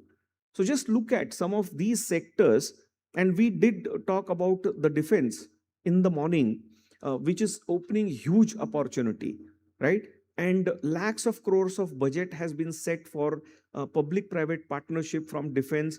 Also, there are lots of interest being welcome to the research community, startup community. And I'm going to share with you our own product story as well as our own success story, and how we have been engaged with defense and public sector, which we thought that is not going to be very easy pathway for us. Agriculture, for that matter, using the drone technology, using automation, how we can actually have those local low-cost innovations at a massive scale, something similar to the UPI. So that actually helps us in transforming it, right? Today, what is happening is that every village, every household, people have 5G SIM cards, they have smartphones, and most of the youth is engaged in creating reels. So they have become their own music and movie directors. Now, these are technologies we are using for leisure. From there, how can we move towards some of the essential services? And I think government has taken so many initiatives on the digital side, that the citizen engagement, a couple of years back, when I first time downloaded that Digi Yatra and did that self-service KYC and first time walked in at the airport, that was a quite delight, that you are talking about the deep tech, your image processing happening at the edge, but using your own last mile device, right? So government has actually helped in leveraging the user devices and the 5G network connectivity. So understand that has made it inclusive. So the bridge between India and Bharat has been digital, and that has actually spinned off. If you look at manufacturing, for that matter, there is expected to be almost $1 trillion of a trajectory in by 2030. And a lot of that, so many companies are actually coming to India. The GCCs are coming to India. Indian markets are exploding. And are we really ready to take on, these growth challenges in the digital way? And hence, some statistics, I have put here. And what is important is that the AI is not going to be essentially a problem or a threat. It is the way we look at it. AI is not new. It has been there in industry for quite some time, but it has changed the way we are consuming it, right? And all of us actually carry our mobile phones in the pocket. So when you're actually, typing a word, even in your messaging application, it is giving you text prediction, word prediction. When you're searching on Spotify, the songs, there is a recommendation system that is working in the back end. And UPI is a best example. Uber is a best example. Enough has been talked about it, that for a populated country like us, we need digital technologies. We need AI technologies, right? So from there, let's look at... Prashanti, 2 minutes. Sure. Let's look at some of the industries where actually this can help. So UPI, if I have to give you an example, look at forensic intelligence and fraud detection. So per capita, the number of transactions that are happening in India and controlled frauds, cyber frauds, are actually impressive numbers. And we are doing those transactions massively. So this is actually the logical progression of digital India. So if you actually see that what has been happening for last 10 years, the Startup India initiative to Make in India, which was actually for manufacturing. So if you see the connectivity, which was telecom revolution of a digital India, to Startup India, where we are actually building the entrepreneurship at a national level, and then last few years or a decade has been manufacturing and electronics, and the next decade is expected to be the intelligence, the artificial intelligence. And we need these systems which are more inclusive, adaptable, and scalable in the right way and spirit for both government as well as for the private sector. So this is one case study which has been Rubyscape is the product that is built in India for the world, made in Maharashtra, made in Pune technology. And this company I incubated in 2020 under Digital India Startup Program. We have not only developed this IP in Pune, but it has 8 international innovation patents. And this has been adopted by the Indian Defense. 4 DRDO labs are using it. JNPT, which is our one of the flagship customer, that has actually gone live with more than 200 users for their smart port analytics operations. And when we actually engaged with them in a public sector, for us it was first time. We always worked in enterprise and private sector. So this was basically the GEM based procurement, and we also listed this product on GEM. There are so many entrepreneurs and innovators here. So there is no dearth of ideas and innovation in India, but sometimes we lack that how we create the right pathways. The second important thing is that we need to build effective business ecosystem. And that is also one of the reasons why I was delighted to come here as a Hindu Economic Forum, that various forums and channels are opening up, and startup like us with probably no external investment or funding background, on our own we bootstrapped the company. We decided to engage with the public sector and defense, and this point was actually being brought out by the inaugural keynote speakers also, that enough has been said. How can we directly engage? How can we build made in India technology for India and beyond? So this is one good example I thought that I must share with you, that doing business in public sector and defense is not that difficult. Of course, you need to know rules of the game and how do you participate. What we also are doing is that with this technology product, we are also making innovation more inclusive, and we also work with the academia as well as public sector for joint and co-innovation. In the interest of time, I'll skip some of them, but this is the last slide.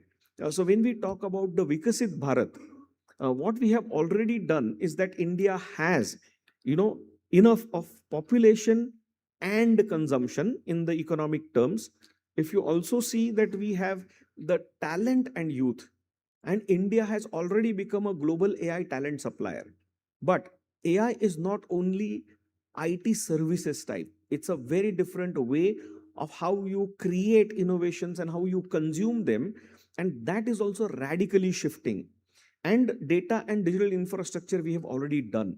So what we need to focus on is that how can we build on the innovation and AI infrastructure. And our honorable chief minister has been almost every week on a public forum, has been emphasizing on making Maharashtra as a data center capital and AI infrastructure, huge amount of investments happening. I am at least seeing it for the first time that government is extremely proactive in terms of creating that kind of a policy level, conducive environment as well as infrastructure that is essential for industry, startups and innovation, and how we can build the decision infrastructure, whether it is blockchain, whether it is cyber security, whether it is artificial intelligence applications coming in.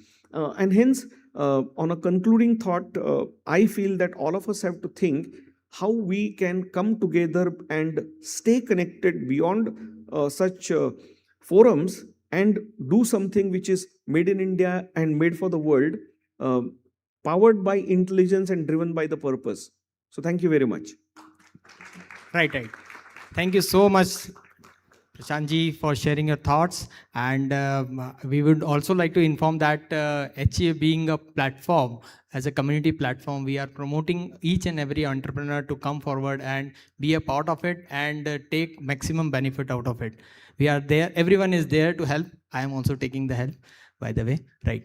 So next, we will listen to Vikasji also.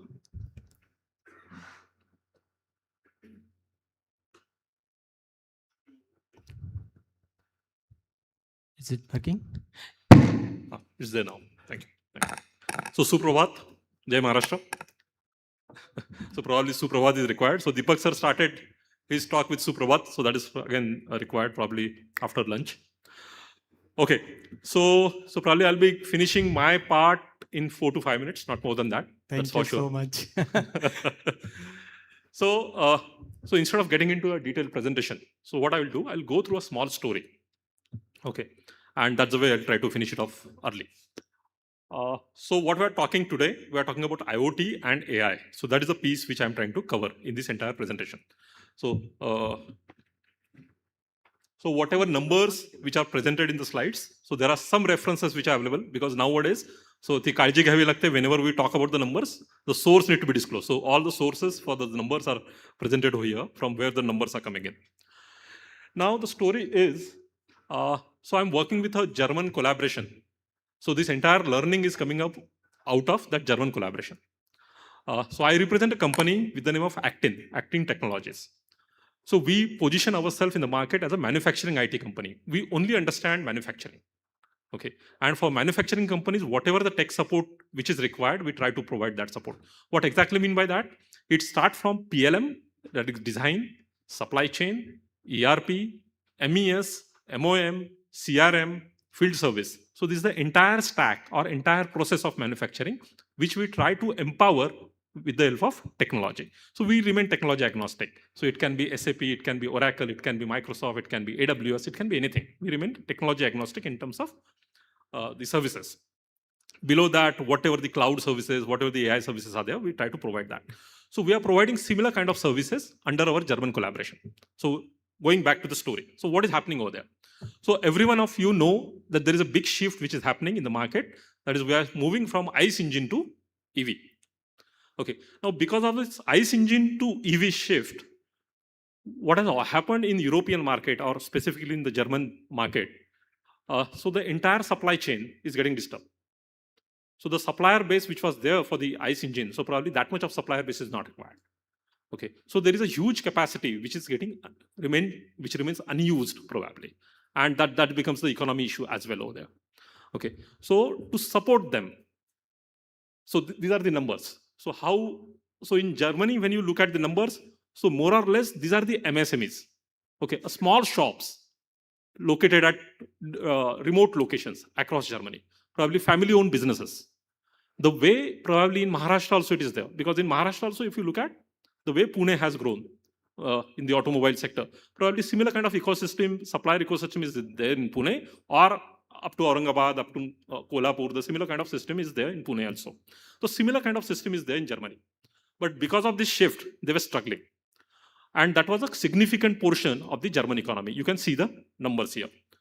So to address this problem, what German government did, German government came up with a industry 4 kind of solutions. So they said, since you are going out of the business in the supply chain, so what they're doing, they are saying probably we will enable you with the technology. So any of the shop, small shop at a remote location in Germany, so they are empowering that particular shop with technology. So what exactly it means? Now that shop, instead of supplying to Volkswagen in Germany, that shop is getting enabled because of the government effort. That shop can supply to Tata Motors in Pune, okay, or Mahindra in Nasik. Okay, so German government is making those efforts. Like business point of view, that visibility they are bringing in. That is one thing. Second thing is, so whatever the production is happening in that shop, how that visibility can be provided to OEM in Pune or OEM in Nasik. So that entire platform, the high-level platform, is developed by the German government itself. That is referred as Manufacturing X. Okay, so we are not contributing to Manufacturing X, but we are there with one of the major collaboration with Haler. Haler is one of the major CNC machine manufacturer. So whatever MES dashboard which is required with the CNC machine, so that has been provided by us. So what is happening with that? So whatever production which is going on with that shop, visibility of that production in terms of quality, in terms of pace, in terms of all the parameters, that visibility is available to Tata in Pune, that visibility is available to Mahindra in Nasik, although the supplier is there from Germany. So that's the way we are trying to achieve it. It is still work in progress. Okay, so that's the way German government is adopting this. Okay, so So the learning was, when interacting with the German bodies, the learning was, they are saying probably in Germany, if they want to empower the manufacturing, they need to support manufacturing with the tech enablement. Okay, so the manufacturing engineering portion is pretty fine over there, but the tech, IT, AI, IoT piece need to be supported. That piece need to be provided with the help of government. So that is the approach which has been taken by the German government. Okay, and what we see, yes, it is working very effectively. Now they are able to leverage their engineering expertise and they are trying to explore the new markets. Okay, so that is what is happening. So this is my learning out of that German client. Now, how it is applicable to you guys? So first thing, yes, for the Indian market, for the domestic scenarios, same scenarios are applicable. So somebody having a shop in Aurangabad, somebody is having a shop in Kolhapur, somebody is having in Nagpur. So for all these guys, some sort of tech enablement is required. Now, again, the same question comes to us. So probably if I start talking about AI to a Nagpur guy or to a Aurangabad guy, okay, how that guy will be able to invest? So it is highly impossible. Okay, getting those resources, getting that expertise remains a challenging kind of scenario. So what can be done with respect to that? So, okay, so again, so that remains one question for us. So that is a learning from Germany, and we are posing this as a question that how we need to do that, because we understand the ground level reality with the manufacturing guys. So this is the question which I'm bringing in. At the same time, from the Indian government side, so there is an extremely good effort which is going on. So recently CII and Chief Minister of Maharashtra presented a paper in Pune itself that is all about manufacturing's contribution, which is the current contribution to GDP, is around 12 to 16%. That is what manufacturing is contributing to Indian GDP. That need to be there up to 25% if you need to have a developed economy. So you need to bring that contribution from 16% to 25%. So for this, even this Niti Aayog, even the Maharashtra government, even CII, everyone is saying even the Indian Bharatiya manufacturing domain also need to be supported by tech enablement. Okay, so that is more or less learning. So what Prashant is talking about, he's talking with AI, he's talking about with analytics. I'm again talking about IoT, data acquisition, AI, and all those stuff. This enablement need to be provided. Now, all this technology needs to reach to the MSMEs. Now, how to do that? So, because although there are so many forums, but ground level challenges remains as it is. So, how to do that? So, for that.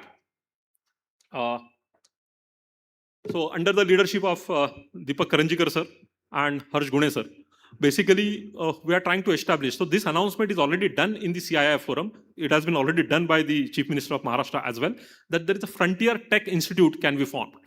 Okay, so there is a concept of Frontier Tech Institute, an institute which will be able to help all the manufacturing companies to adopt technology, to adopt IoT, to adopt AI, to adopt analytics. So that is what is required. So even our government is coming forward and saying, yes, we will be able to help you out in the form of a technology institute, dedicated technology institute for that. So in Pune, under the guidance of Deepak Karanjikar sir as well as Harsh Gune sir, we are initiating this particular drive, and we are expecting this to get established probably in next 3 months. So the appeal is like, so whatever problem statements you have, so if you can bring in those problem statements, so we'll be creating a small forum for that. So there is a meeting which is scheduled on 25th of June. So we'll try to identify the problem statements. We'll try to identify or define the agenda for this Frontier Tech Institute. So please come up with those problem statements. So all those, adopting AI for a small shop remains a difficult scenario. Okay, adopting IoT remains a difficult scenario, but with the help of government, with the help of experts like Gune sir, we are trying to identify or get some answer to that. Okay, so this is the appeal. So whatever the problem statements are there, please come up with those problem statements. You can contact Gune sir or you can contact me for this. Okay, so that is the experience which we got in international market. We are trying to apply it into the domestic scenarios, and we are trying to get the help from the government side also. So that's the pitch from my side. Thank you. Thank you. Thank you so much, Vikasji. It was really insightful learning from Germany and implementing the same in India. So for MSME, we need to understand the opportunity, build the right capability, collaborate with the right ecosystem, and this is the right forum, and move with confidence. With that, I thank HEF for giving me this opportunity and our sponsors, Accurate Industrial and Cognosys System. Thank you so much.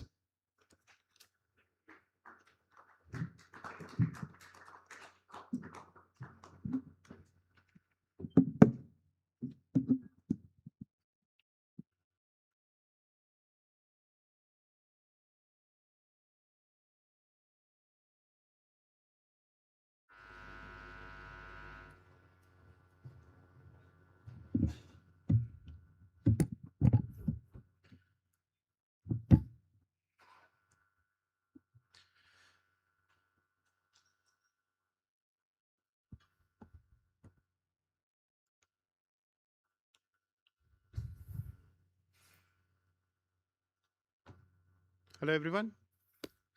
So by 2032, AI market will be worth $130 billion. Let me put that in perspective. That is larger than the combined GDP of Sri Lanka, Nepal, and Myanmar.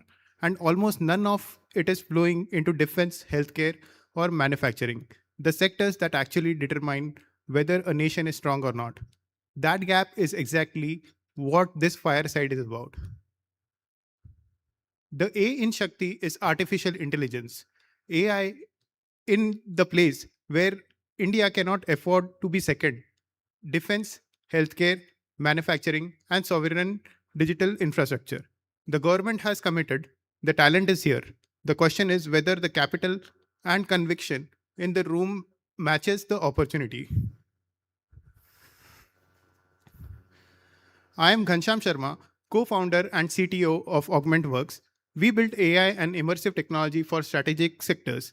Our work spans virtual reality training systems for Indian Navy, IDEX defense simulation, and WebBiz, an AI platform deployed across 20 countries for WhatsApp automation.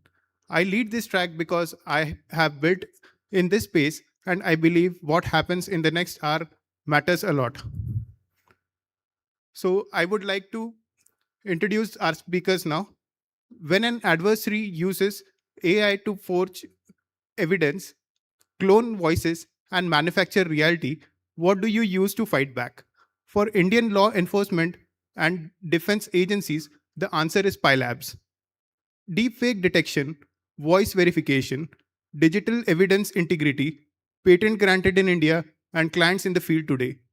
IIT Mumbai alumnus, ex-Qualcomm, sovereign AI built in India for India. Please welcome Ankush Tiwari ji.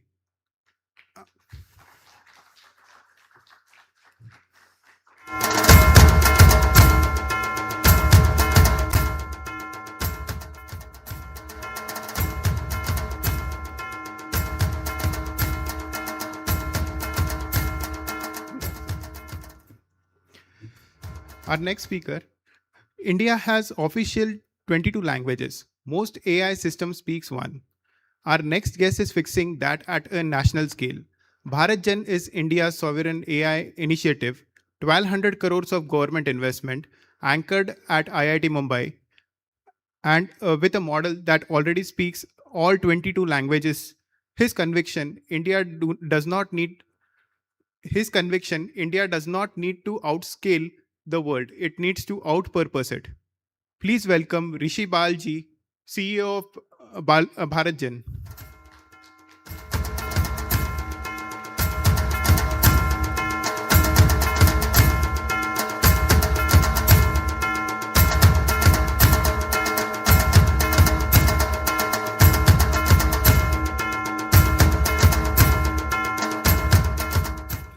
And the person who will take this conversation forward.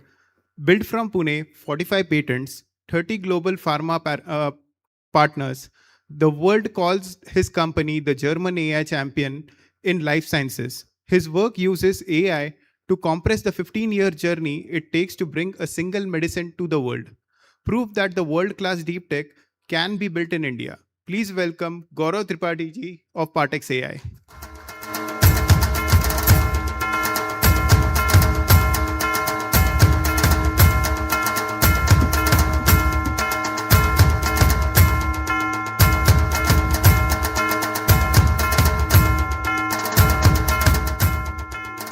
So Gaurav ji, now the stage is yours.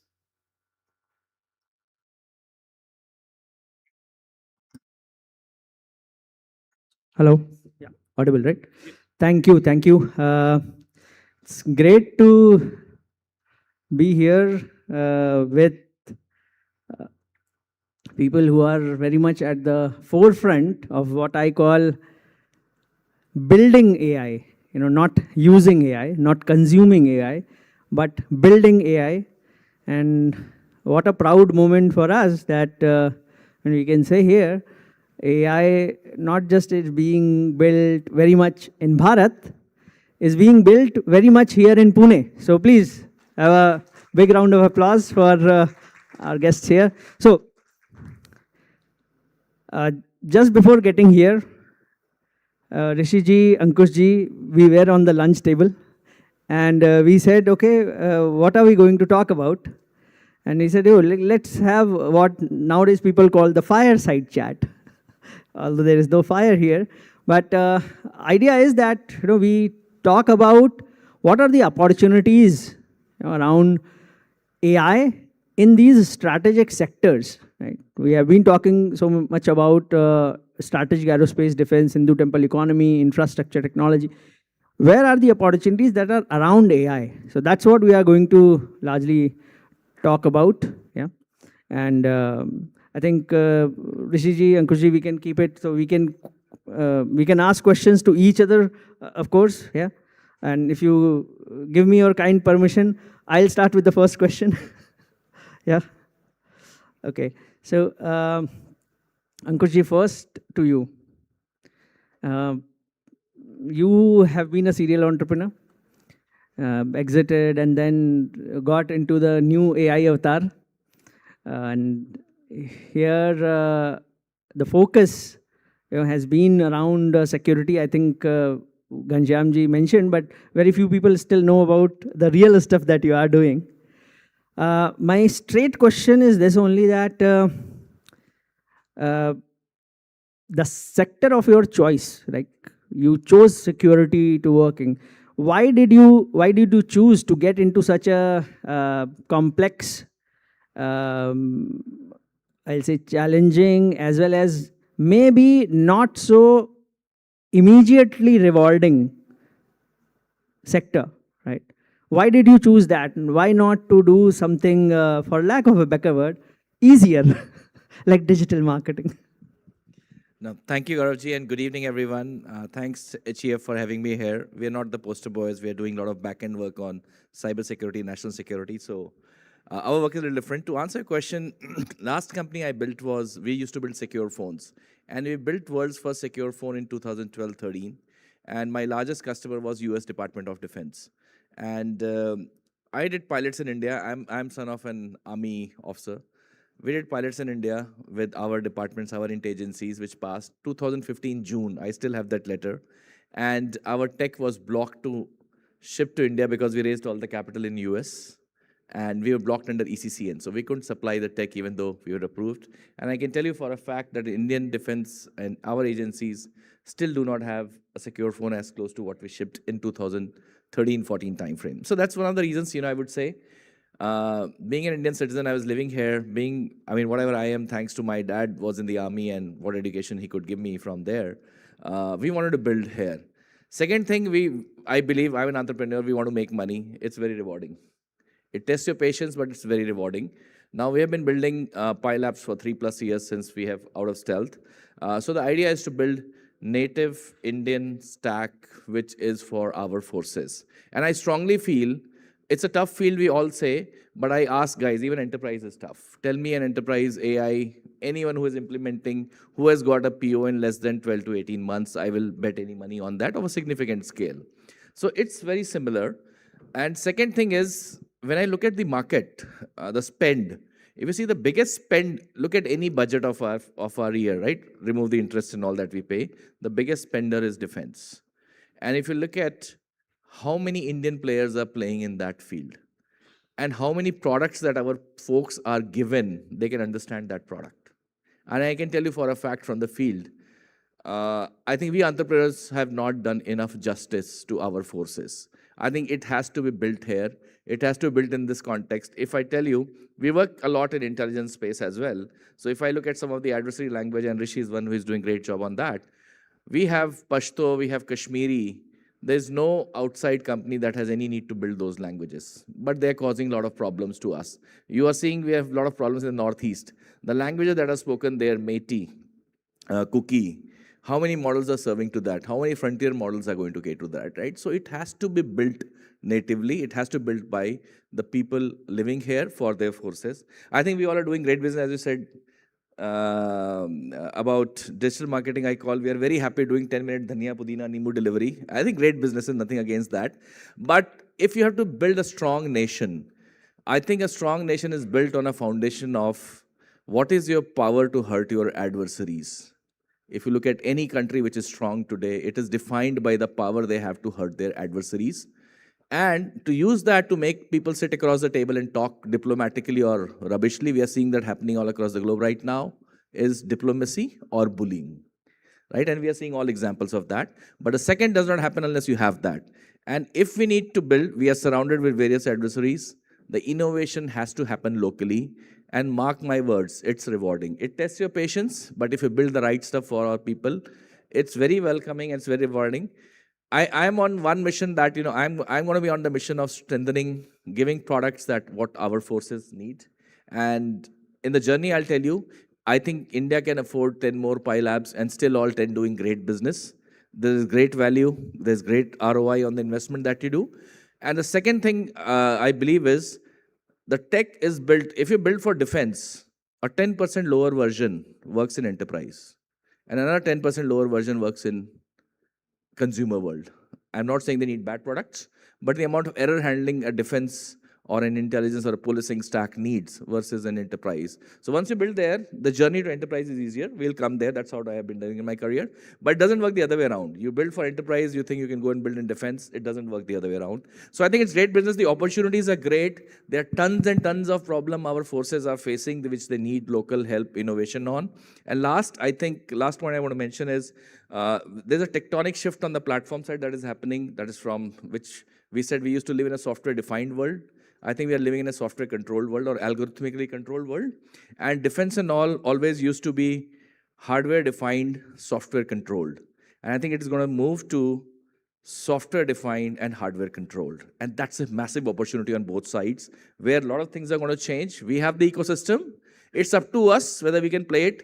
We need nationalism, everything coming into play. And I think we need to do justice to our forces, which haven't done. If I get 5% of the market share in the next 5 years, I'm telling you, we'll be an extremely successful company. India can afford 10 more.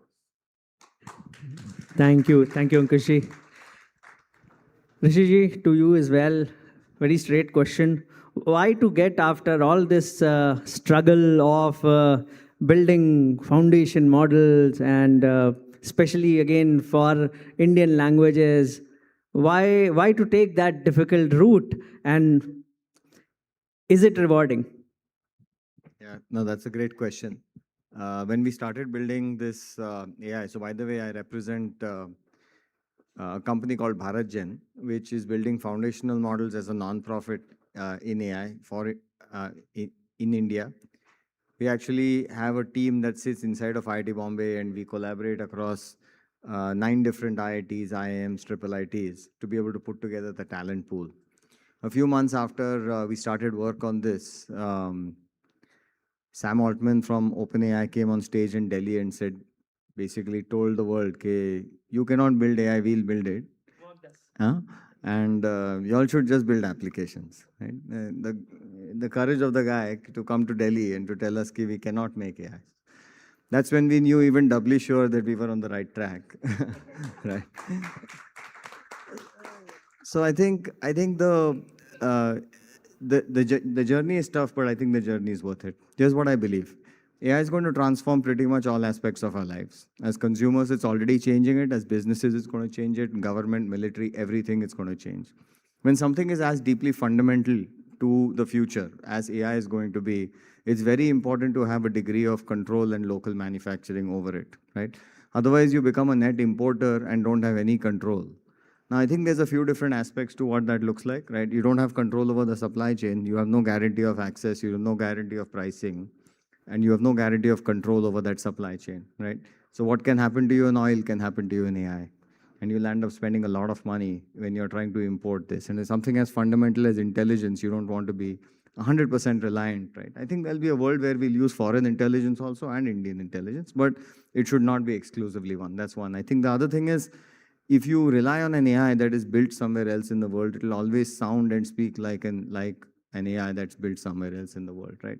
It will never think about, I think there was a great point made earlier about languages, right? But it's not just languages, it's also support for your culture, right? It's support for your own perspective, right? You ask OpenAI a question about, who does Kashmir belong to?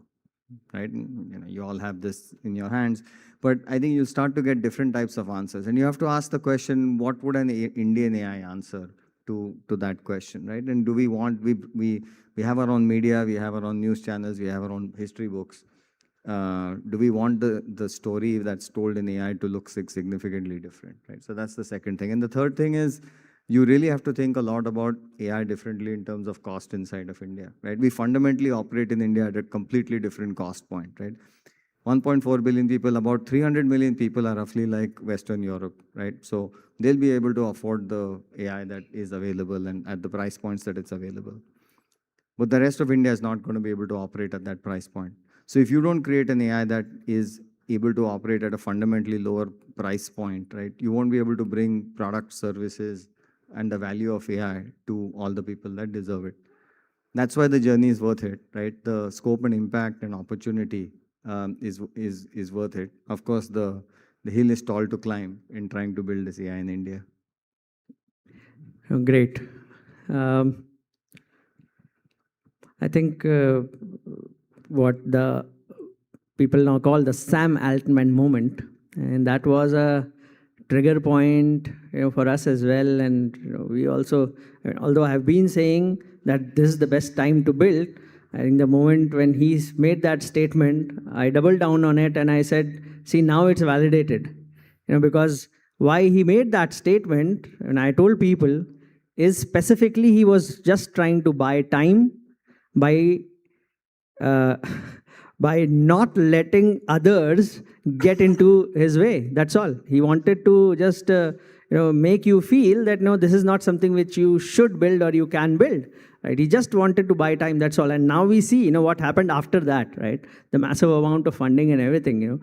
I think somewhere we lost that crucial. As a nation as well, and as a lot many entrepreneurs, entire Indian IT industry, I think we lost that that crucial window that we had. I mean, thanks to guys like you who actually got into action and are building something. Next, so Ankushji here, see, you are working in the world of deepfakes. It is going to distort reality or have a profound impact on the entire what you used to see. Seeing is believing, right? My question is more in terms of how do you see the economic impact of it? Which is the side or which are the sectors, or how it's going to change how economy itself is working? Because all this while, the key has been that yes, we see it, we believe it, but now that fundamental paradigm itself is getting disrupted. Yeah, that's a great question, and I'll tell a scary fact. We have been able to bypass India's almost every bank's video KYC through a deepfake attack. Right? We have been able to bypass almost every video KYC in our country using a deepfake attack, right? And honestly, I honestly, it's not a good news because the thing is, in the cybersecurity world, it's an afterthought. Preventing this threat, right? Now, even if we have shown it to the banks thinks that how much money we are losing, or is there a regulation that why I should protect it from there, right? So, I mean, it's unfortunate, but that's how digital security has always been since last 10, 15 years. Right now, we are working with the mother of all UID AI and trying to see whether, we can, they launched FTRD. So we're working with them to see whether we can protect that. So now if you think of to answer your question, with the digital stack as was shown in the last slides, we are fundamentally a very digital country. Our digital stack, we are very powerful. And video KYC is an integral element of that. And when you are using video KYC to open banks, and we have got great number of fintech companies who are ready to give you a loan in 5 to 15 minutes. To be honest, I'm on this stage, I really don't think what problem we are solving by giving a loan in 15 minutes. Does the country really need a loan in 15 minutes?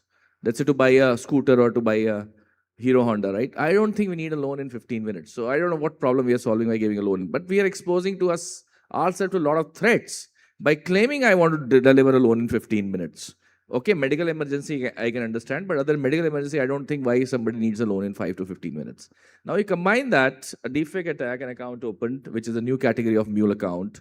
Now with that, we have got tons of NBFCs who wants to give credit cards in 10 minutes and who wants to give loans in 10 minutes. Now, I as an attacker, if I'm able to do 5 successful attacks in a day, I get 50,000 bucks from there and I do 5 credit cards. There's good money I have made on my investment, right? So that's the kind of scare we have. Second, what I would say is we have got insurance claims. We have got, the fintech is completely, up for disruption. And misinformation campaigns on, let's say, you're a CEO of a blue chip company, and there's a deep fake that comes out and says that, we are going to shut down 3 centers in Romania and Eastern Europe and blah, blah, blah. By the time you'll realize 1 hour of opening of stock market could have done the damage for you, right? So the threats are very bad in our war parlance where, or the information warfare parlance when we work in defense and intelligence domains. We are seeing, a lot of you would have seen a lot of videos that are coming of misinformation during war times. They have a separate impact. We have a massive financial impact. And I think all these things combined cause a problem, but any new technology, I think, brings in new exponential threats. The idea is we as human beings, we learn, we adopt, and then we plug in those. I think that's the way. Are we going to stop AI? Are we going to stop video KYC? That's not going to be the solution. But I think we all have to evolve and plug in the gaps. But the threats are real now. Threats are real, and threats are not something which is going to happen to somebody else in some other place. It's going to happen very much to us. It's right at not at the doorstep. It's right in the pocket now. I think so. Thanks, Ankurji. I think so. Rishi, foundation model is one thing, but what's your view on the entire opportunity around the language models? So overall, language centric models as an opportunity. And since I come from a world where we are building domain specific language models, so again, so one is general purpose models, foundation models. Another is domain specific language models. So what's your take on, what is the kind of opportunity that we are looking at? What is the global view, and what is it that we can do very much here in Bharat? What's the opportunity around it like here for Bharat? I'm glad you sort of talked about this. We hear a lot of talk about the sort of 3 big companies, OpenAI, Anthropic, and Google, and their models. And they're exceptional models. And they're vast models, but and they're trained to be PhDs maybe in 1,000 subjects. But for most business problems, let's say you needed legal advice, right, as a business. You don't need a PhD in 1,000 subjects. You don't even need a PhD in 1 subject. You certainly don't need a PhD who's educated on the law of 100 countries. You just need somebody with expertise in 1 domain, right? And not just expertise, the appropriate level of expertise to give you advice. So when you think of the evolution of AIs, right, running a extremely large frontier model costs a lot of energy, costs a lot of money, right? And the opportunity that I think we have in India is to take our own road on this. So rather than trying to build these extremely large frontier models, which I think other countries are doing a great job of, we should also think about what are these very aptly called domain-specific models, small language models that we can build that are very good at one thing or a few things, very good at the languages that are relevant to us, and are significantly less cost for us to be able to run these. You can run these locally, you can run them in your own data center, you can run the smallest models in your own factory, right? So you don't have to pay somebody for every use or consumption of the AI. So I think that's going to be a very interesting area for us to work in. Another area I'll say that a lot of people can participate in, because AI seems very far away, right? How do you build AI? It seems so distant. But one of the things I'll just point out that many people can participate in is the creation of what is known as benchmarks, right? All of AI is driven by benchmarks. Ultimately, how do you know whether it's like an exam, but it's an exam for an AI? Now, the value of the exam is as much as the value of the learning that the model has as well. Because how do you know that the model has learned? One of the things we are sorely missing in India is benchmarks that are Indian centric, exams that are India centric, right? We talked about, Indian MSMEs needing AI support. When we build AI, we actually start with the exam first. What exam does the intelligence need to pass? Now, the exam definition is something that all domain experts can do, right? It doesn't need somebody to be an expert in AI. It's with some limited knowledge of AI, domain experts, the areas that each of you are experts on, you can create your own examinations. That's a great way to get started in the domain. And then you can evaluate for yourself which AI actually makes the most sense for you. It allows you to speak to vendors, partners, suppliers, anybody who's going to provide you a product. So I think there's many ways by which Indians in India, right here in Pune, can participate in the AI wave. I think the story we are often sold is that it requires thousands of GPUs, right? It requires millions of dollars, billions of dollars, right? But right here, I'm telling you that you can, every one of the people in this room can start by participating in this AI wave. And India can certainly become a leader in benchmarks. And if we become the leader in benchmarks, then AI is forced to excel at benchmarks, right? So you effectively direct the path of the AI. And I think to add that, I would say so far we have been made to think that bigger is better. But I strongly believe if we have to succeed in our country, we need to think of smaller is better in AI. And I'll give you an example. Let's say we operate in defense environments and intercepts and all. So when I deployed in Kashmir, I know that there's no audio that is going to ever come of Tamil, Telugu in that area. Very exceptional, right? And then we have these large models, which may have in Spanish and all of that. That's never going to happen, right? A guy coming from our adversary side is never going to speak in Spanish on that I'm going to come in.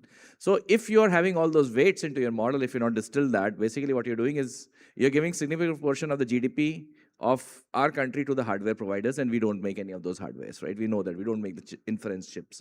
So what we have, what we have built, what we have seen this as an example is that I would have needed three X of hardware size if I would not have distilled the need with respect to what is spoken. Now imagine somebody doing a Maharashtra government deploying a solution. I think we don't need to deploy more than 5 solutions in Maharashtra to cover 90% of the use cases. 10 may still. So that's the innovation. I think that's the opportunity that you all can bring in. We all can think about the opportunity is what works at 100x could be made at 20x that cost, right? 20% or 80% less of that cost because hardware is significant. And we all know in the last 2 months, hardware prices have gone like 2.5x on these GPUs, memory, and RAM. So I think the smaller is the way to think is what I will believe. Even when we are building LLMs, I think smaller is the way for us to think as a country.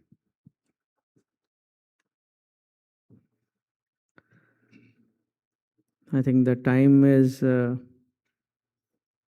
more moving and not just what Ankushji said about bigger is not necessarily better. I think even in geopolitics and overall what's happening, we have seen $20,000 drone right, taking out where one is forced to waste maybe a $2 million missile, right? So I think we need to definitely think like where we can innovate, and for that, as Rishi pointed out, we definitely don't need billions. And what the most important commodity there, or most important asset that we need is data. And I think as a population, as a nation, we have enough data, and that we can build our own models better than everybody else. Right? If not us, then who? It's our data. It's our talent. We should be able to build model for ourselves. Right? One final question to both of you on a topic which is close to my heart and something which Vikasji mentioned about, and then Harshji is sitting here. So what we are talking about in Pune AI vision as well is federated learning, right? Because this entire paradigm again of having huge data centers with billions of dollars, I think that anyways is not sustainable for us as an economy, as a nation, at like the phase at which we are in right now. Maybe someday it will make sense. And hence, probably a better route, which by the way, already the companies like NVIDIA, AMD, they are also realizing that now they have hit a limit and probably now they need to think of decentralized way. So federated learning is being talked about that, that will help. And here in Pune as well, see that instead of having, one large data center wherein maybe we'll figure out how everybody gets access, can we have a mechanism or will that help if we have rather, a lot many different nodes? Let's say our academia is there, we have Southern Command, we have different labs like, under DRDO, ARD and different labs. Why not have each one of them have a bit of it, maybe a $5 million dollar kind of a compute center, building a GPU grid in Pune.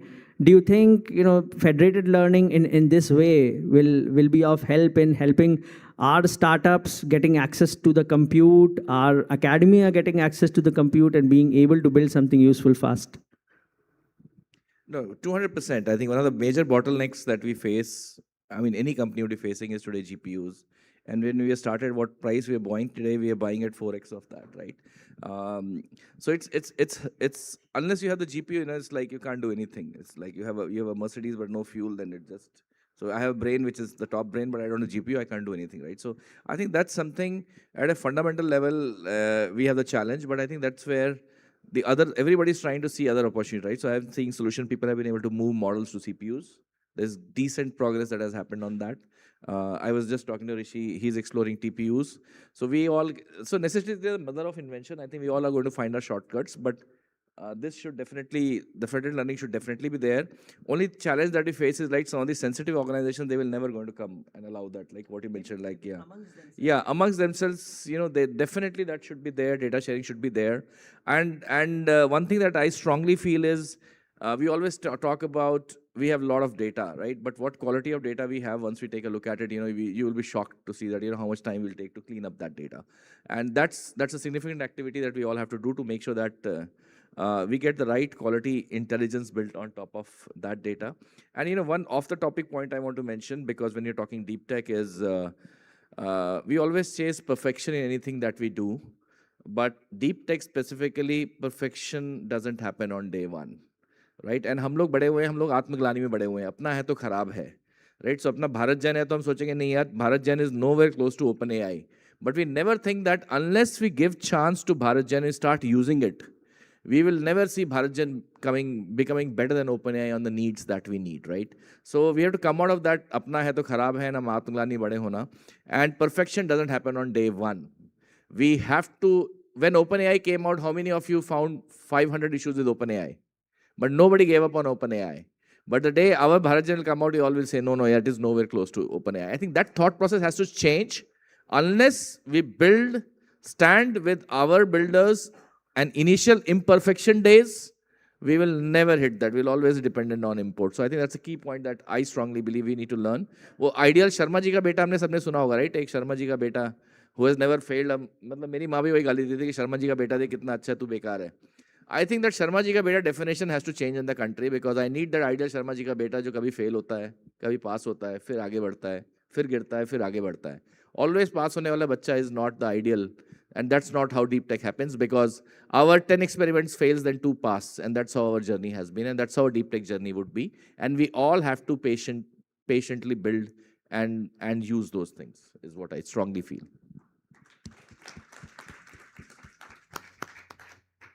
I think that's a superb way to sort of recap some of the conversations and our own entrepreneurial journeys as well. I think failure is a good thing. Failure makes for resilience. We need to see more celebration of people who fall and get up and continue running. But I'll point out a few things in the spirit of federated learning in the real world also. So federated learning definitely has opportunities, but I'll say we need to help. We need to help each other, right?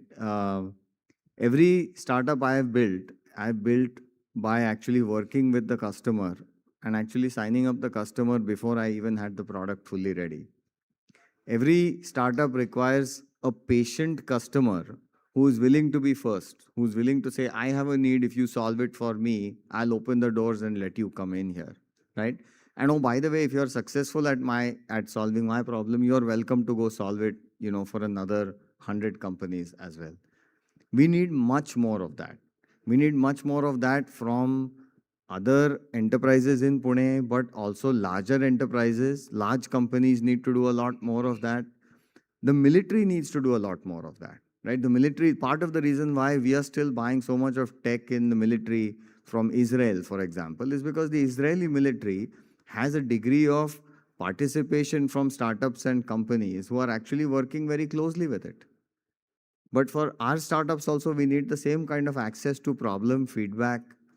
We need a different kind of federated learning for entrepreneurs, startups, in our own ecosystem where people can actually come in and solve these problems.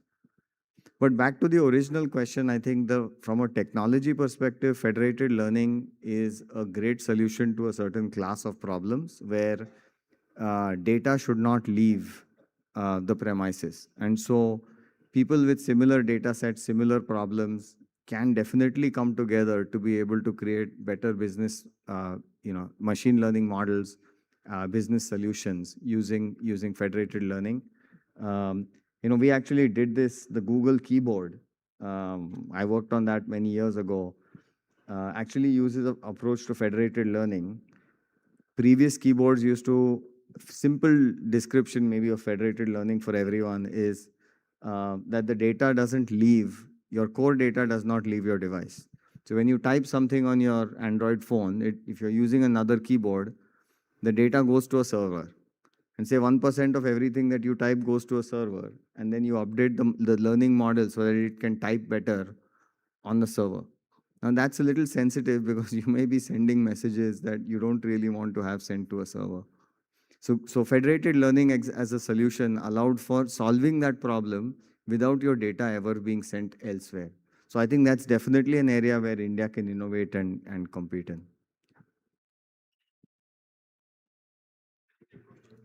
Great. Thanks. We can take a couple of questions max, I think.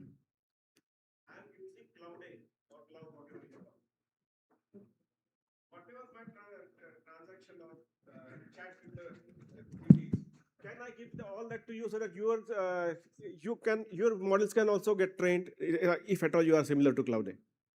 Yeah, we would love to do that. And we would love to do that at a very systematic level, right? Because you and everyone else here who's using Claude or ChatGPT is contributing to making that better, right? So this is the sort of the modern version of exporting cotton and importing textile. Right? And so I think it's time for us to do that. If at all you can give us some kind of a portal of yours which can read my messages of Cloud and automatically take it at your place. Anyway, I'm going to Cloud. I will also give it to you. So that's where federated learning is helpful. And I'm telling you, nobody needs your data really now. With federated learning, the learning can happen without actually moving your data, right? So it can be done. The technology exists and it's being used at large scale. I mean, we ourselves are using the same for health, for life sciences, wherein we are not moving any data out, right? So it can be done. And that's what we are proposing, like for Pune as well, right? If we can, there are so many academic institutions, there are so many research institutions, there's so many defense institutions. Everybody has been concerned about, nahi, mera data bahar nahi jana chahiye, mera data leak nahi hona chahiye. Now the technology exists. What we need simply is the will, the understanding of it, that yes, I mean, feel free to test the technology, feel free to check everything, but then let's go ahead. That decision making needs to happen. And I see, in my presentation earlier, I had presented Pune has 6S, like, students, soldiers, startups, everything is there, right? It's probably the only city in the world to have all of these in almost equal proportions, right? And that's what, that's what we need. And I think, as Rishi ji said, that we need to work together.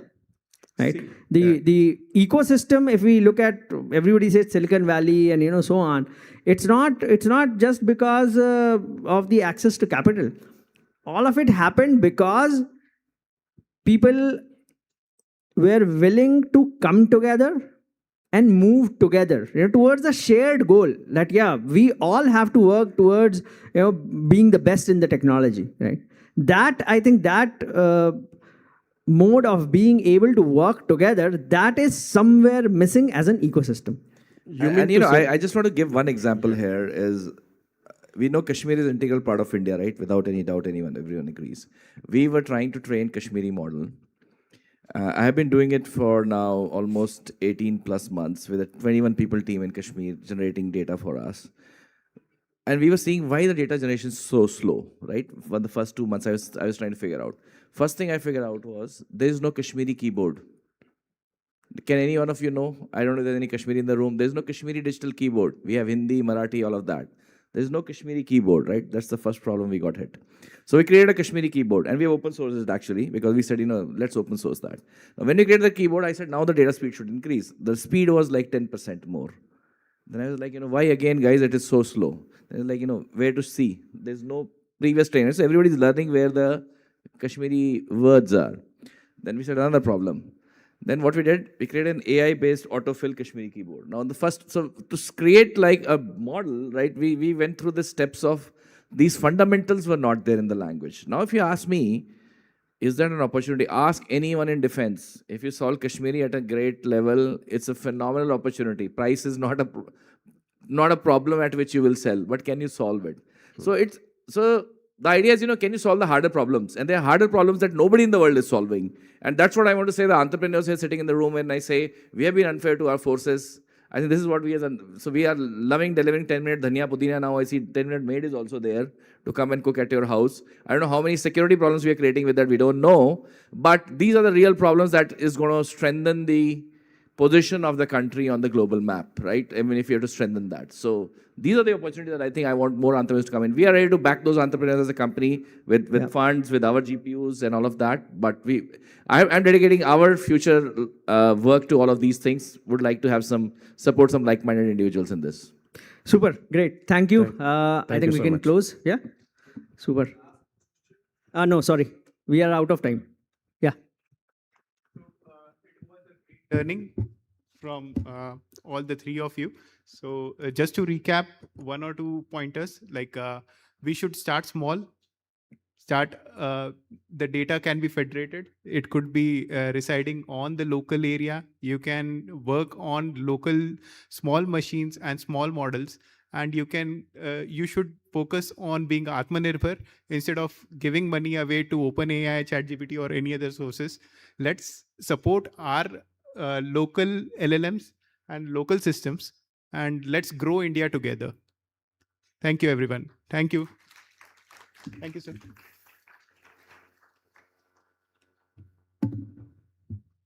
Sir, 1 second. We'll just.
Jai Shri Ram. Now we enter the K track, knowledge, media, and narrative power. Narrative is not just storytelling, narrative is power. It shapes what people believe is true. The K in Shakti exists because reclaiming knowledge and media is not optional. It is extensional. And today we have a man who understands this, not from seminar room, but from the field. I would like to welcome Captain Praveen Chaturvedi. Praveen sir.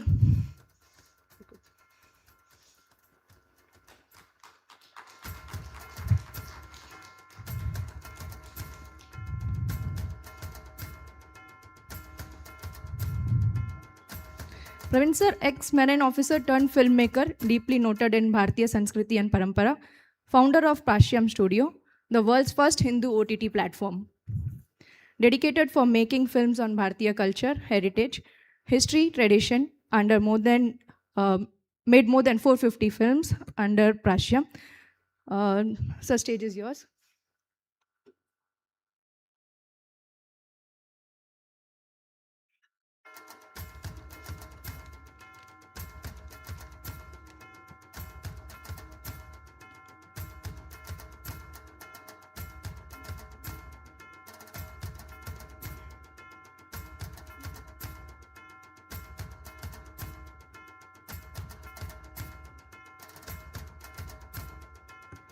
A warm applause for Praveen sir.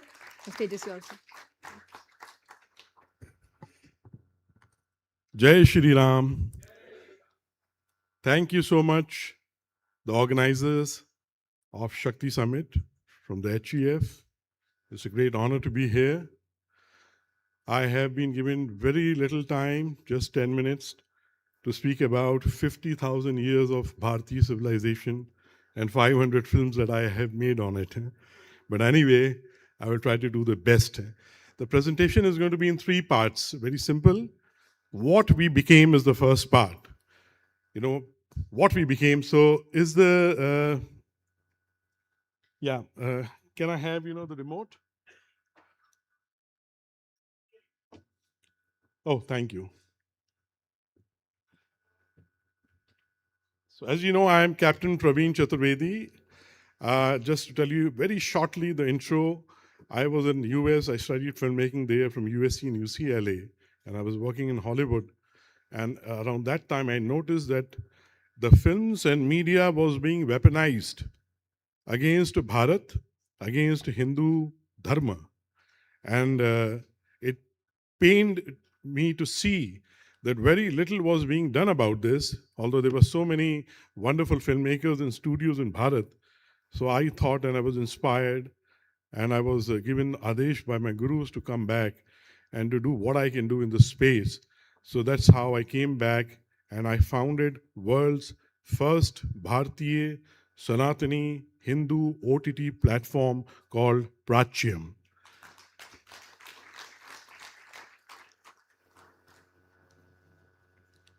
So as you know, narratives shape how we experience the world. And this is what, the people have done with us for centuries. They have peddled all wrong, false narratives about us to ourselves only. Pashyam counters those fake narratives. Pashyam puts forth the true narrative of Bharat through world-class films.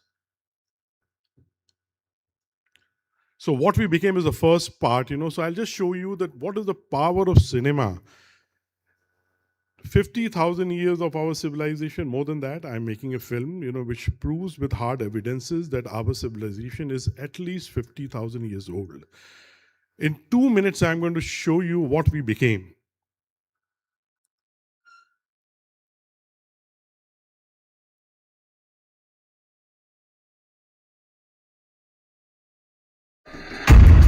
For more than 50,000 years, Bharat Bhumi thrived as the pinnacle of human civilization. But somewhere, somehow, things changed. Mughals became Indians, and Indians became Kafirs. Akbar became tolerant, and Shivaji became fascist. Invaders became Kashmiris, and Kashmiris became refugees. Europeans became richer and Indians became beggars. Stooges became controllers and patriots became criminals.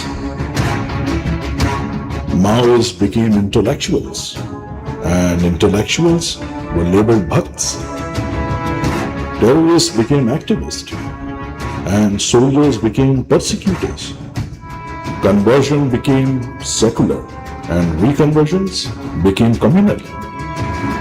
Propaganda became the truth and lies became history.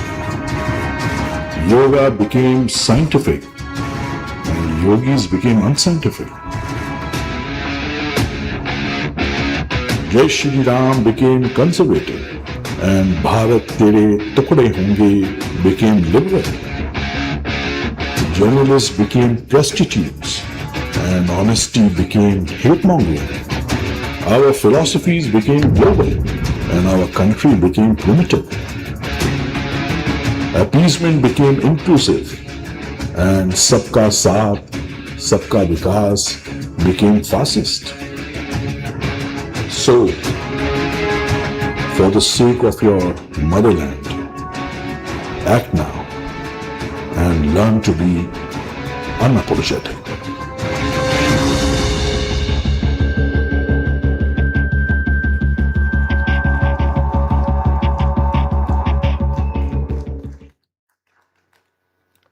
Thank you.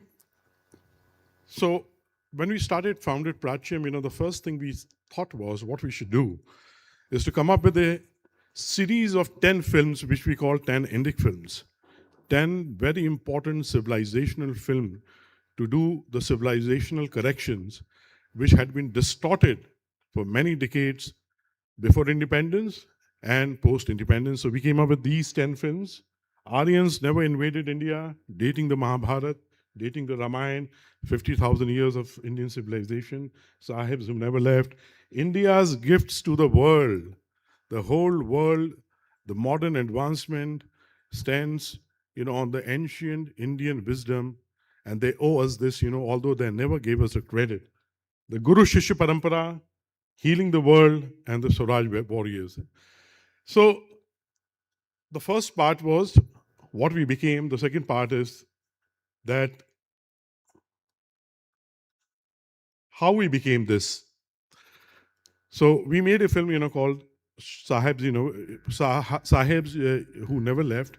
I'm just going to show you 2 minutes or clip, of that film. How we became what we became. 1970 का दशक, Soviet संघ के एक professional propagandist Yuri बिज़मेनोव ने USSR से defect करके America में शरण ली। केजीबी ने पूरी दुनिया में कम्युनिस्ट आइडियोलॉजी फैलाने के लिए जो भयावह तरीके इजाद किए थे, बिज़मेनोव ने वो सभी राज दुनिया के सामने खोले। उस प्रोसेस का नाम था आइडियोलॉजिकल सबवर्जन।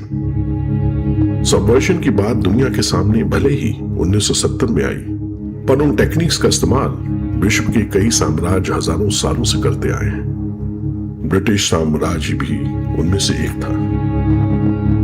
इस्लामी लुटेरों से कहीं ज्यादा शातिर ब्रिटिश ने 200 साल तक भारतीयों को ही अपना एजेंट बनाकर भारत पर शासन किया। लुटेरों के इरादे तो समझ आते हैं, पर ये भारतीय कौन थे जिन्होंने अंग्रेजों का साथ दिया? उन लोगों ने ऐसा क्यों किया? सोने की चिड़िया कहलाने वाले भारत में इतने ज्ञान और वैभव के रहते हम अचानक इतने कमजोर कैसे पड़ गए? हम दूसरों से नहीं बल्कि अपनों से हारे। जो इतिहास हम सबको बताया गया है, ये वो कहानी नहीं है। ये कहानी है भारत के सच्चे इतिहास की, भारत की आइडियोलॉजिकल सबवर्जन की।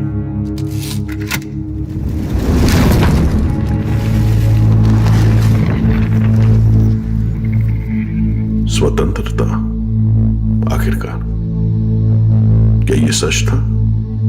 200 साल की वो काली रात आखिरकार खत्म हो गई थी। अंग्रेज जा रहे थे बड़े बड़े जहाजों में भरकर इंग्लैंड के लिए। हमारे चेहरे तो देखने लायक थे। कल वो सुबह होगी जिसके लिए लाखों लड़े। बस कुछ दिन और, उठे सारे क्रांतिकारी राष्ट्रवादी लोगों को बुलावा आएगा दिल्ली का। सब मिलकर भारत की एक नई कहानी लिखेंगे। अपना देश अब आजाद है, अब क्या फिक्र।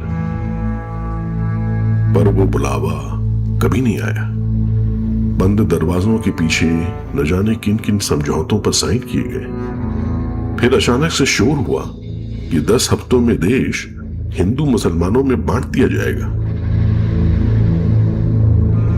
जिस सिंधु सरस्वती की गोद में हमारा जन्म हुआ था, कुछ ईसाइयों ने हमसे वो छीन ली।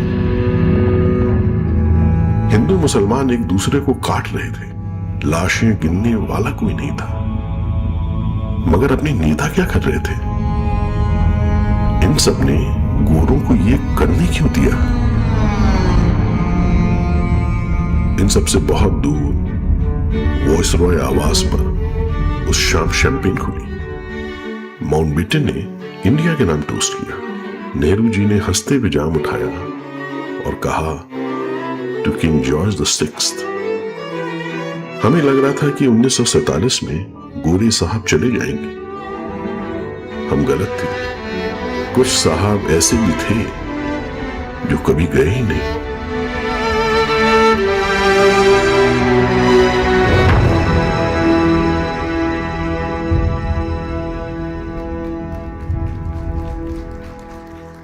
So Prachyam is your own OTT. Even if you have, Netflix or Amazon Prime, you must have a Prachyam subscription. Go to the App Store, download the app, or go to prachyam.com and subscribe to Prachyam, because you have to, first of all, know these own stories of yours, your own history, about your own civilization, culture, and dharma, and then you have to pass it over to the coming generations. This is very important. Now, that was, how we became. So I have shown, the ideological subversion that we went through even after independence. It's so sad, that how our academics was, the educational curriculums were all hijacked by the Marxist leftist, and how they distorted the history, how they glorified the invaders. You all know that, Now, just a very short glimpse of actually what we were. How great this civilization was, how great our culture is, how old, how pristine, and what great heritage that we have. So I made this film, for the G20. I'm just showing the promo for that. It got a standing ovation from all the visiting delegates from all over the world, that actually what was Bharat. The name of the film is The Eternal Civilization. You can go to the Prachyam OTT and you can watch all these films. These are very long films.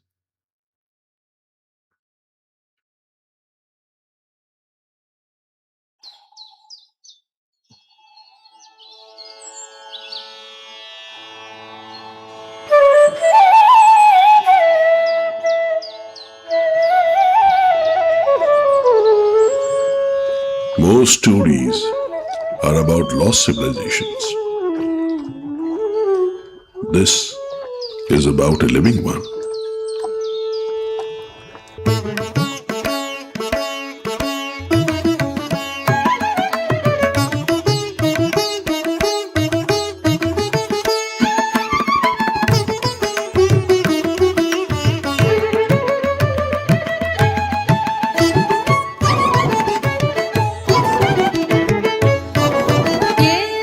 सुख भाषिणी सुप्ति येने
And that brings us to the last part, why I started Prachiam OTT. So just before the Ram Mandir inauguration, I thought as a tribute to the great people who sacrificed their lives, in the Ram Mandir movement, we should do something, we should make a short video. We made that, and we released it on YouTube, and within just 1 hour, YouTube banned it. And this has always been there, the sword has been hanging on us of these big tech companies, these social media platforms that hate, if we put anything on Bharat, on the glory of Bharat, on Hindu Dharma, on Vedic Parampara, and they are just looking for an excuse to ban it or to delete it or, to strike, give a strike on it. So we were very disappointed. We raised an appeal which was rejected immediately that no, we cannot release this on YouTube. So we put it on X and on other platforms where it got picked up, and we got crores of views. And they all started, tagging Google USA, YouTube USA, and Sundar Pichai, and asking that why was this video removed from YouTube. Anyway, after 3-4 days, the YouTube put it back with, just saying that they regret it. So I thought that it is time that we should have our own platform, our own distribution system. We should be independent of these, the controls of the big techs around the world. We should, anyway, they hate to see anything, talking about the greatness of Bharat or of Sanatan Dharma. So what was that video? This video is about that we have to remember always that, that because of the sacrifice of our ancestors, the great sacrifice of them, who remember that they preserved our great culture and traditions and Sanskriti and knowledge systems through 1,000 years of colonization, invasion, and assault. They preserved it for us. It is our duty to preserve it in our lives and for the coming generations. This is what the founding objective of Prachiam is. This is for what, my life is dedicated. And now today I appeal to you that you all should not only subscribe to Prachiam, but do, show it to your children, share it, in your social groups with your friends. So that, because we have to remember that we have the past, what we have gone through, the atrocities that the Hindus have gone through. You cannot even guess that how many Hindus were barbarically murdered in the last 1,000 years. Some figures suggest 500 millions. And we don't have any memorial, any museum on them. We've just forgotten about it. Remember, the assault, the invasions, the barbarity of Ghazni, Ghori, Abdali, Tamur, the Mughals, what they did, they made pyramids of skulls of our ancestors, Remember, in this country, 16,000 of our Matai, sisters, daughters, they had to do Johar, and the one who forced them to do Akbar has been taught, in our history books as Akbar the Great. So that was the ideological subversion we went through. So we have to behold the past with remembrance and the future with longing. And we have to always remember that, what our ancestors have sacrificed for us. And the short video is on that only. This is the last video.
साहस को, जो नहीं आए अभी तक वो तुम्हारी रक्षा को, जिनका वर्णन करने में थकती नहीं हो तुम यहाँ, ये बताओ वो तुम्हारे नाम है इस पल कहाँ।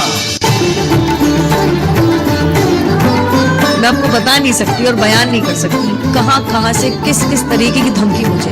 राम हृदय में है मेरे, राम ही धड़कन में है, राम मेरी आत्मा में, राम ही जीवन में, राम हर पल में है मेरे, राम है हर श्वास में, राम हर आशा में मेरे, राम ही हर आस में। राम ही तो करुणा में है, शांति में राम है, राम ही है एकता में, प्रगति में राम है। राम बस भक्तों नहीं शत्रु की भी चिंतन में है, देख तज के पाप रावण, राम तेरे मन में है, राम तेरे मन में है, राम मेरे मन में है, राम तेरे मन में है, राम मेरे मन में है। I'm a proud Hindu and that's how I was raised. Ram हर आंगन में है, मन से रावण जो निकाले, राम उसके मन में है। Jai Shri Ram. मन से रावण जो I'm actually incredibly excited about the future of India. I think India has more promise than any large country in the world. I am a fan of Modi, so.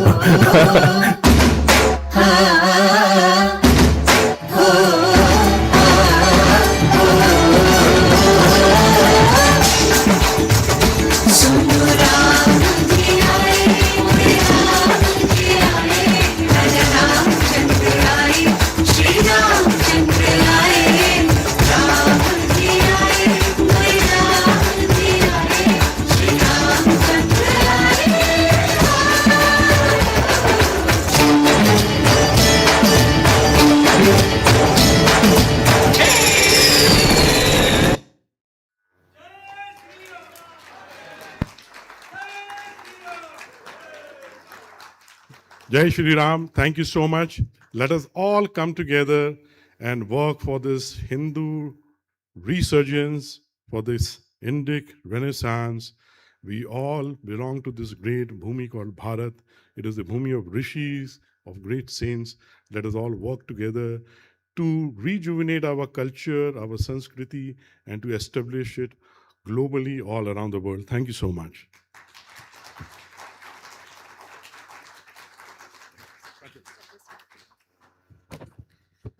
Jai Shri Ram. I'm sure everyone had goosebumps in this track, right? So, knowledge without distribution stays in a room. Media without courage becomes propaganda. But when combine deep knowledge, fearless media, you get Prashyam. You get a moment. A heartfelt thank you to Captain Praveen Chaturvedi ji for reminding us that in today's world, the camera is as powerful as sword. And whoever controls the lens controls the legacy. Prashyam Studio stands as living proof that when Bharat tells her own story through her own platform, the world listens differently. We are grateful for the vision, this courage, and this contribution to reclaiming our narrative, one frame at a time. A round of applause, I guess he deserves a lot. Yeah, thank you.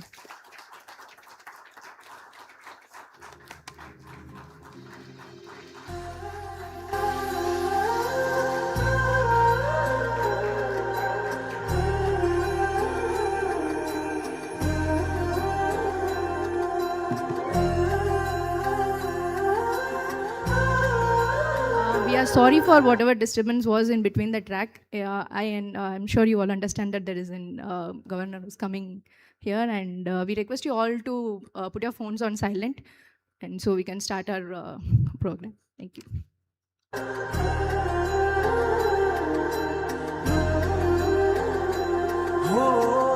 जन्म जन्म की खोज बताए, राम से चल के राम पे आए, प्रेम कोई हमें और न जाने, राम से रूठे राम से माने, राम सिया की करुण कहानी, एक है चंदन है पानी। राम सिया राम जय जय राम। राम सिया राम जय जय राम। राम सिया राम जय जय राम। राम सिया राम जय जय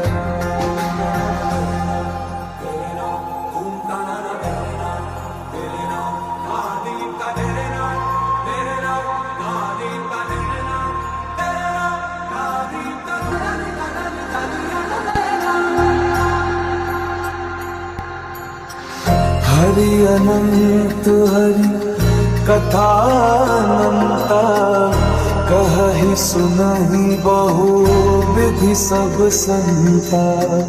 राम रतन धन जो कोई पाए, जीवन भर रामायण गाए। मंगल भवन अमंगल हारी, द्रवहु सुदशरथ अजर बिहारी। राम सिया राम जय जय राम। राम सिया राम जय जय राम। राम सिया राम जय जय राम। राम सिया राम जय जय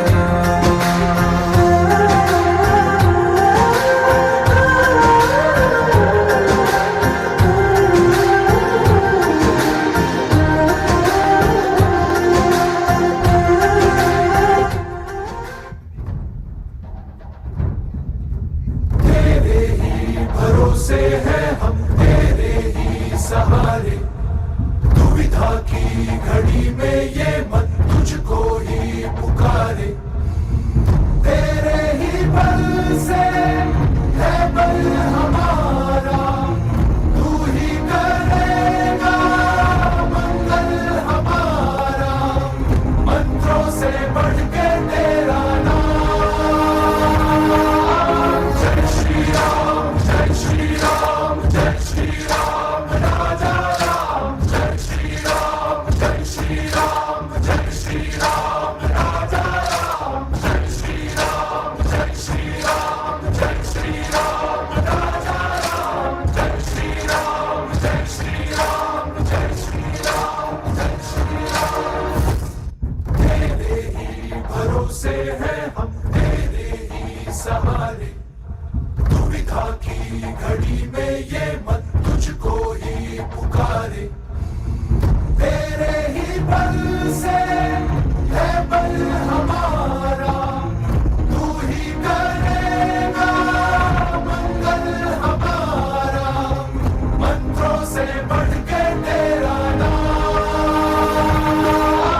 जय श्री राम जय श्री राम जय श्री राम राजा राम। जय श्री राम जय श्री राम जय श्री राम राजा राम। जय श्री राम जय श्री राम जय श्री राम राजा राम। जय श्री राम जय श्री राम जय श्री राम जय श्री राम।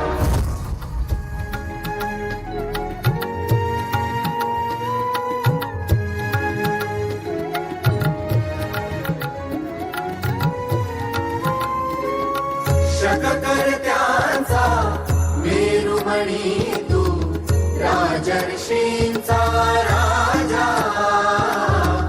युगंधराचा योगी अन तू, सामर्थ्याचा सर्जा। शककर्त्यांचा मेरुमणी तू, राजर्षींचा राजा। युगंधराचा योगी अन तू, सामर्थ्याचा सर्जा।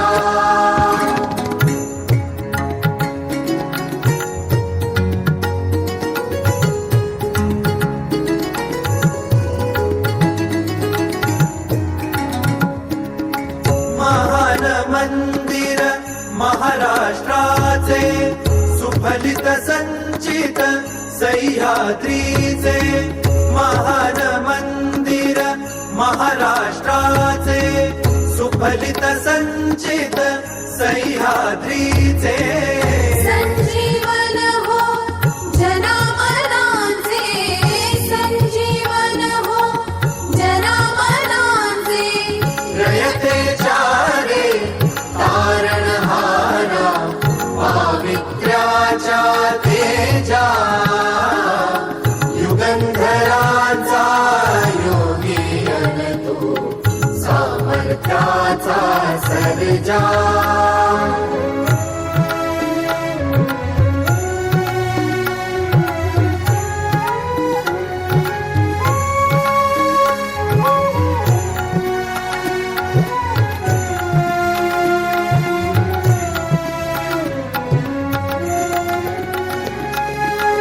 सूर्यराज तू चंद्रराज तू सूर्यराज तू चंद्रराज तू समरराज तू तीर्थराज तू समरराज तू तीर्थराज तू राजयोग तू त्यागयोग तू राजयोग तू त्यागयोग तू वायुगतीने वीरश्री तव कीर्ती भेदी क्षितिजा युगंधरांचा योगी तू सामर्थ्याचा सर्जा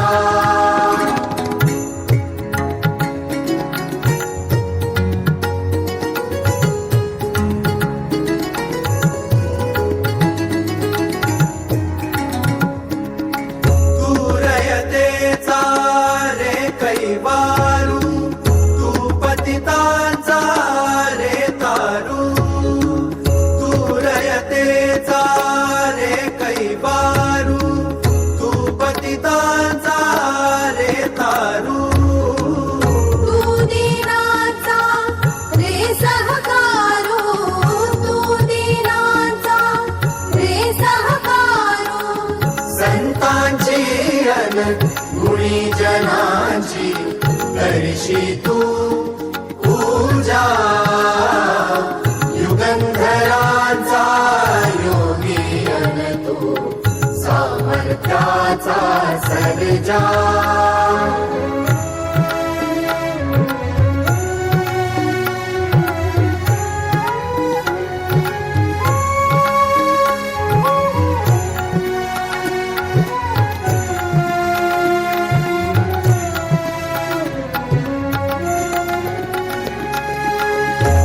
महाभारत घडले जेथे महाभारत घडले जेथे रामायण ते घडले तेथे रामायण ते घडले तेथे शिव भारत तेथे घडते शिव भारत तेथे घडते रामकृष्ण ही तुझी दैवते प्रताप दुर्गा तुळजा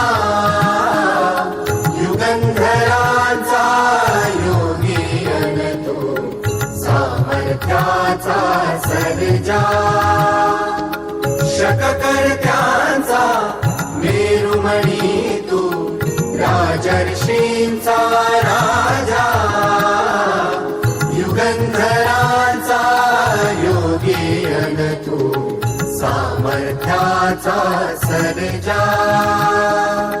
सामर्थ्याचा सर्जा सामर्थ्याचा सर्जा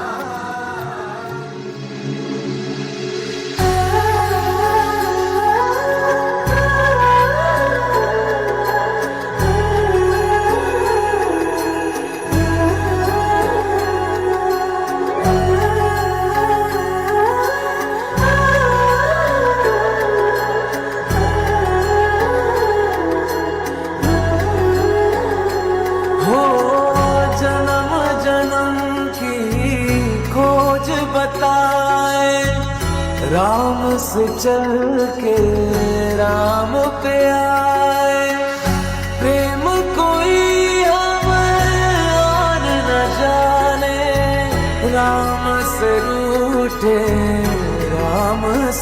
जाने राम सिया की करुण कहानी।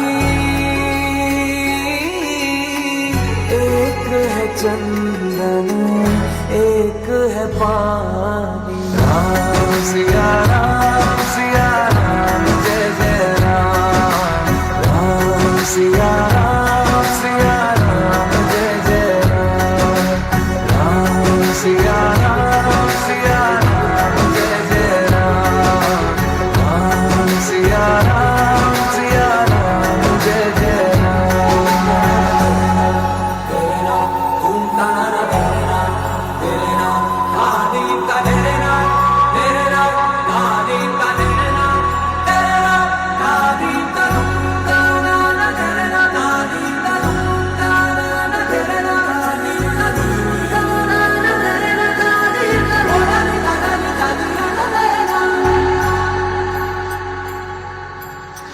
हरि अनंत हरि कथा अनंता। कहि सुनहि बहु विधि सब संता। राम रतन धन जो कोई पाए। जीवन भर रामायण गाए। मंगल भवन अमंगल हारी। द्रवहु सुदशरथ अजर बिहारी। राम सिया राम जय जय राम। राम सिया राम जय जय राम। राम जय श्री राम। ओम जय हनुमान।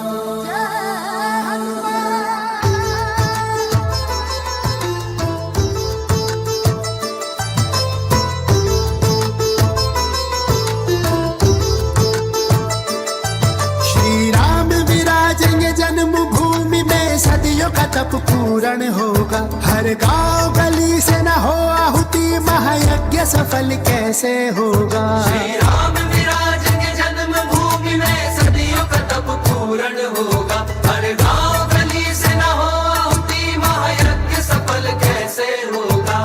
जय रघुनंदन सीताराम दशरथ नंदन जय श्री राम। सिया राम जय जय राम। चलो अयोध्या बुलाए राम।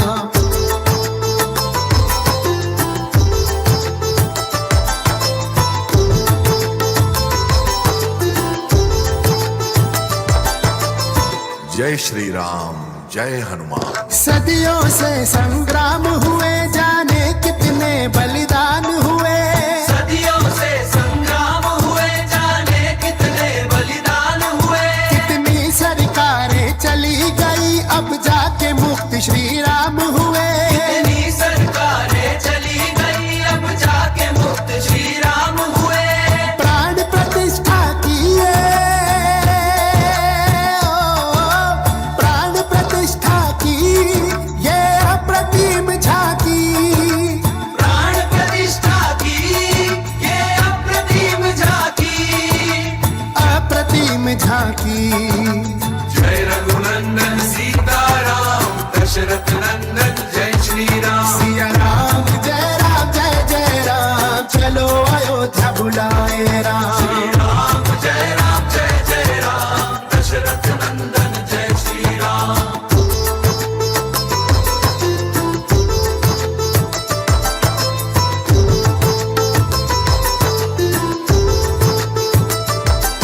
गंगा के लिए आए भागीरथ।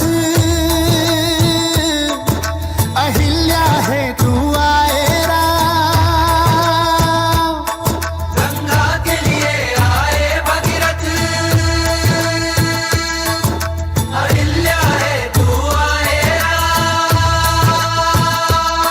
भक्तों के लिए आए मोदी योगी।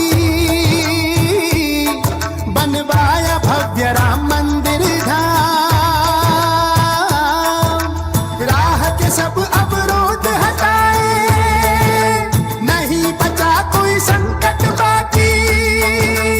राह के सब अवरोध हटाए।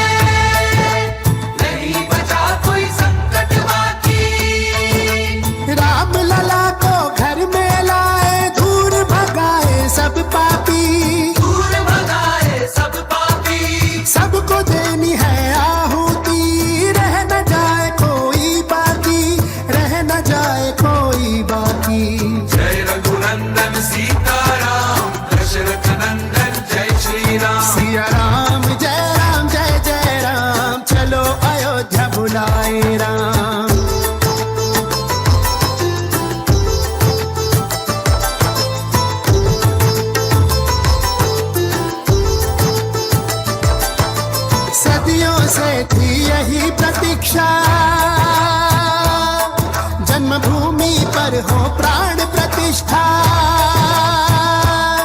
मनोकामना पूरी होने वाली तो क्यों न मनाए फिर दिवाली अवधपुरी मनमोहक झांकी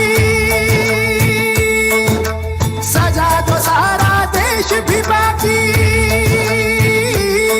हर नदी बन जाए सरजू बचे न कोई ताल भी बाकी राम राज की पहली झांकी अभी मथुरा काशी है बाकी हनुमान हृदय में बसते राम राम से बड़ा है राम का नाम सिया राम जय जय राम चलो अयोध्या बुलाए राम सिया राम जय जय राम चलो अयोध्या बुलाए राम सिया राम जय जय राम चलो अयोध्या बुलाए राम सिया राम जय जय राम चलो अयोध्या बुलाए राम सिया राम जय जय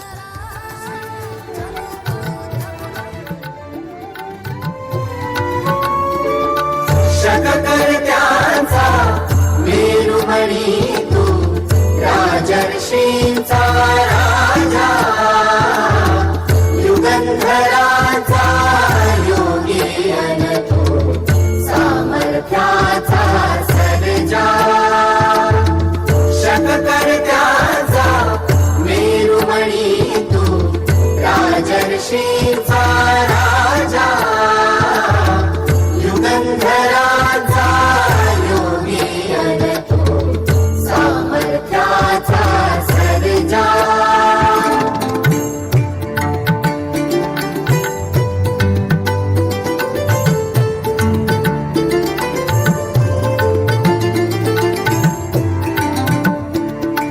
महान मंदिर महाराष्ट्राचे सुफलित संचित सह्याद्रीचे महान मंदिर महाराष्ट्राचे सुफलित संचित सह्याद्रीचे संजीवन हो जनामरणांचे संजीवन हो जनामरणांचे रयतेच्या रे तारणहारा पावित्र्याच्या तेजा युगंधराचा योगी अन तू सामर्थ्याचा सर्जा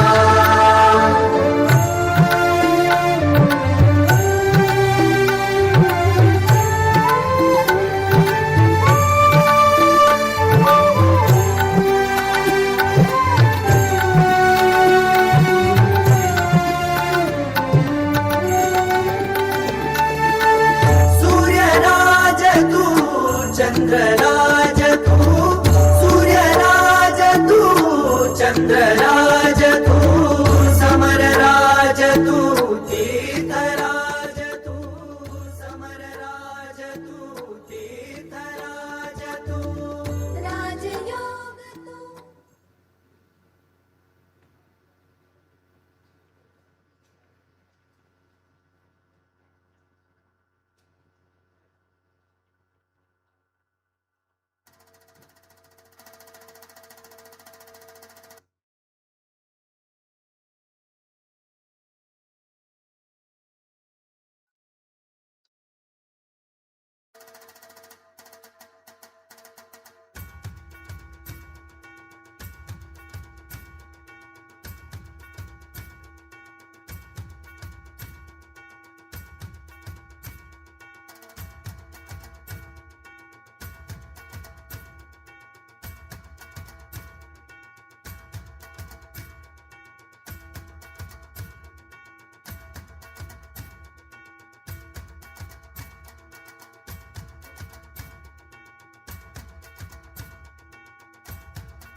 सगळ्यांनी वंदे मातरम ह्या आपल्या गीतासाठी सगळ्यांनी उभे राहावे, स्थानबद्ध व्हावे.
जनगण मन अधिनायक जय हे भारत भाग्य विधाता.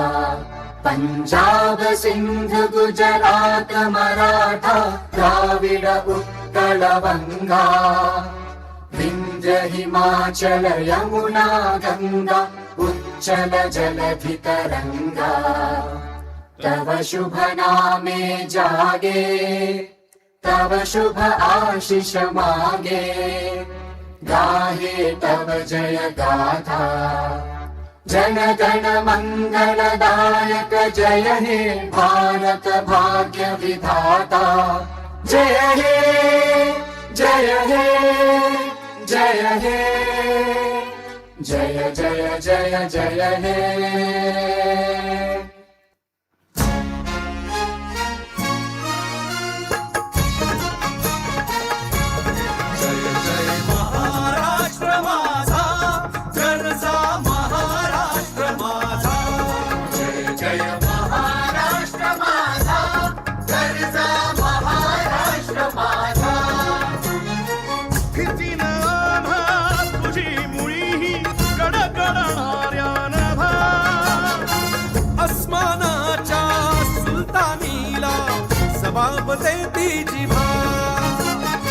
सह्याद्रीचा सिंह गर्जतो शिवशंभू राजा.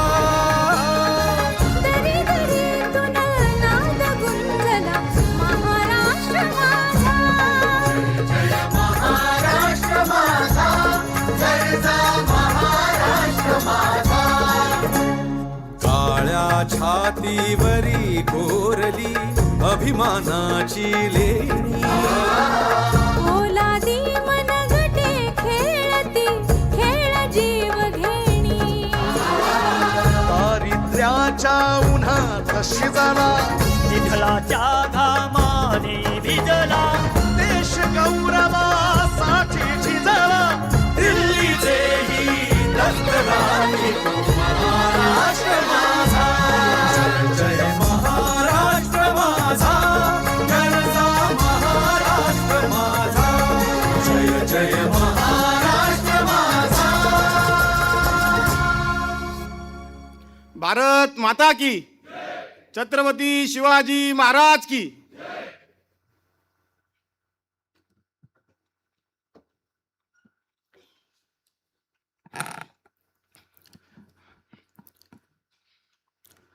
खरं तर आज हिंदू साम्राज्य दिवस 6 जून शिवरायांचा राज्याभिषेक आणि ह्या औचित्य साधून आज आपण शक्ती समिट हा आपण कार्यक्रम घेतलेला आहे.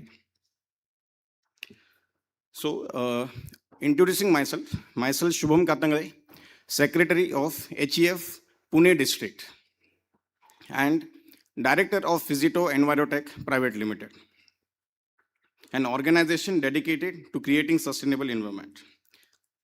It is my immense privilege and honor to welcome you all to Shakti Summit 2026, organized by the Hindu Economic Forum Pune District Chapter. We are equally privileged to welcome. So I would like to welcome our Honorable Governor, Shri Jishnu Prasad Verma, sir.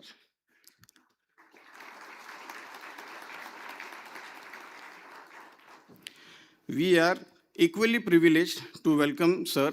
Last time we had our event, HF Pune, which was held on 14th of October. And that time, sir was Governor of Telangana. So we are really happy to invite him this time as well as Governor of Maharashtra.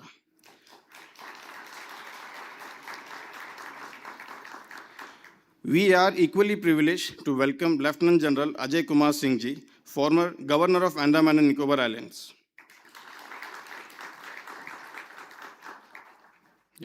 So similarly, we would like to welcome Shri Bharatrao Kamte Ji, Chairperson of Quintessence Fragrances Limited.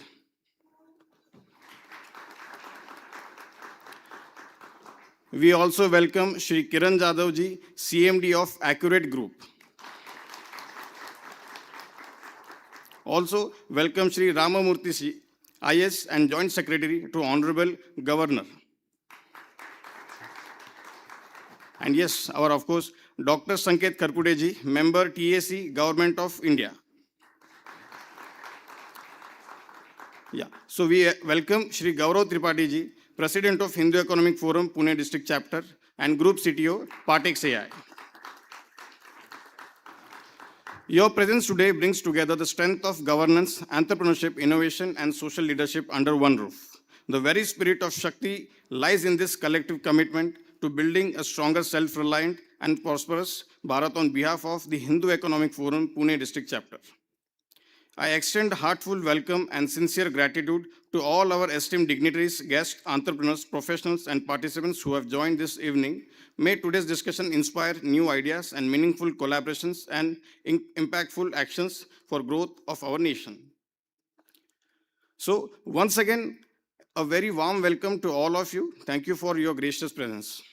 So our next part will be felicitation of our Honorable Governor, sir, by our team. And I would request Gaurav Tripathi, sir, to please felicitate Honorable Governor, sir.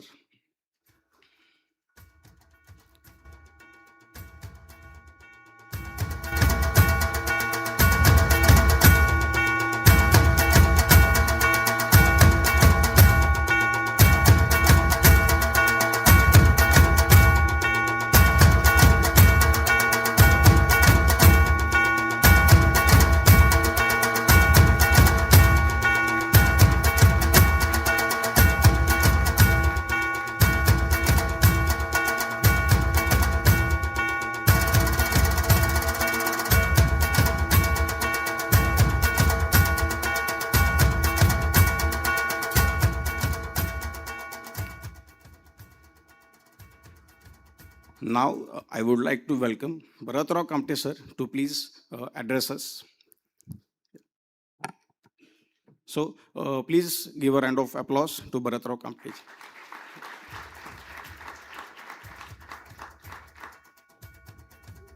Actually, I'm here because of Gaurav. I think the sessions have been incredible. I think, we have the next generation really pushing hard. And I think all of us are mentors just now sitting here. We have to continue. I look at NCL where we've got some programs going on. We've got so much technology there. And there are very few people who are actually working in NCL. And the boys are going for PhDs, then they go abroad. Some come back, some don't come back. We have to ensure that more people are trained and remain in India to contribute to our success. I don't have very much more to say. I do have a startup here, Cosininis, where this lady has developed a machine to find breast cancer through breath, which I think is amazing. And it has the potential to go into villages. And they don't need large equipment for it. So they're actually going on to Netherlands tomorrow to demonstrate the unit. And they've been accredited by all the government agencies. Thank you very much.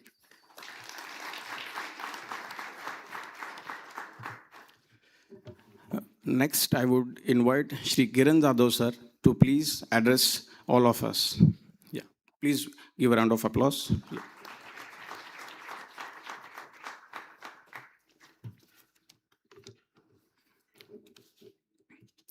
Honorable Governor Sri Jishnu Dev Verma sir, Honorable Former Governor Andaman Nicobar, Lieutenant General Ajay Kumar Singh sir, Joint Secretary Sri S. Ramurthy sir, and the Gaurav ji representing HEF. Today is very auspicious day, the Swarajya Day of Chhatrapati Shivaji Maharaj, and we are conducting this very important and impactful event. Special thanks to HEF and Swamiji. I think if we draw principles and inspiration from Chhatrapati Shivaji Maharaj, in the era of Mughals ruthlessly destroying Hindu Dharma, he stood strong to protect us, all our future generations. And he was a true philosopher of, I would say, Vasudhaiva Kutumbakam, because he at the same time protected other dharmas, respected other dharmas. Today, as we march resolutely towards the Vikasit Bharat vision by Honorable Prime Minister, I think we have got all the ammunition and conducive environment for MSMEs, because I represent a group of MSMEs in Pune, sir. We have been working closely with defense, automotive, and because of these new defense procurement policy, which was transformed by Honorable late Manohar Parrikar, sir, we industry have benefited a lot, and we are trying to follow the philosophy or tattva by Chanakya, Dharmasya Moolam Artham and Arthasya Moolam Rajyam. So we, a group of industries here, have developed many import substitutes. We have few Indian and US patents. We are closely working with DRDOs as well as many corporates in defense.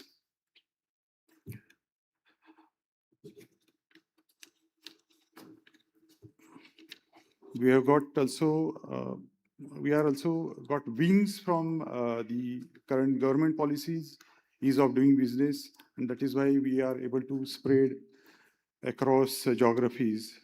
In that process, we have acquired one manufacturing and design company in LA, California, and we also have one wholly owned subsidiary in Vienna, Austria, to propagate and spread our Indian-made solutions for the developed world. So these recent energizing and charging of the country as a whole, has helped many young minds as well as veterans.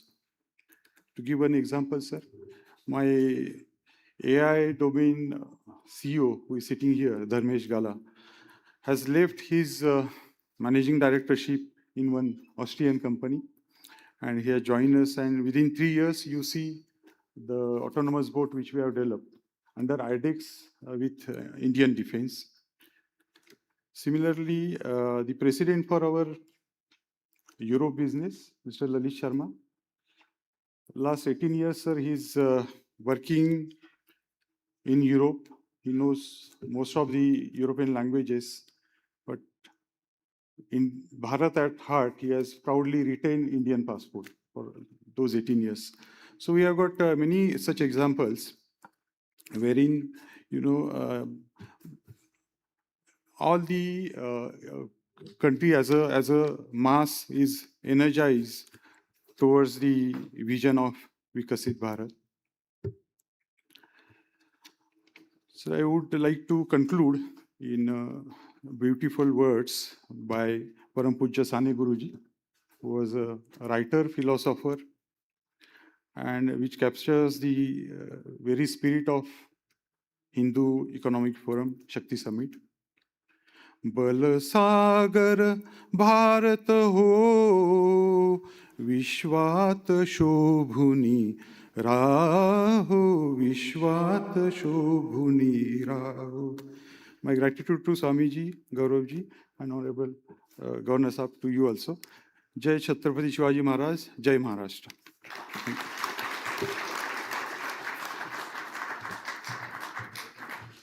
Thank you so much, Kiranji.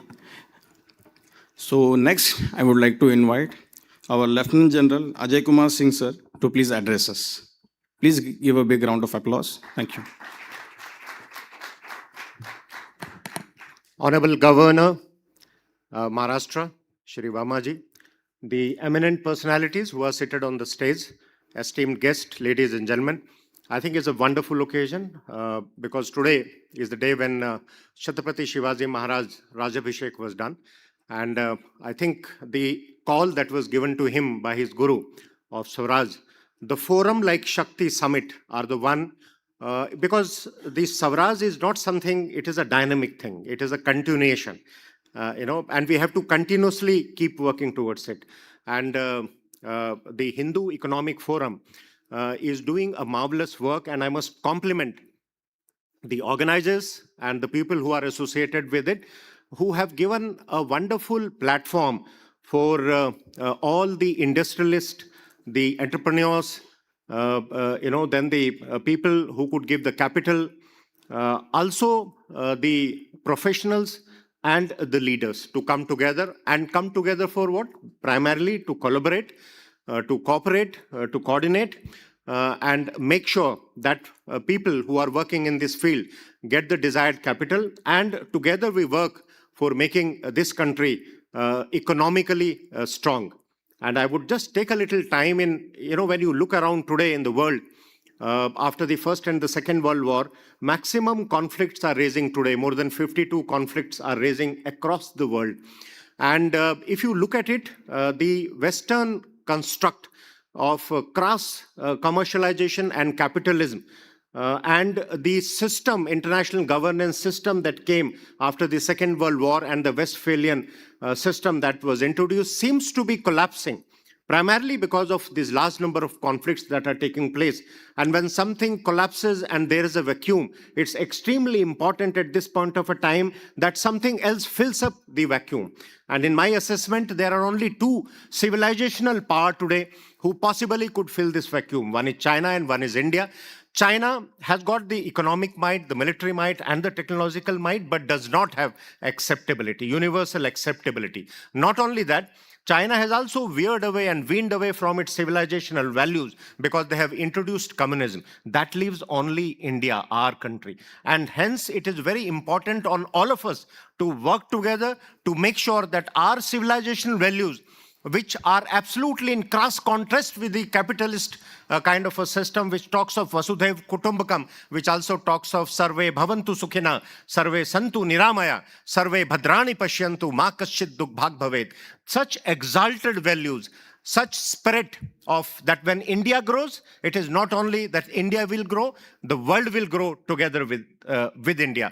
And of late, if you have seen in COVID, I think we not only helped ourselves, we also helped the world. One country, we stood apart when, most of the countries and the governance system were falling apart. So it's very important for a forum like Shakti Summit to bring together, because there are few things which are emerging from today's geopolitical flux. One is, I think it seems as if might is right and each to his own.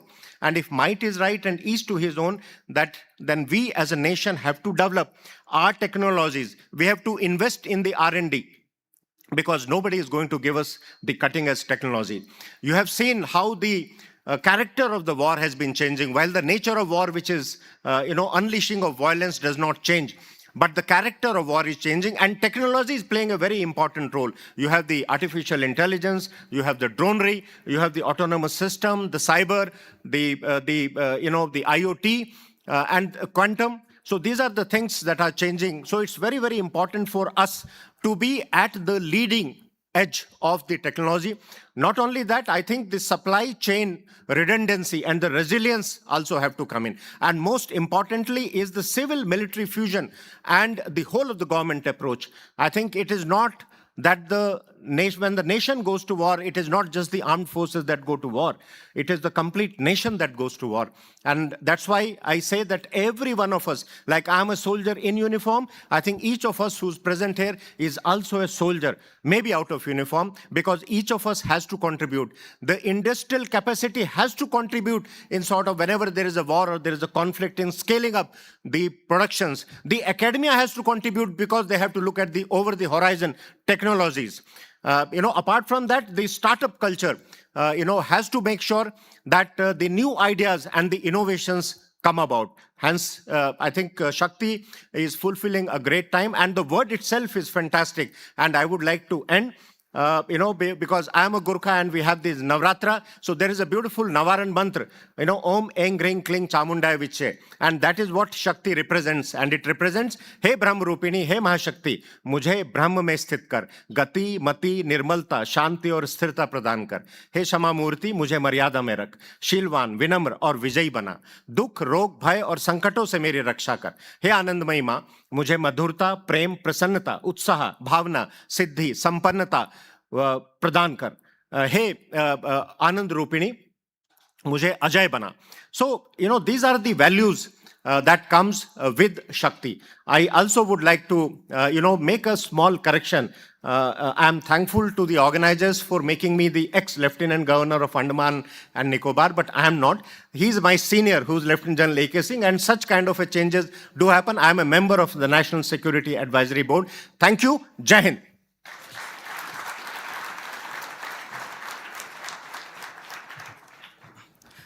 Thank you so much, sir.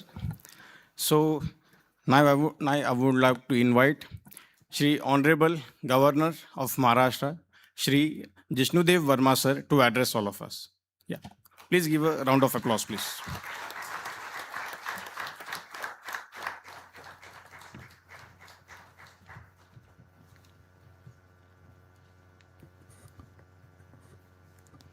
Namaskar. On the dais, Lieutenant General Ajay Kumar Singh ji, Sri Gunjan Bharadwaj, founder and CEO, Partex AI, Sri Bharat Rao Kamte, chairperson, Quintessence Fragrances Private Limited, Sri Kiran Yadav, CMD Accurate Group, Sri Gaurav Tripathi, President Hindu Economic Forum Pune, Sri Sanket Kharpurde, member TAC Government of India, distinguished dignitaries on the dais, members of the Hindu Economic Forum, eminent speakers, entrepreneurs, industrialists, investors, professionals, representatives from strategic sectors, members of the media, and dear friends. I am pleased to associate myself with the Shakti Summit 2026, organized by the Hindu Economic Forum, Pune District Chapter, on a day of deep historical and civilizational significance. 350 years ago, it was on this day, 6 June 1674, that the founder of Hindavi Swaraj, Chhatrapati Shivaji Maharaj, was coronated at Fort Raigad. The Rajyabhishek of Shivaji Maharaj was not merely a royal ceremony, it was an assertion of our identity, power, and self-confidence. Chhatrapati Shivaji Maharaj did not inherit a vast empire, he built one. He did not wait for favorable conditions, he created them. He didn't have an army of his own, he created his army from the ordinary peasantry. He laid the foundation of a modern navy and went on to create a model of good governance based on justice, equality, and respect for all religions that continues to inspire us even today. These are the very themes that remained relevant for India in the 21st century. The theme of this summit, namely opportunities in strategic sectors, is both timely and important. It reflects the aspirations of a new Bharat, a Bharat that is confident, self-reliant, technologically capable, globally respected, and rooted in its civilizational values. The very word Shakti signifies power, not merely physical power, but the power of knowledge, organization, innovation, enterprise, technology, discipline, and collective purpose. When such power is guided by dharma and aligned with national interest, it becomes a force for prosperity, social harmony, and national progress. India today stands at a defining moment in its history. The ongoing conflicts and geopolitical tensions in different parts of the world are not merely regional developments. They have the potential to reshape the global order itself. Supply chains are being reorganized, geopolitical realities are evolving, and new technologies are transforming every sector of the economy. Artificial intelligence, machine learning, semiconductors, electronics, defense, aerospace, robotics, advanced manufacturing, energy, infrastructure, healthcare, and the digital economy are no longer optional sectors. They are strategic pillars of national strength and competitiveness. For a nation of India's size, aspiration, and civilizational depth, economic strength and strategic strength are inseparable. A strong economy strengthens national security. Strong industries generate employment. Strong research drives innovation. Strong entrepreneurs create new opportunities. Strong MSMEs build resilience. And strong values ensure that growth remains humane, inclusive, and purposeful. In my capacity as a Chancellor of state-funded public universities, where more than 3 billion students pursue higher and professional education, I see immense potential in our young people to play their part in the changing situation. We are not merely producing graduates, we are shaping the leaders, innovators, entrepreneurs, and nation builders of emerging India. To realize this potential, we need deeper partnerships among universities, industry, and institutions such as the Hindu Economic Forum. Such collaboration is essential to nurture leadership, entrepreneurship, innovation, and responsible citizenship. This is precisely why a platform like the Shakti Summit is so important. It brings together entrepreneurs, investors, policymakers, professionals, researchers, startups, MSMEs, and thought leaders around a common question. How can Bharat translate its civilizational confidence into economic excellence and strategic leadership? Bharat was once among the world's leading economic powers, and today it aspires to become a developed nation, a leading global power by 2047. However, our vision of Viksit Bharat extends far beyond economic prosperity alone. At the heart of Viksit Bharat lies the welfare, dignity, and well-being of the last person on the socio-economic ladder. The true development is meaningful only when its benefits reach every section of society and every region of the nation. Our progress must therefore be inclusive, sustainable, and equitable, creating opportunities for all while ensuring that no one is left behind. Sarve bhavantu sukhina, as the general said, sarve santu nirama. For too long, strategic sectors were seen as a domain of large corporations, governments, and specialized defense organizations. Today, that opportunity is far wider. A small manufacturing unit can become part of a defense supply chain. An electronic company can contribute to strategic hardware. A software startup can develop AI solutions for education, healthcare, logistics, governance, and security. A robotics company can serve agriculture, industry, disaster management, and aerospace. And even initiatives around the temple economy can generate livelihoods, tourism, cultural enterprise, and community development.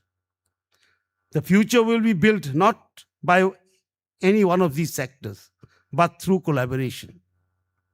Large companies need MSMEs. MSMEs need technology partners. Startups need mentors, capital and market access. Universities need industry partnerships. Investors need deep sector opportunities. Society needs ethical leadership. Above all, the nation needs all of them working together. As India advances towards the vision of Viksit Bharat, we need enterprise with ethics, technology with trust, scale with sustainability, and growth with social responsibility. Maharashtra has a special role in this journey.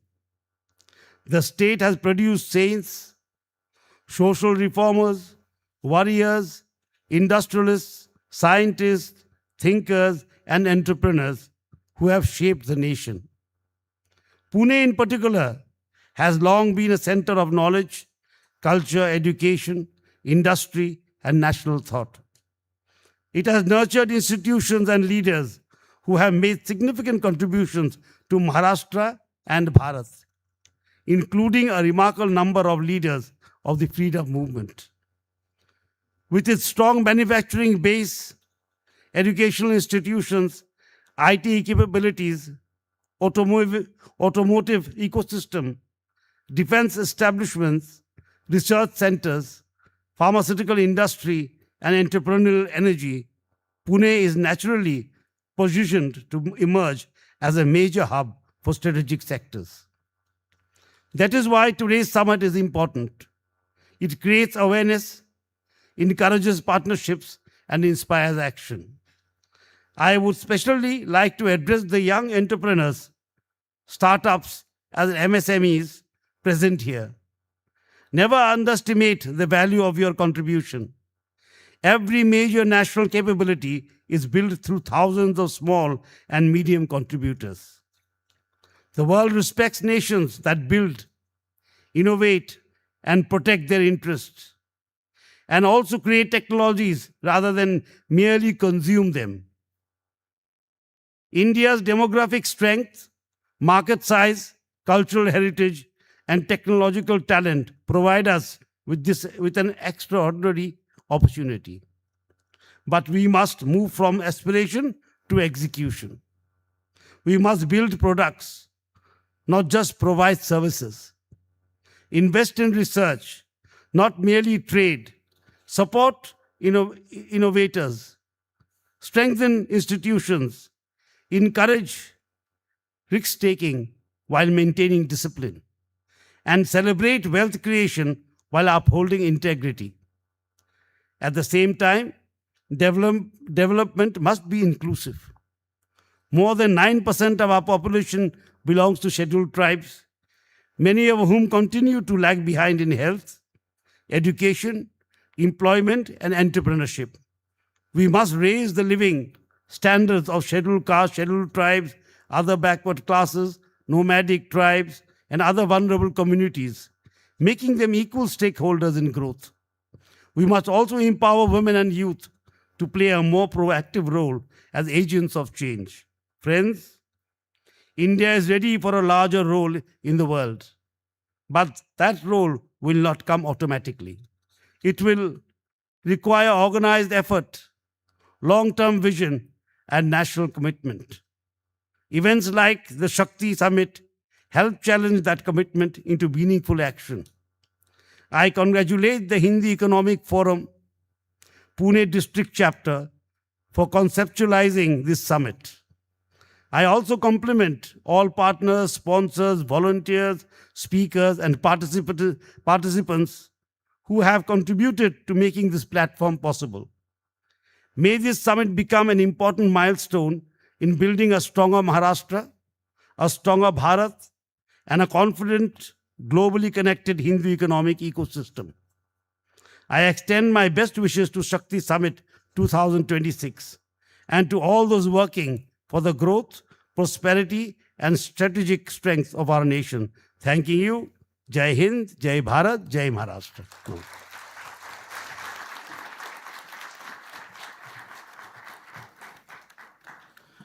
Thank you so much, Honorable Governor, sir, for your inspiring words.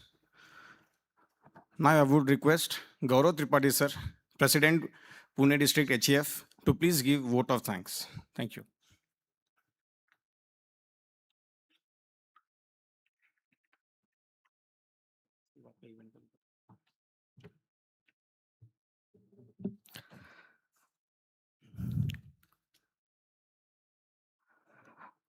Honorable Governor,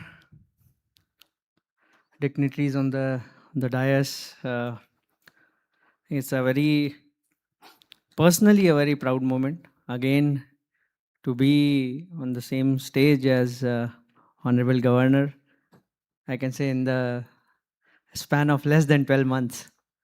So it's really a blessing and an honor. I had never imagined. So really thankful to you, sir, for graciously accepting our request to come here. It's a very small event, not really, to your stature, I'll say, but still coming here and taking time out, coming all the way from Mumbai, traveling just for this, choosing to be here to share your thoughts and motivating all of us. It really means a lot. So thank you once again.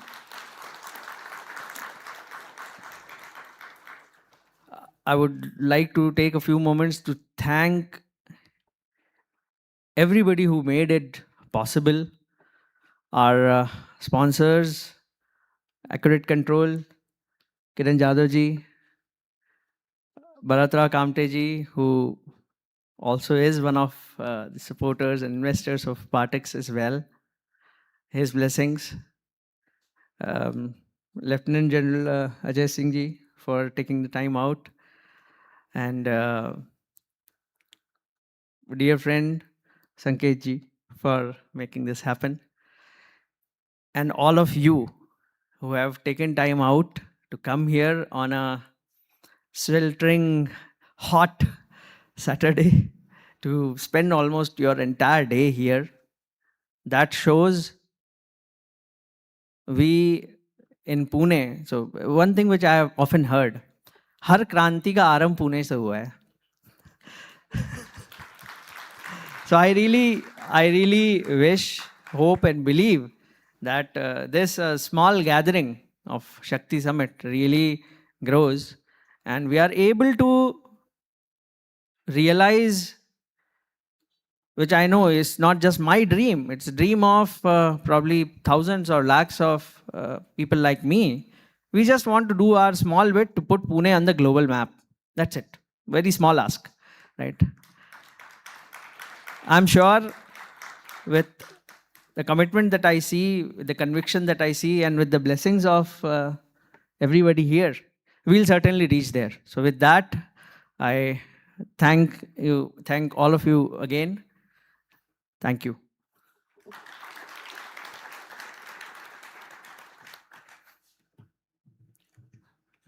I request all of you to please stand for Vande Mataram.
जनगण मन अधिनायक जय हे भारत भाग्य विधाता पंजाब सिंध गुजरात मराठा द्राविड उत्कल बंगा विंध्य हिमाचल यमुना गंगा उच्चल जलधि तरंगा तव शुभ नामे जागे तव शुभ आशीष मांगे गाहे तव जय गाथा जन गण मंगलदायक जय हे भारत भाग्य विधाता जय हे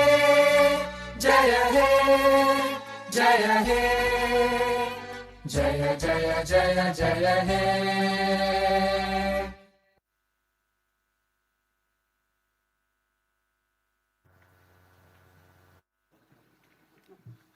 I request all to please be seated and our action team members to please take over the next program. Yeah.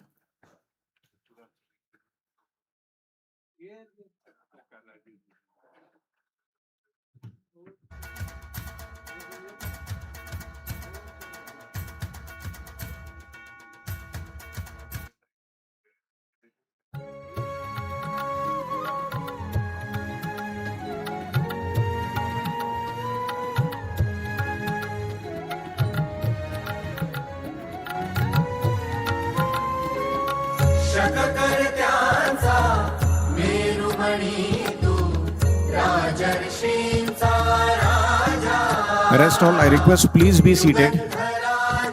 All the members, please be seated.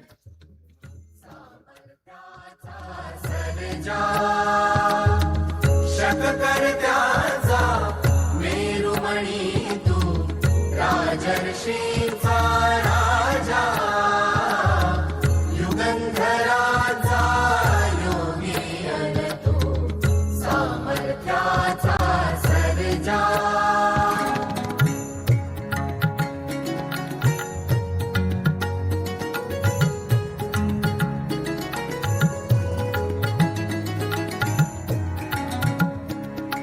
महान मंदिर महाराष्ट्राचे सुफलित संचित सह्याद्रीचे महान मंदिर महाराष्ट्राचे सुफलित संचित सह्याद्रीचे संजीवन हो जनामनांचे संजीवन हो जनामनांचे रयते चारे तारणहारा पावित्र्याच्या तेजा युगंधराचा योगी अन तू सामर्थ्याचा सर्जा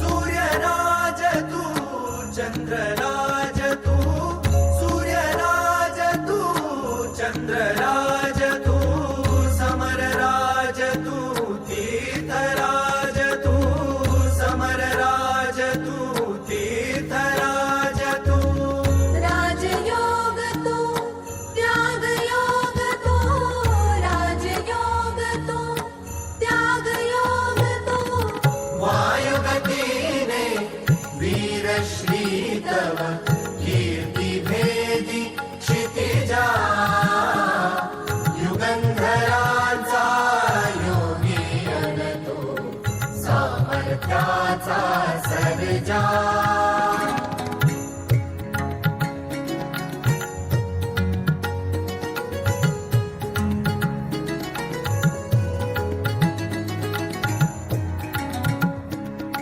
तू रयतेचा रे कैवारू तू पतितांचा रे तारू तू रयतेचा रे कैवारू तू पतितांचा रे तारू तू दीनाचा रे सहकारू तू दीनाचा रे सहकारू संतांची अन गुणी जनांची करशी तू पूजा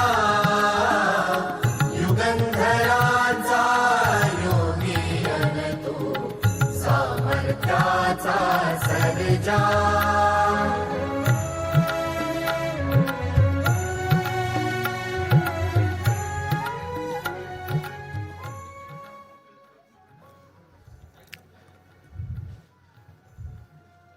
Hello. Now I invite Sri Prakash Patnaik ji on dais. Due to the governance protocol, so we had to rearrange some of the programs. So Prakash Patnaik, please come on dais. Yeah. Okay.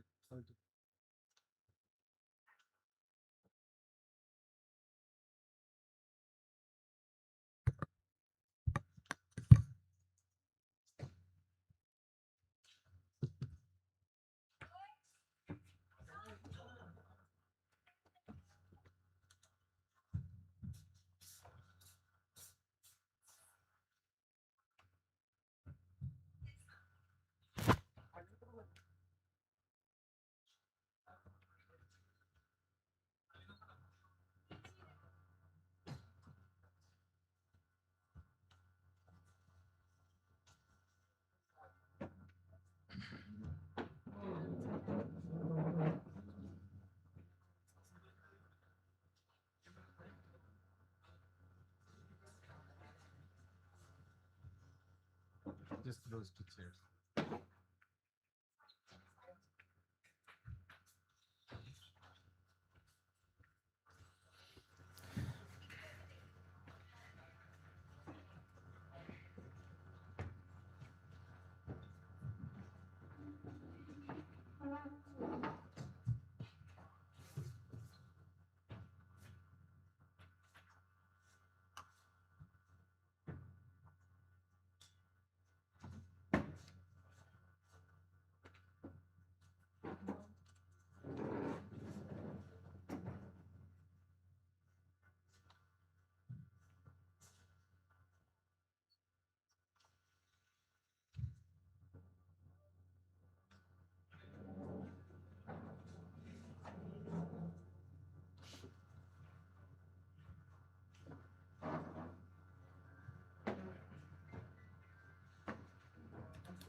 शककर्त्यांचा मेरुमणी तू राजर्षींचा राजा युगंधराचा योगी अन तू सामर्थ्याचा सर्जा शककर्त्यांचा मेरुमणी तू राजर्षींचा राजा युगंधराचा योगी अन तू सामर्थ्याचा Sarja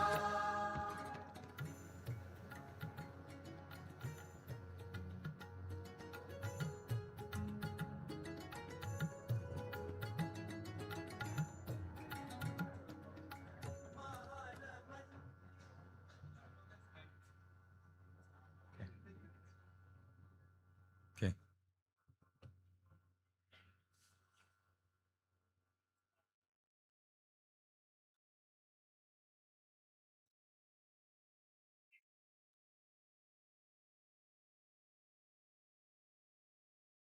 Jai Shri Ram. Good evening, everyone. I'm thankful to the Shakti Summit 2026 organizers to invite me all the way from Canada. That's where I live. I left India about 45 years ago. Currently, I'm holding a position of Principal Defense Advisor to Government of Canada. And in that capacity, I look after aerospace and defense portfolios. I've made a short PowerPoint presentation just to summarize. I will not talk science, although I'm a scientist, but I will give you an overview of aerospace at a 50,000 feet level. That's where the aircraft fly. So hopefully at the end of the presentation, you'll take away what are the essential elements we need to be a very successful aerospace industry. We've done that in Canada very successfully, and I'll bring up some of those points in my presentation once it is ready to be displayed. But I can just tell you a little bit about me. I'm a materials scientist by core training. I graduated from IIT Kharagpur and then left for Canada years ago, and then got my doctorate in aerospace cum materials engineering. And since then, I worked in private sector, government research organizations, and so forth. So currently, I am the principal advisor, like I said. So I chose this title, Applications of Advanced Materials and Manufacturing for Aerospace Industry, because manufacturing, we all know, we need that in India. But I think we're missing a lot of advanced material stuff here that I'm going to talk about and how it is related to aerospace and defense. So I have made my, I can use this. I have made my talk into these 7-8 areas. Talk about some aerospace global trends, manufacturing, materials and manufacturing evolution, some of the challenges globally. Aerospace is a global industry, it's not local. And so I will talk to you about that and particularly focus on what our landscape in India is and what are the challenges, technology gaps, and leave some impression with you what the potential mitigation areas are. A lot of them are policy-wise, and a lot of them are technology upgradation, improvement, basic science, investment in basic science, and roadmap, and then conclude. So, what are the global aspects that we're going through right now? Is a very rapid growth in civil aviation. I don't have to explain to you the way India has been acquiring commercial civil aircrafts from both Airbus and Boeing for the last decade or so is a reflection of the rapid growth here. Defense modernization globally, it's happening. Colleagues talked about before some of the volatility in the politically and geopolitically. So defense, everybody is doing defense modernization. But one thing important to remember is on the aerospace defense side, no matter how quickly you modernize, it takes a long time to modernize. You always have this, I believe in this 80% to 20% rule, is that you always have to survive with 80% of your current assets, and the 20% you start renewing. So as the renewal process is so long that by the time you get that 20%, the other 20% from the 80% is junk. So you have to renew about 20% more. So it's a very cyclic phenomenon. I have seen it in my eyes. Canada, for instance. The space is growing everywhere. Look at the number of big companies into space commercialization. Sustainability and net zero push. This is something that we are not talking too much about it, sustainment, because many of us are maybe ignorant, but there are a lot of underlying technologies, a lot of principles behind sustainment. You see, when you buy an aircraft, say for 10,000 rupees, I'll just give you an example. You must have 1 lakh rupees in your pocket to maintain it, to sustain it. If you don't have that 1 lakh rupees, don't even bother buying it. Now, the sustainment is developing technology, how to reduce that sustainment cost of 100 rupees. So that if you buy it for 10 rupees, you don't have to have 100 rupees, maybe 50, maybe 60. So very important from a life cycle cost viewpoint. And it was previously called as MRO, Maintenance, Repair and Overhaul. It has been eliminated. It's called sustainment. Why? Because we are not using metal bashing, we are not using welding, all those kind of technology. Everything is electronic. Decision making is through data and so forth. So if you look at modern aircrafts from Airbus or Boeing, sustainment is the proper word. Net zero is important. Everybody wants to save the environment. So all kinds of fuels are being researched to bring the carbon emissions to net zero. Supply chain reliance, I think this was brought in by the AI people as well. It's very important.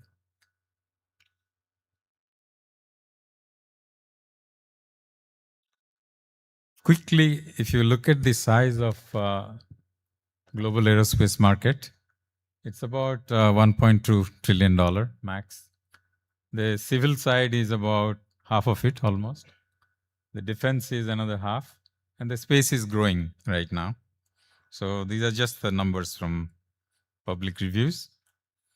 And if you look at the Indian market, our estimated size currently is about 30 to 35 billion in US dollar. And India's global share is 3 to 4%. And I've given a breakdown, so you will have an idea on what's the defense side, space, civil, the sustainment side. So that's what the breakdown is.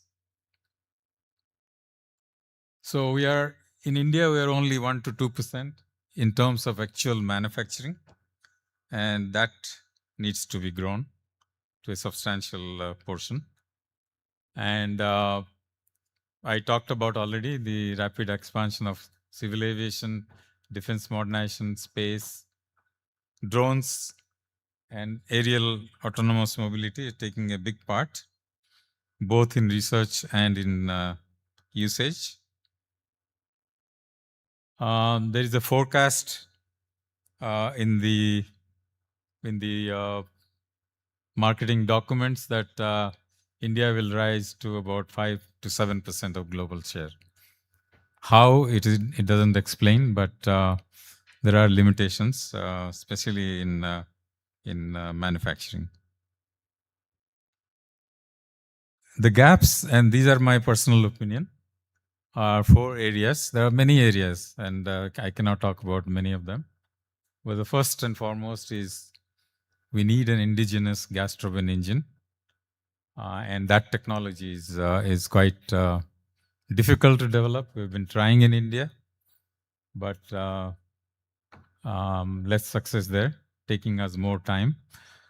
That's where the title materials comes into play, because to produce advanced gas turbine engines, you need to have advanced materials. So in India, I see that the development of materials is happening, but it hasn't reached a commercial stage where you could use those advanced materials into advanced gas turbine engines. So that's the problem.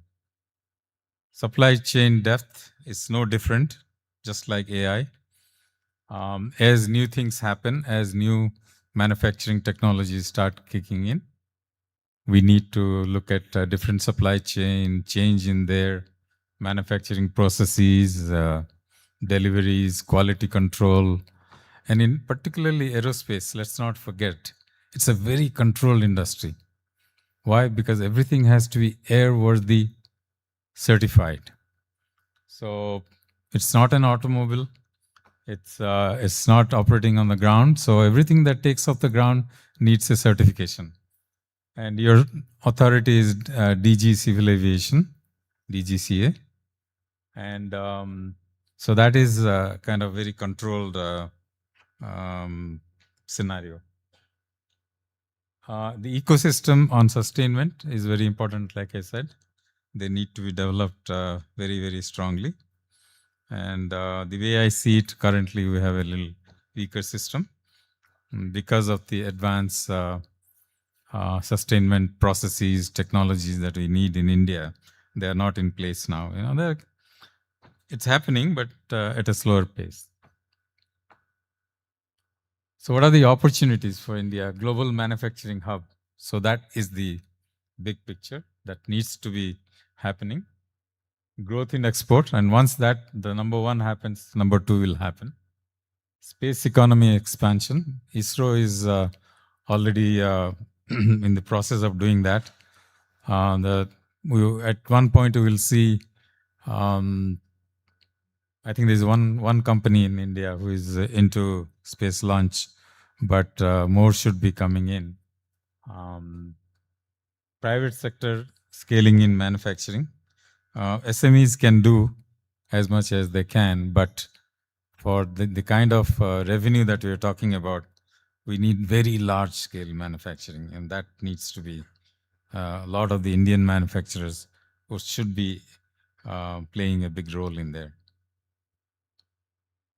So let me come to advanced materials. I talked about many of the research and development is happening in India.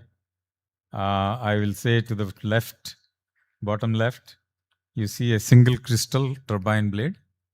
Very important. It has a very high durability and it's manufactured by defense organization, but hasn't come to the private sector yet. So that needs to be done. And so a lot of issues, very critical process, very intricate process. And on the other side, you will see ceramic matrix composites. That's something that also needs to be done. Highly, highly durable under very aggressive thermal high temperature environment, fatigue environment. I would say thermal or mechanical fatigue. And you see a picture on the right, top right on some of the CMCs. Lightweight composites, very important. I don't know if you know, nowadays, all the aircraft manufacturers have come up to 70% of the aircraft are composites, less metal, aluminum, titanium, and so forth. So those are the lightweight composites we need to start manufacturing in India. On the aviation fuel side, there's a sustainable aviation fuel that is coming on. It's not certified. Some are certified. In some countries, they are not certified. So it's up to DGCA to clear that from an Indian context. Durability and life cycle, as I talked about, there's a lot of money in there. And so we need to look at that carefully. On the manufacturing side, number one is additive manufacturing, very precision manufacturing. And it has to happen at an industrial scale. You can buy a lot of 3D printing machine. You can even have it at your home. But those are non-metallics. They are plastics, polymers. But when you get into integrate metallic printing, totally, totally different story. And I worked in that technology for 25 years. My parent organization was the first one to develop the first commercial machine of 3D printing. And when they started selling that to the industry, some companies went to the parliament and complained that Government of Canada Research Organization is selling 3D printing. So we stopped. We were asked to stop. We could license it to private sector. We cannot start selling ourselves. So it's a 25-year-old story. So then after that, we licensed to many private companies and became commercialized. US was much behind at that time, but now they are far more ahead. Precision coatings, very important. I'm talking about electron beam physical vapor deposition coatings. These are very fine coatings, and you need that for those single crystal turbine blades. Very, very important. And they are highly durable. and they are very expensive to manufacture also. So that technology is not even existing in India at a commercial scale. Research, yes. Digital manufacturing, I don't have to talk too much about it. Everywhere it's digital. Automation, robotics, same thing. Very vast in automotive sector, slowly appearing in the aerospace sector as well. Again, certification is the one that is preventing it to happen widely. And we're all talking about smart factories now. Everything is smart. So if you add all of them together, it will create a smart factory. Digital transformation, one of the technology, digital twin I will talk about. It is nothing but you take a machine, say an aircraft or an engine. I have shown an engine model here. And you create a virtual model of that particular asset. Everything is computerized. So you feed data into that virtual model slowly as your aircraft starts accumulating data. And at the end, you will find, after a few years of data population, that digital model will provide you all the answers that you're looking for. Very, very powerful. And we started working on digital twin about 10 years ago. And I can tell you, it takes so much of time. In private sector, I think I can give you an example of Siemens. They are quite advanced. They first started making use of digital twins. General Electric is into that. Pratt & Whitney into their engines as well. So slowly the technology is spreading, and that is the way to go. A lot of model-based systems engineering is fed into that. AI is there. AI is just an application. And in aerospace defense, AI and machine learning should be as tools. We don't have to reinvent the wheel. It is there. We have an application, just like my previous speakers talked about on the AI side.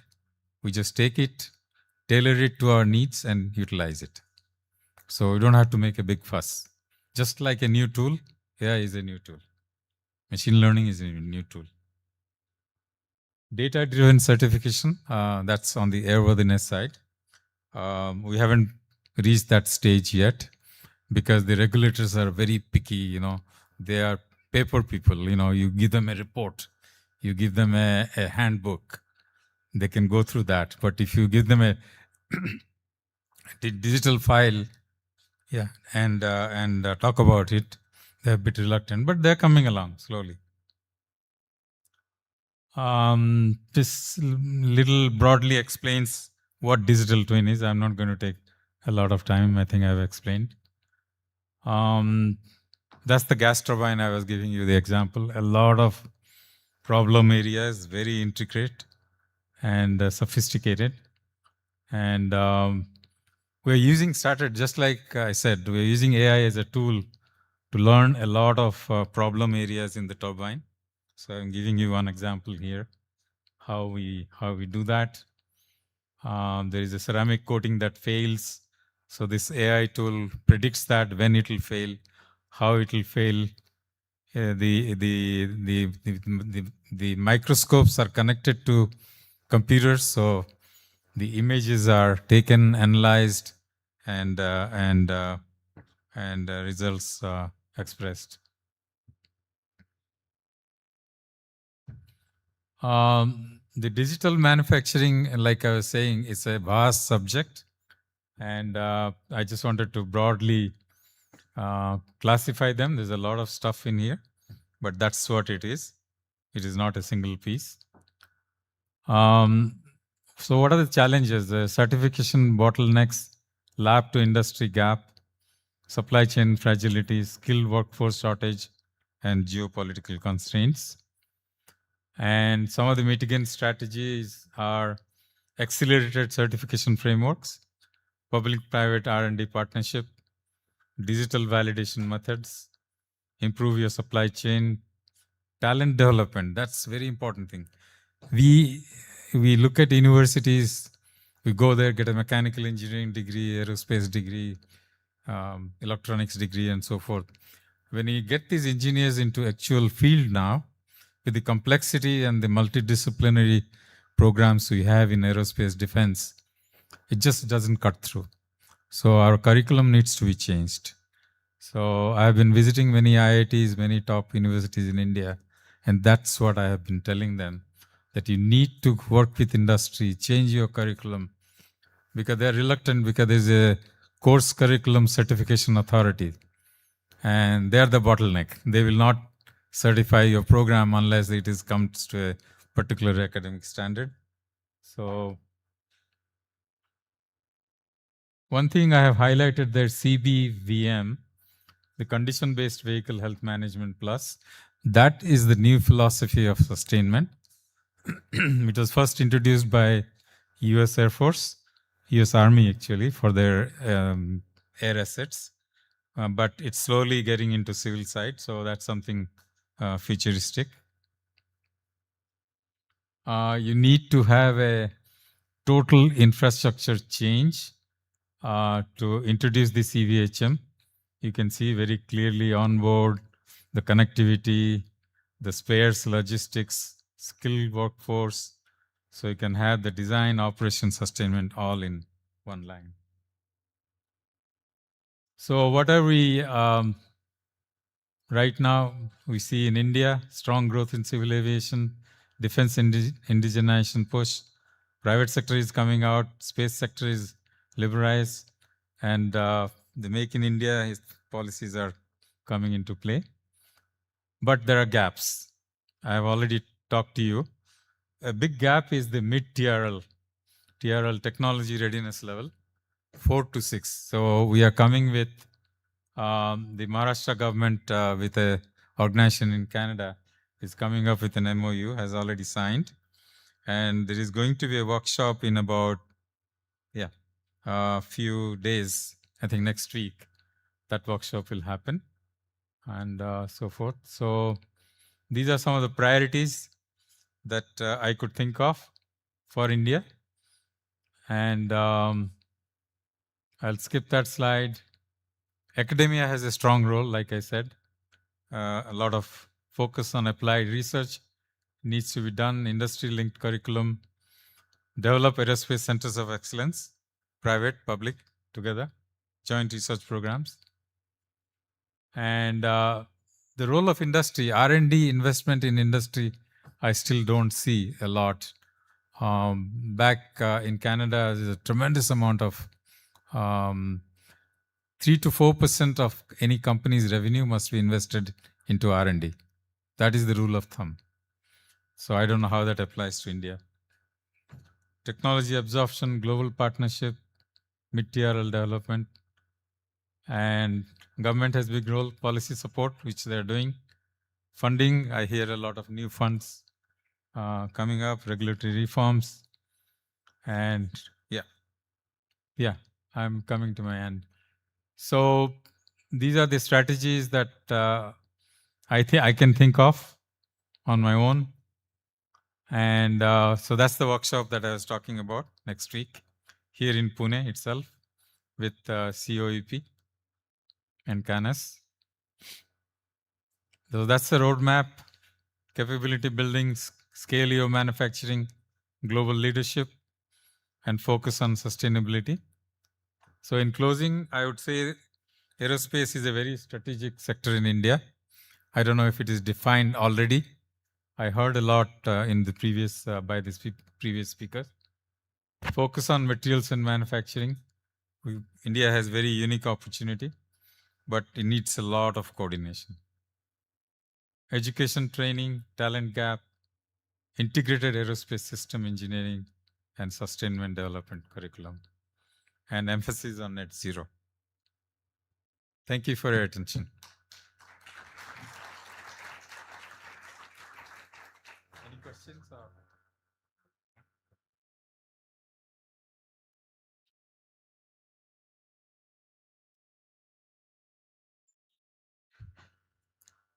Thank you, Dr. Prakash. Now we are nearing the end, but before the end, let's talk about the beginning. And there I'll just add, who do you need the most? People who will stand with you when you have a lot more people standing with you, behind you, or the people who choose to stand with you when there is nobody. And that is what so two of our mentors for the Shakti Summit, Dr. Manoj Pochet and Shweta Shalini ji, they are here because they were there, I can say, on day 0 when nobody was there, and I can say even the team was not confident if event of such a scale or such bringing together so many things, is it even possible? So that's where it started. They said, no, good, you seem to be persistent, the team looks good, let's do it. So I want to call upon the stage Dr. Manoj Pochet ji, Shweta Shalini ji, and what I want them to talk about is the genesis of Shakti, the thought behind Shakti, and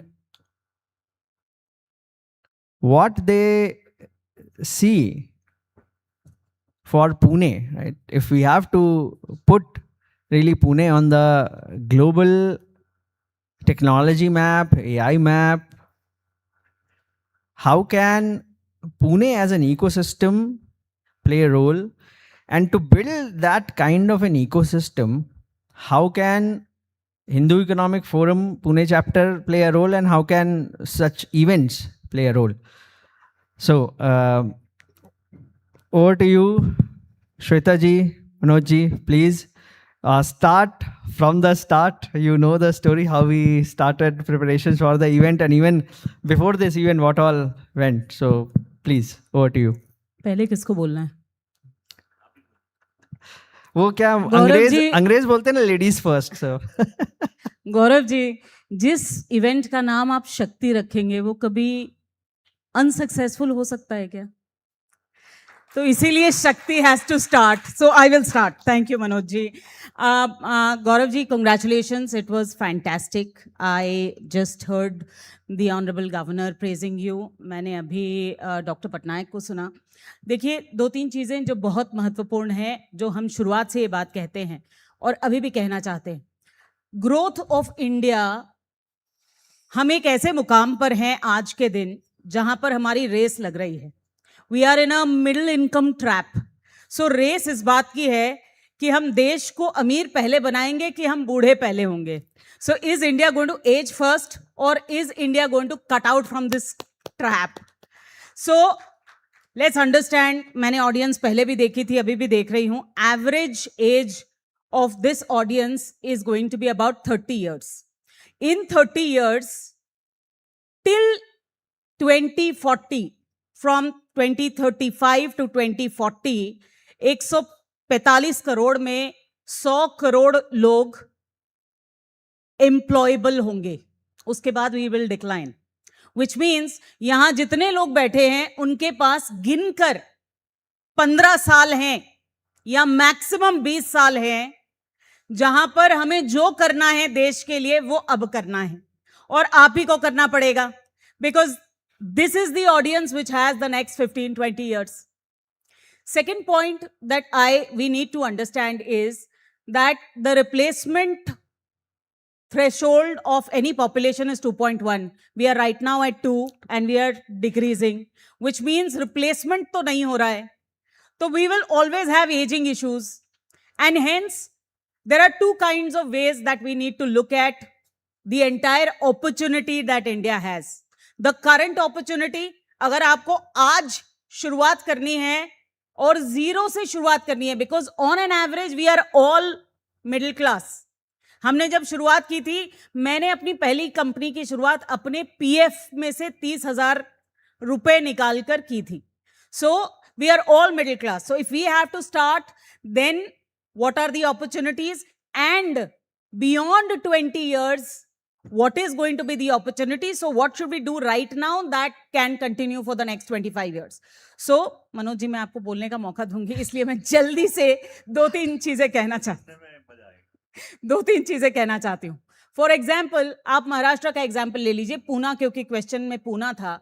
Poona एक EV cluster बनने जा रहा है, but इस EV के पीछे जो parts लगते हैं, आप ये बताइए कि इनमें से कितने महाराष्ट्र में मैन्युफैक्चर होते हैं, पूना में मैन्युफैक्चर होते हैं, या फॉरगेट अबाउट पूना और महाराष्ट्र, इंडिया में मैन्युफैक्चर होते हैं. हम ईवी क्लस्टर की जब बात करते हैं, जब हम एक ऑटोमोबाइल कंपनी की बात करते हैं, तो उसके पीछे इतने एमएसएमईज आते हैं. लेकिन जब हम ईवी क्लस्टर की बात करते हैं, तो एक भी उसके पीछे के अगर आप पार्ट्स देखेंगे, तो सारे के सारे आज चाइना से आ रहे हैं, because of what ever advantage. And hence, it is important that we understand that we need to look at the clusters and then back end. अभी डॉक्टर पटनायक एक बात कह रहे थे. कपूर साहब, मैं आपको बहुत इंटरेस्टिंग बात बताती हूँ.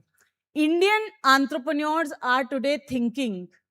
दीपेंद्र गोयल मुझे मिला था और उसने मुझे कहा कि अब मेरे पास पैसा आया है, and now I want to make an aircraft for 24 people. I will make a STOL, जिसे कहते हैं short take off and landing, but सोच तो रहे हैं. So India has the money, India has the power, but we need people like you to think in that direction. आज वो समय है. आज डॉक्टर पटनायक ने बोला कि हमारा engine, gas turbine engine successful नहीं हुआ है. हाँ, DRDO का नहीं हुआ है, लेकिन आज IIT मद्रास चेन्नई से निकलकर एक प्रोफेसर बाहर आए और उन्होंने प्राइवेटली एक माइक्रो गैस टर्बाइन बनाने की शुरुआत की है, and I am sure that it is going to be successful. So we as citizens have to look at where are the clusters, where are we staying, which are the opportunities, and I can trust you me. आप किसी भी opportunity को देख लीजिए, because we are somewhere going to age. So silver economy, आज कोई बात उसकी नहीं कर रहा है, but silver economy is going to be also an opportunity, क्योंकि एजिंग पॉपुलेशन, सारे बच्चे बाहर जा रहे हैं. There is migration happening, urbanisation is happening. Urban models, आज हम गिनकर 100 सिटीज की बात करते हैं, बट हमें 5000 सिटीज चाहिए. सो अर्बनाइजेशन का एक मॉडल चाहिए. So there are opportunities everywhere. What we need to do is to open our eyes and see what are my resources, and मेरे इर्द गिर्द वो कौन सा रिसोर्स है जिसको यूटिलाइज करके मैं अपने अपॉर्चुनिटी को मल्टीप्लाई कर सकता हूं. एंड आई थिंक आज के दिन भर में आपने बहुत सारी ऐसी अपॉर्चुनिटीज सुनी जो लोग कर रहे हैं. या तो आप उसमें सहभागी बनिए, take a cue from that, do what people are doing. Otherwise start anything ancillary of what people are doing. जो लोग कर रहे हैं उसका एंसिलरी सोचिए, because that is where the next big opportunity lies. Thank you Manoj ji. Thank you, Shweta ji. So amazing event. सुबह I think starting from 9 a.m. और 6:30 बज गए. Everyone's energy is still high. And Gaurav ji, you achieved up and you have done an amazing job making Punekar almost work on a Saturday for 10 hours. So that is, wonderful.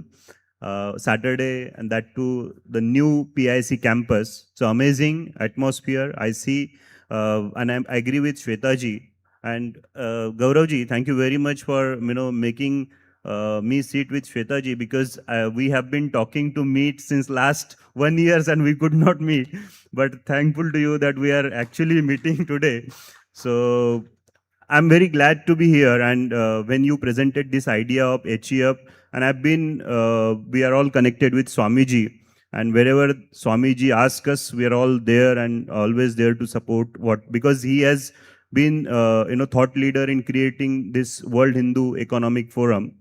Before I start, I would also like to introduce you all with the World Hindu Congress coming up next in December 2026, 18, 19, 20 December at Geo World Convention Center.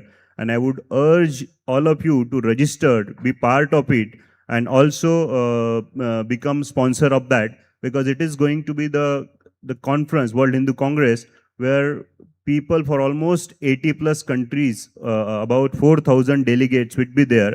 This is going to be the world's largest gathering in terms of the key people. You will have a speaker across globe, politician across globe, who are Hindus and representing and doing amazing work. So coming back to the topic, I completely agree. So this generation, this era is ours, and this is Bharat's time. If we see, I would just like to go back and see, talk about what has happened in this country. You know that when TCS was formed, 1968. And you know when the Elon Musk was born? 1971. TCS completed first 1,000 crore revenue in 1995. And that time Elon Musk was doing his study. But what I want to say that we missed the bus in internet revolution, in a software development, because we focused on software services. We could not do the productizations. We could not focus on the R&D innovations, and we missed that bus. And we became the software services kind of era for the world. When we call the software industry, we are only focused on software services and services part of it mainly. And why is that? Because if you see our R&D spend with respect to the GDP, you know what is the total R&D spend of our country with respect to GDP? The average is 0.5 to 0.7. That's our average. You know what's Israel spend? It's 6.5. You know what's America? They do 3.5. South Korea, 5%. So now you understand the South Korea's GDP R&D spend is 5%, and our R&D spend, if you say the private, so 90% of the R&D spends comes from the private industry. Now let's talk about the private industry. The private industry does 7.5 to 0.75 to 0.8. Now you see the 5%, who does the 5% R&D spend? Who are they? Like South Koreas of the world, who are they? They are the technology creators. And who does 0.5? Who are we? We have now become the users. So we have to change that in AI. We missed that bus in software, in internet revolution. We missed that bus when it came to manufacturing. The entire manufacturing went to Southeast Asia. Thanks to the Prime Minister's clarion call, and the software, the startup industry has been supported by this government. So we started our startup Sakar Robotics in 2023. Amazing support from the government. We are into technology, deep tech. We are building. If you see, now our industry is changing. You know, you'll be surprised, Shwetaji. The deep tech industry, I was talking about the R&D spend. The deep tech industry R&D spend in India is 5 to 15%. So that is changing. So once the startup volume, and when this startups becomes the unicorn and the unicorn of the world, you will see the changes will happen. And when we become, as a country, now we are talking about the AI. So as a country, we need to create AI creator, not the AI user. So we have seen that we have become the, for the world, if you see, we were seen as a global marketplace. The India, because of the population. But we have to now take the advantage of this young population, as rightly mentioned by Shwetaji, and we have to make our people, young minds, as the AI creators, AI builder. And how that can happen? So I see, as a country, and we are sitting at Hindu Economic Forum, we have a larger responsibility, because as a country, as a Hindu entrepreneur, we need to unite and create more opportunities, so that what we could miss in those days, we could build a new technology. Because if we miss now, there will be we cannot afford to do that. And so I think the industry, which is already there, the education. So there were a couple of aspects what the Shakti conclave talked about today. So industry, education, and academia needs to come together, bridge these gaps, and build the solutions where we can fix on those aspects. So the Shakti conclave is important, and Pune is a place. So at Gauravji mentioned about we are all Shwetaji, we work on a PPCR, Pune platform for collaborative response. What we want to do is to make Pune on the global map. So the Pune is now, if you see the data centers, the startups, the deep tech companies are there in Pune, the defense corridor, our honorable CM has been working on many policies which are supporting Pune. It talks about the health Meditech city. So many things are coming up in Pune. I think we all need to contribute to that. And as mentioned by Shweta ji, how do we make a part of that ecosystem? So there is a ecosystem for EV. We have the company in Pune, a company from Pune, who is the #1 company in Pune of EV bus manufacturing. So how do we become part of that supplier system, ecosystem? We produce in, and not all these parts are bought by China. So now the government is supporting the rare earth magnet mission. So can we manufacture those components? So I think the HEF needs to make a platform and also advise the young entrepreneur what are those industries, area where we can build technology and we can contribute to the nation building through this kind of platform. Thank you. एक चीज़ मुझे on record कहना है because बहुत सारे लोग यहाँ पर भगवे में दिख रहे हैं, बाकी लोगों के दिल में भगवा है. But I want to put on record, a lot of people ask me, Manoj ji, Gaurav ji और यहाँ पे बहुत सारे लोग जो वॉलंटियर हैं, जो आइडियोलॉजी के लिए वॉलंटियर कर सकते हैं, उनके पास समय है, उनके पास एफर्ट है, उनके पास वो ताकत है, उनके पास वो शक्ति है, उनको यदि हम छोड़ भी दें, अगर हम प्योर बिजनेस करना चाहते हैं, तब भी I want to put this on record. Why is it extremely important to join hands with anything which is Hindu? और बहुत सारे लोगों को मैं ये सुनती हूँ कि हम क्यों नहीं, हम इसलिए नहीं आना चाहते हैं क्योंकि ये वर्ड हिंदू है यहाँ पर. देखिए, एक समय था जब कहा जाता था कि आपको अमीर होना है तो आपको चोरी करनी पड़ेगी. आप टैक्स की चोरी करते थे, आप वेंडर के पैसे की चोरी करते थे. आज वो जमाना नहीं है. People, I know of large business houses whose children, second generation, third generation, want to say that we want a clean company. We want to pay full taxes to the government. We want to show our full profits. And यही शुभ लाभ है. और इसीलिए Hindu economy को support करते हुए ये ecosystem बनाना है. बिकॉज जब तक आप इस देश की सुविधा को इस्तेमाल कर रहे हैं, आप जब टैक्सेस देते हैं, जब हम टैक्सेस देते हैं, जब एंटरप्रेन्योर टैक्सेस देता है, तो देश आगे बढ़ता है. और इसीलिए हम वो ताकत भी पाते हैं कि हम देश से प्रश्न पूछ सकें.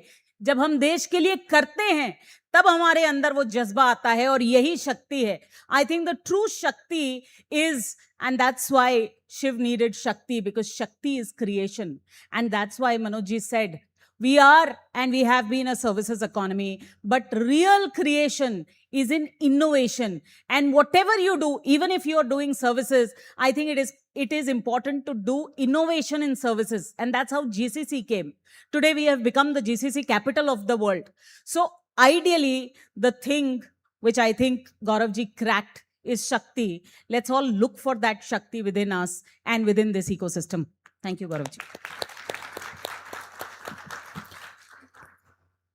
Thank you, Manoj ji. Thank you, Shweta ji.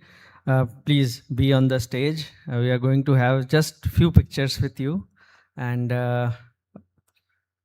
team, HEF team, please be ready. If there are any people who are outside, any members, please बाद में मत बोलना फोटो में मैं नहीं आया. प्लीज़ सबको बुला लीजिए. Get everybody together. Console team, please have the thing on the slide on the screen. Okay. And I invite, we have a couple of special guests with us right now. I invite our Yashashvi Udyojak very much from Pune, Umesh Bhau Changude ji. Please join us on the stage for the picture. And our extremely hard-working cooperator, Mayuri Rahul Kokate ji. Please.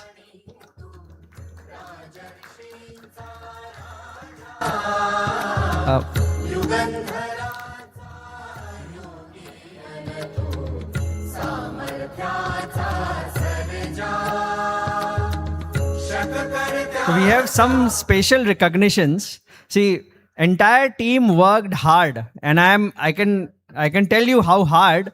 Last night nobody slept. Entire team was working throughout the night. We had pictures coming at 12 a.m., 2 a.m., 4 a.m.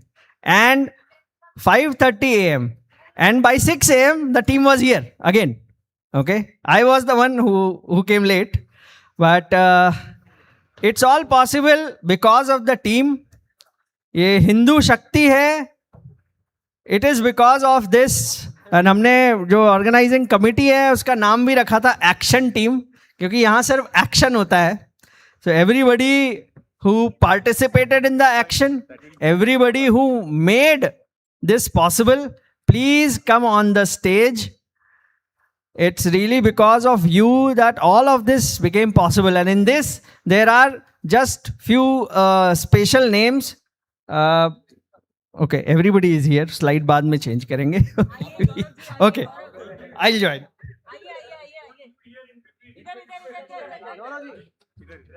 राजर्षींचा राजा, युगंधराचा योगी अन तो, सामर्थ्याचा सर्जा.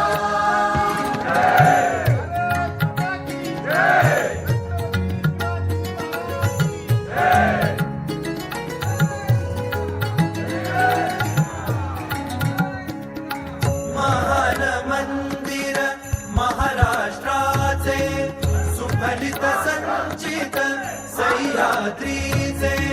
महान मंदिर महाराष्ट्राचे, सुफलित संचित सह्याद्रीचे. संजीवन हो जनामनांचे, संजीवन हो जनामनांचे. प्रयते चारे तारणहारा. अरे काउंट नाही, तू घोषणा दे. तू घोषणा दे, काउंट नको देऊ. नमः पार्वती पतये.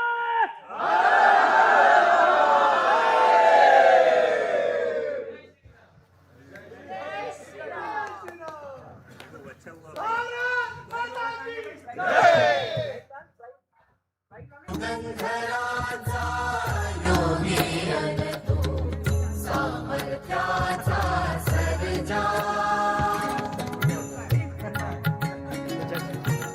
Okay, we have some special recognitions. So Vinod ji कहाँ है? Vinod Badang ji. Vinod ji. So Vinod ji has been the one who made it all possible digitally around. He is a Zoho partner, and Zoho as such has been extremely supportive. Sridhar Vembuji has supported Hindu Economic Forum, World Hindu Economic Forum, right from, like, he's been working very closely with Swamiji. And Vinod ji is a Zoho partner in Pune, and he just took the call, okay, whatever that is needed for HEF. He's been doing everything right from website to getting our event website to ticketing. Everything has been made possible because of Vinod ji. So Vinod ji, please. Thank you. Thanks a lot, Vinod ji. Tremendous support, and I know there have been many sleepless nights because of me. So thank you, Vinod ji. Next, we have another special recognition, Ghanshyam ji. So actually मैं साथ में बुला सकता हूँ, but एक power couple है हमारा, Hindu Economic forum Pune chapter का पावर कपल है, घनश्याम जी हैं, वर्षा जी का भी दिखाई दो। Yes, so Varsha ji, Ghanshyam ji, as a power couple इसलिए बोल रहा हूँ, जो शक्ति कपल है ना वो ये है, they have made possible all the, WhatsApp पे आपको जितने मैसेजेस आए होंगे सारा ऑटोमेशन डन बाय देम, जो डिज़ाइंस देख रहे हैं including her own poster done by them, right. इस टीम ने कभी मना नहीं किया कि काम आ रहा है, ये टीम बस काम करते जा रही है, करते जा रही है। Thanks a lot. एंड एक जो स्पेशल अनाउंसमेंट है, वर्षा जी, we have taken the decision to have her as a joint secretary role for Hindu Economic Forum Pune chapter and the head of the women's wing for Hindu Economic Forum Pune district chapter. Thank you. One more announcement. Working group कहाँ है भाई? Okay. See, the final goal of Shakti Summit, और ये discussion रहा है मनोज जी से भी, श्वेता जी से भी, see, it should not end at the event, it should start at the event. और ऑफ कोर्स जो अब डिफेंस पूरा जो साथ लाने वाले लोग हैं, अब मैं उनको आमंत्रित करना चाहूँगा। हर्ष जी, वरुण जी, प्लीज़ आइए स्टेज पे। Rajesh ji, Rakesh Mehta ji, Nitesh ji, Ghanshyam ji, please. So what we have been working behind the scenes, ये अभी इवेंट तो ठीक है, इवेंट होगा, होता रहेगा, we need to start the work and start the work not कि अगला इवेंट कब लेना है, starting the work that what comes out of it tangibly, business में क्या move होगा। So Harsh ji, Varun ji, with them we brainstormed and then Rakesh Mehta ji agreed to mentor the whole group. So we have formed this defense working group. The purpose of the defense working group is very simple. 3 महीने में हम यहाँ से लेके जाएंगे आगे for the defense, something which will go live. 6 months wherein something and near term opportunities, and then working towards longer term opportunities. There are opportunities in hand. Rakesh Mehta ji is working on something mind blowing. Okay, I don't have his permission much, so I can't disclose much, but it's related to camera. Right now जितने भी camera Bharat में आ रहे हैं, import ही हो रहे हैं। भारत में camera जो मॉड्यूल है, वो ऊपर जो डब्बा लगा रहता है वो कैमरा नहीं होता है, अंदर जो चिपसेट और सारी चीज़ें होती है, सेंसर्स होते हैं, वो कैमरा होता है। वो जो उसकी जान है वो राकेश मेहता जी बना रहे हैं। He is been advising almost all of the defence companies in Bharat. Recently he met honourable raksha mantri ji as well. रक्षा मंत्री जी को आई डोंट नो इन्होंने कितने लेटर लिखे थे, इतने लेटर लिखे कि रक्षा मंत्री जी परेशान हो गए, बोले ये कौन है, इसको बुलाना पड़ेगा। And he met him and there have been very fruitful next steps. and Rajesh ji is there, he has already been working. Jabalpur भी गए थे आर्मी के साथ, जो बड़ी जो गन्स हैं उस पर काम किया है। नितेश जी हैं, already defence plus railways already काम चल रहा है। घनश्याम जी हैं, ये भी ऑलरेडी डिफेंस पे काम कर रहे हैं। Purpose of the working group is near term जो अपॉर्चुनिटीज़ हैं स्टैंड अलोन जहाँ हम कर सकते हैं individually, they as a companies can do. Jointly हम क्या कर सकते हैं, where we can go together as a team, you know, because what we realize, defense needs a system. It's not just one part of the, because there are multiple components. If we are able to bring together the right people, the right teams who can bring together the components, then we can give a fully functional, complete system. So that's the idea of this working group. Next step is where to help them scale up further and to identify more such groups. अद्वैत जी हैं क्या यहाँ पे अभी? अद्वैत जी चले गए शायद। So getting startups like Advait ji, there are more startups. So everybody, I want to invite them, if you are working in defense or planning to work in defense, please join this defense group. We have got excellent mentors like Harsh ji, Varun ji, people from industry, people from, I'll say, people in uniform. We have them as well. Above all, we have investors, we have the right ecosystem. Right? Let's look together where we can work together and really go after big business. Okay, so that's the purpose of the defense working group. Thanks a lot to all of you. Now the work starts. Thank you. अरे राकेश जी पूरी तैयारी के साथ आए हैं. आइए. There is a formal charter for the defense working group. Please. Thank you so much. So the charter for this defense working group will be, the objectives is one, connect the members to opportunities and guide them in pursuing them. So because we hear all these things, so much of PLI, DLI, Atmanirbhar Bharat, Make in India, this, but where and how, so that we have to give clarity to our members. Second is enable indigenous design and manufacturing. So I am a consultant, so this is not for money. So mentoring or keep bringing out a plan to how to mentor people, and guide them to do defense grade products is another thing. Drive information sharing and capability building.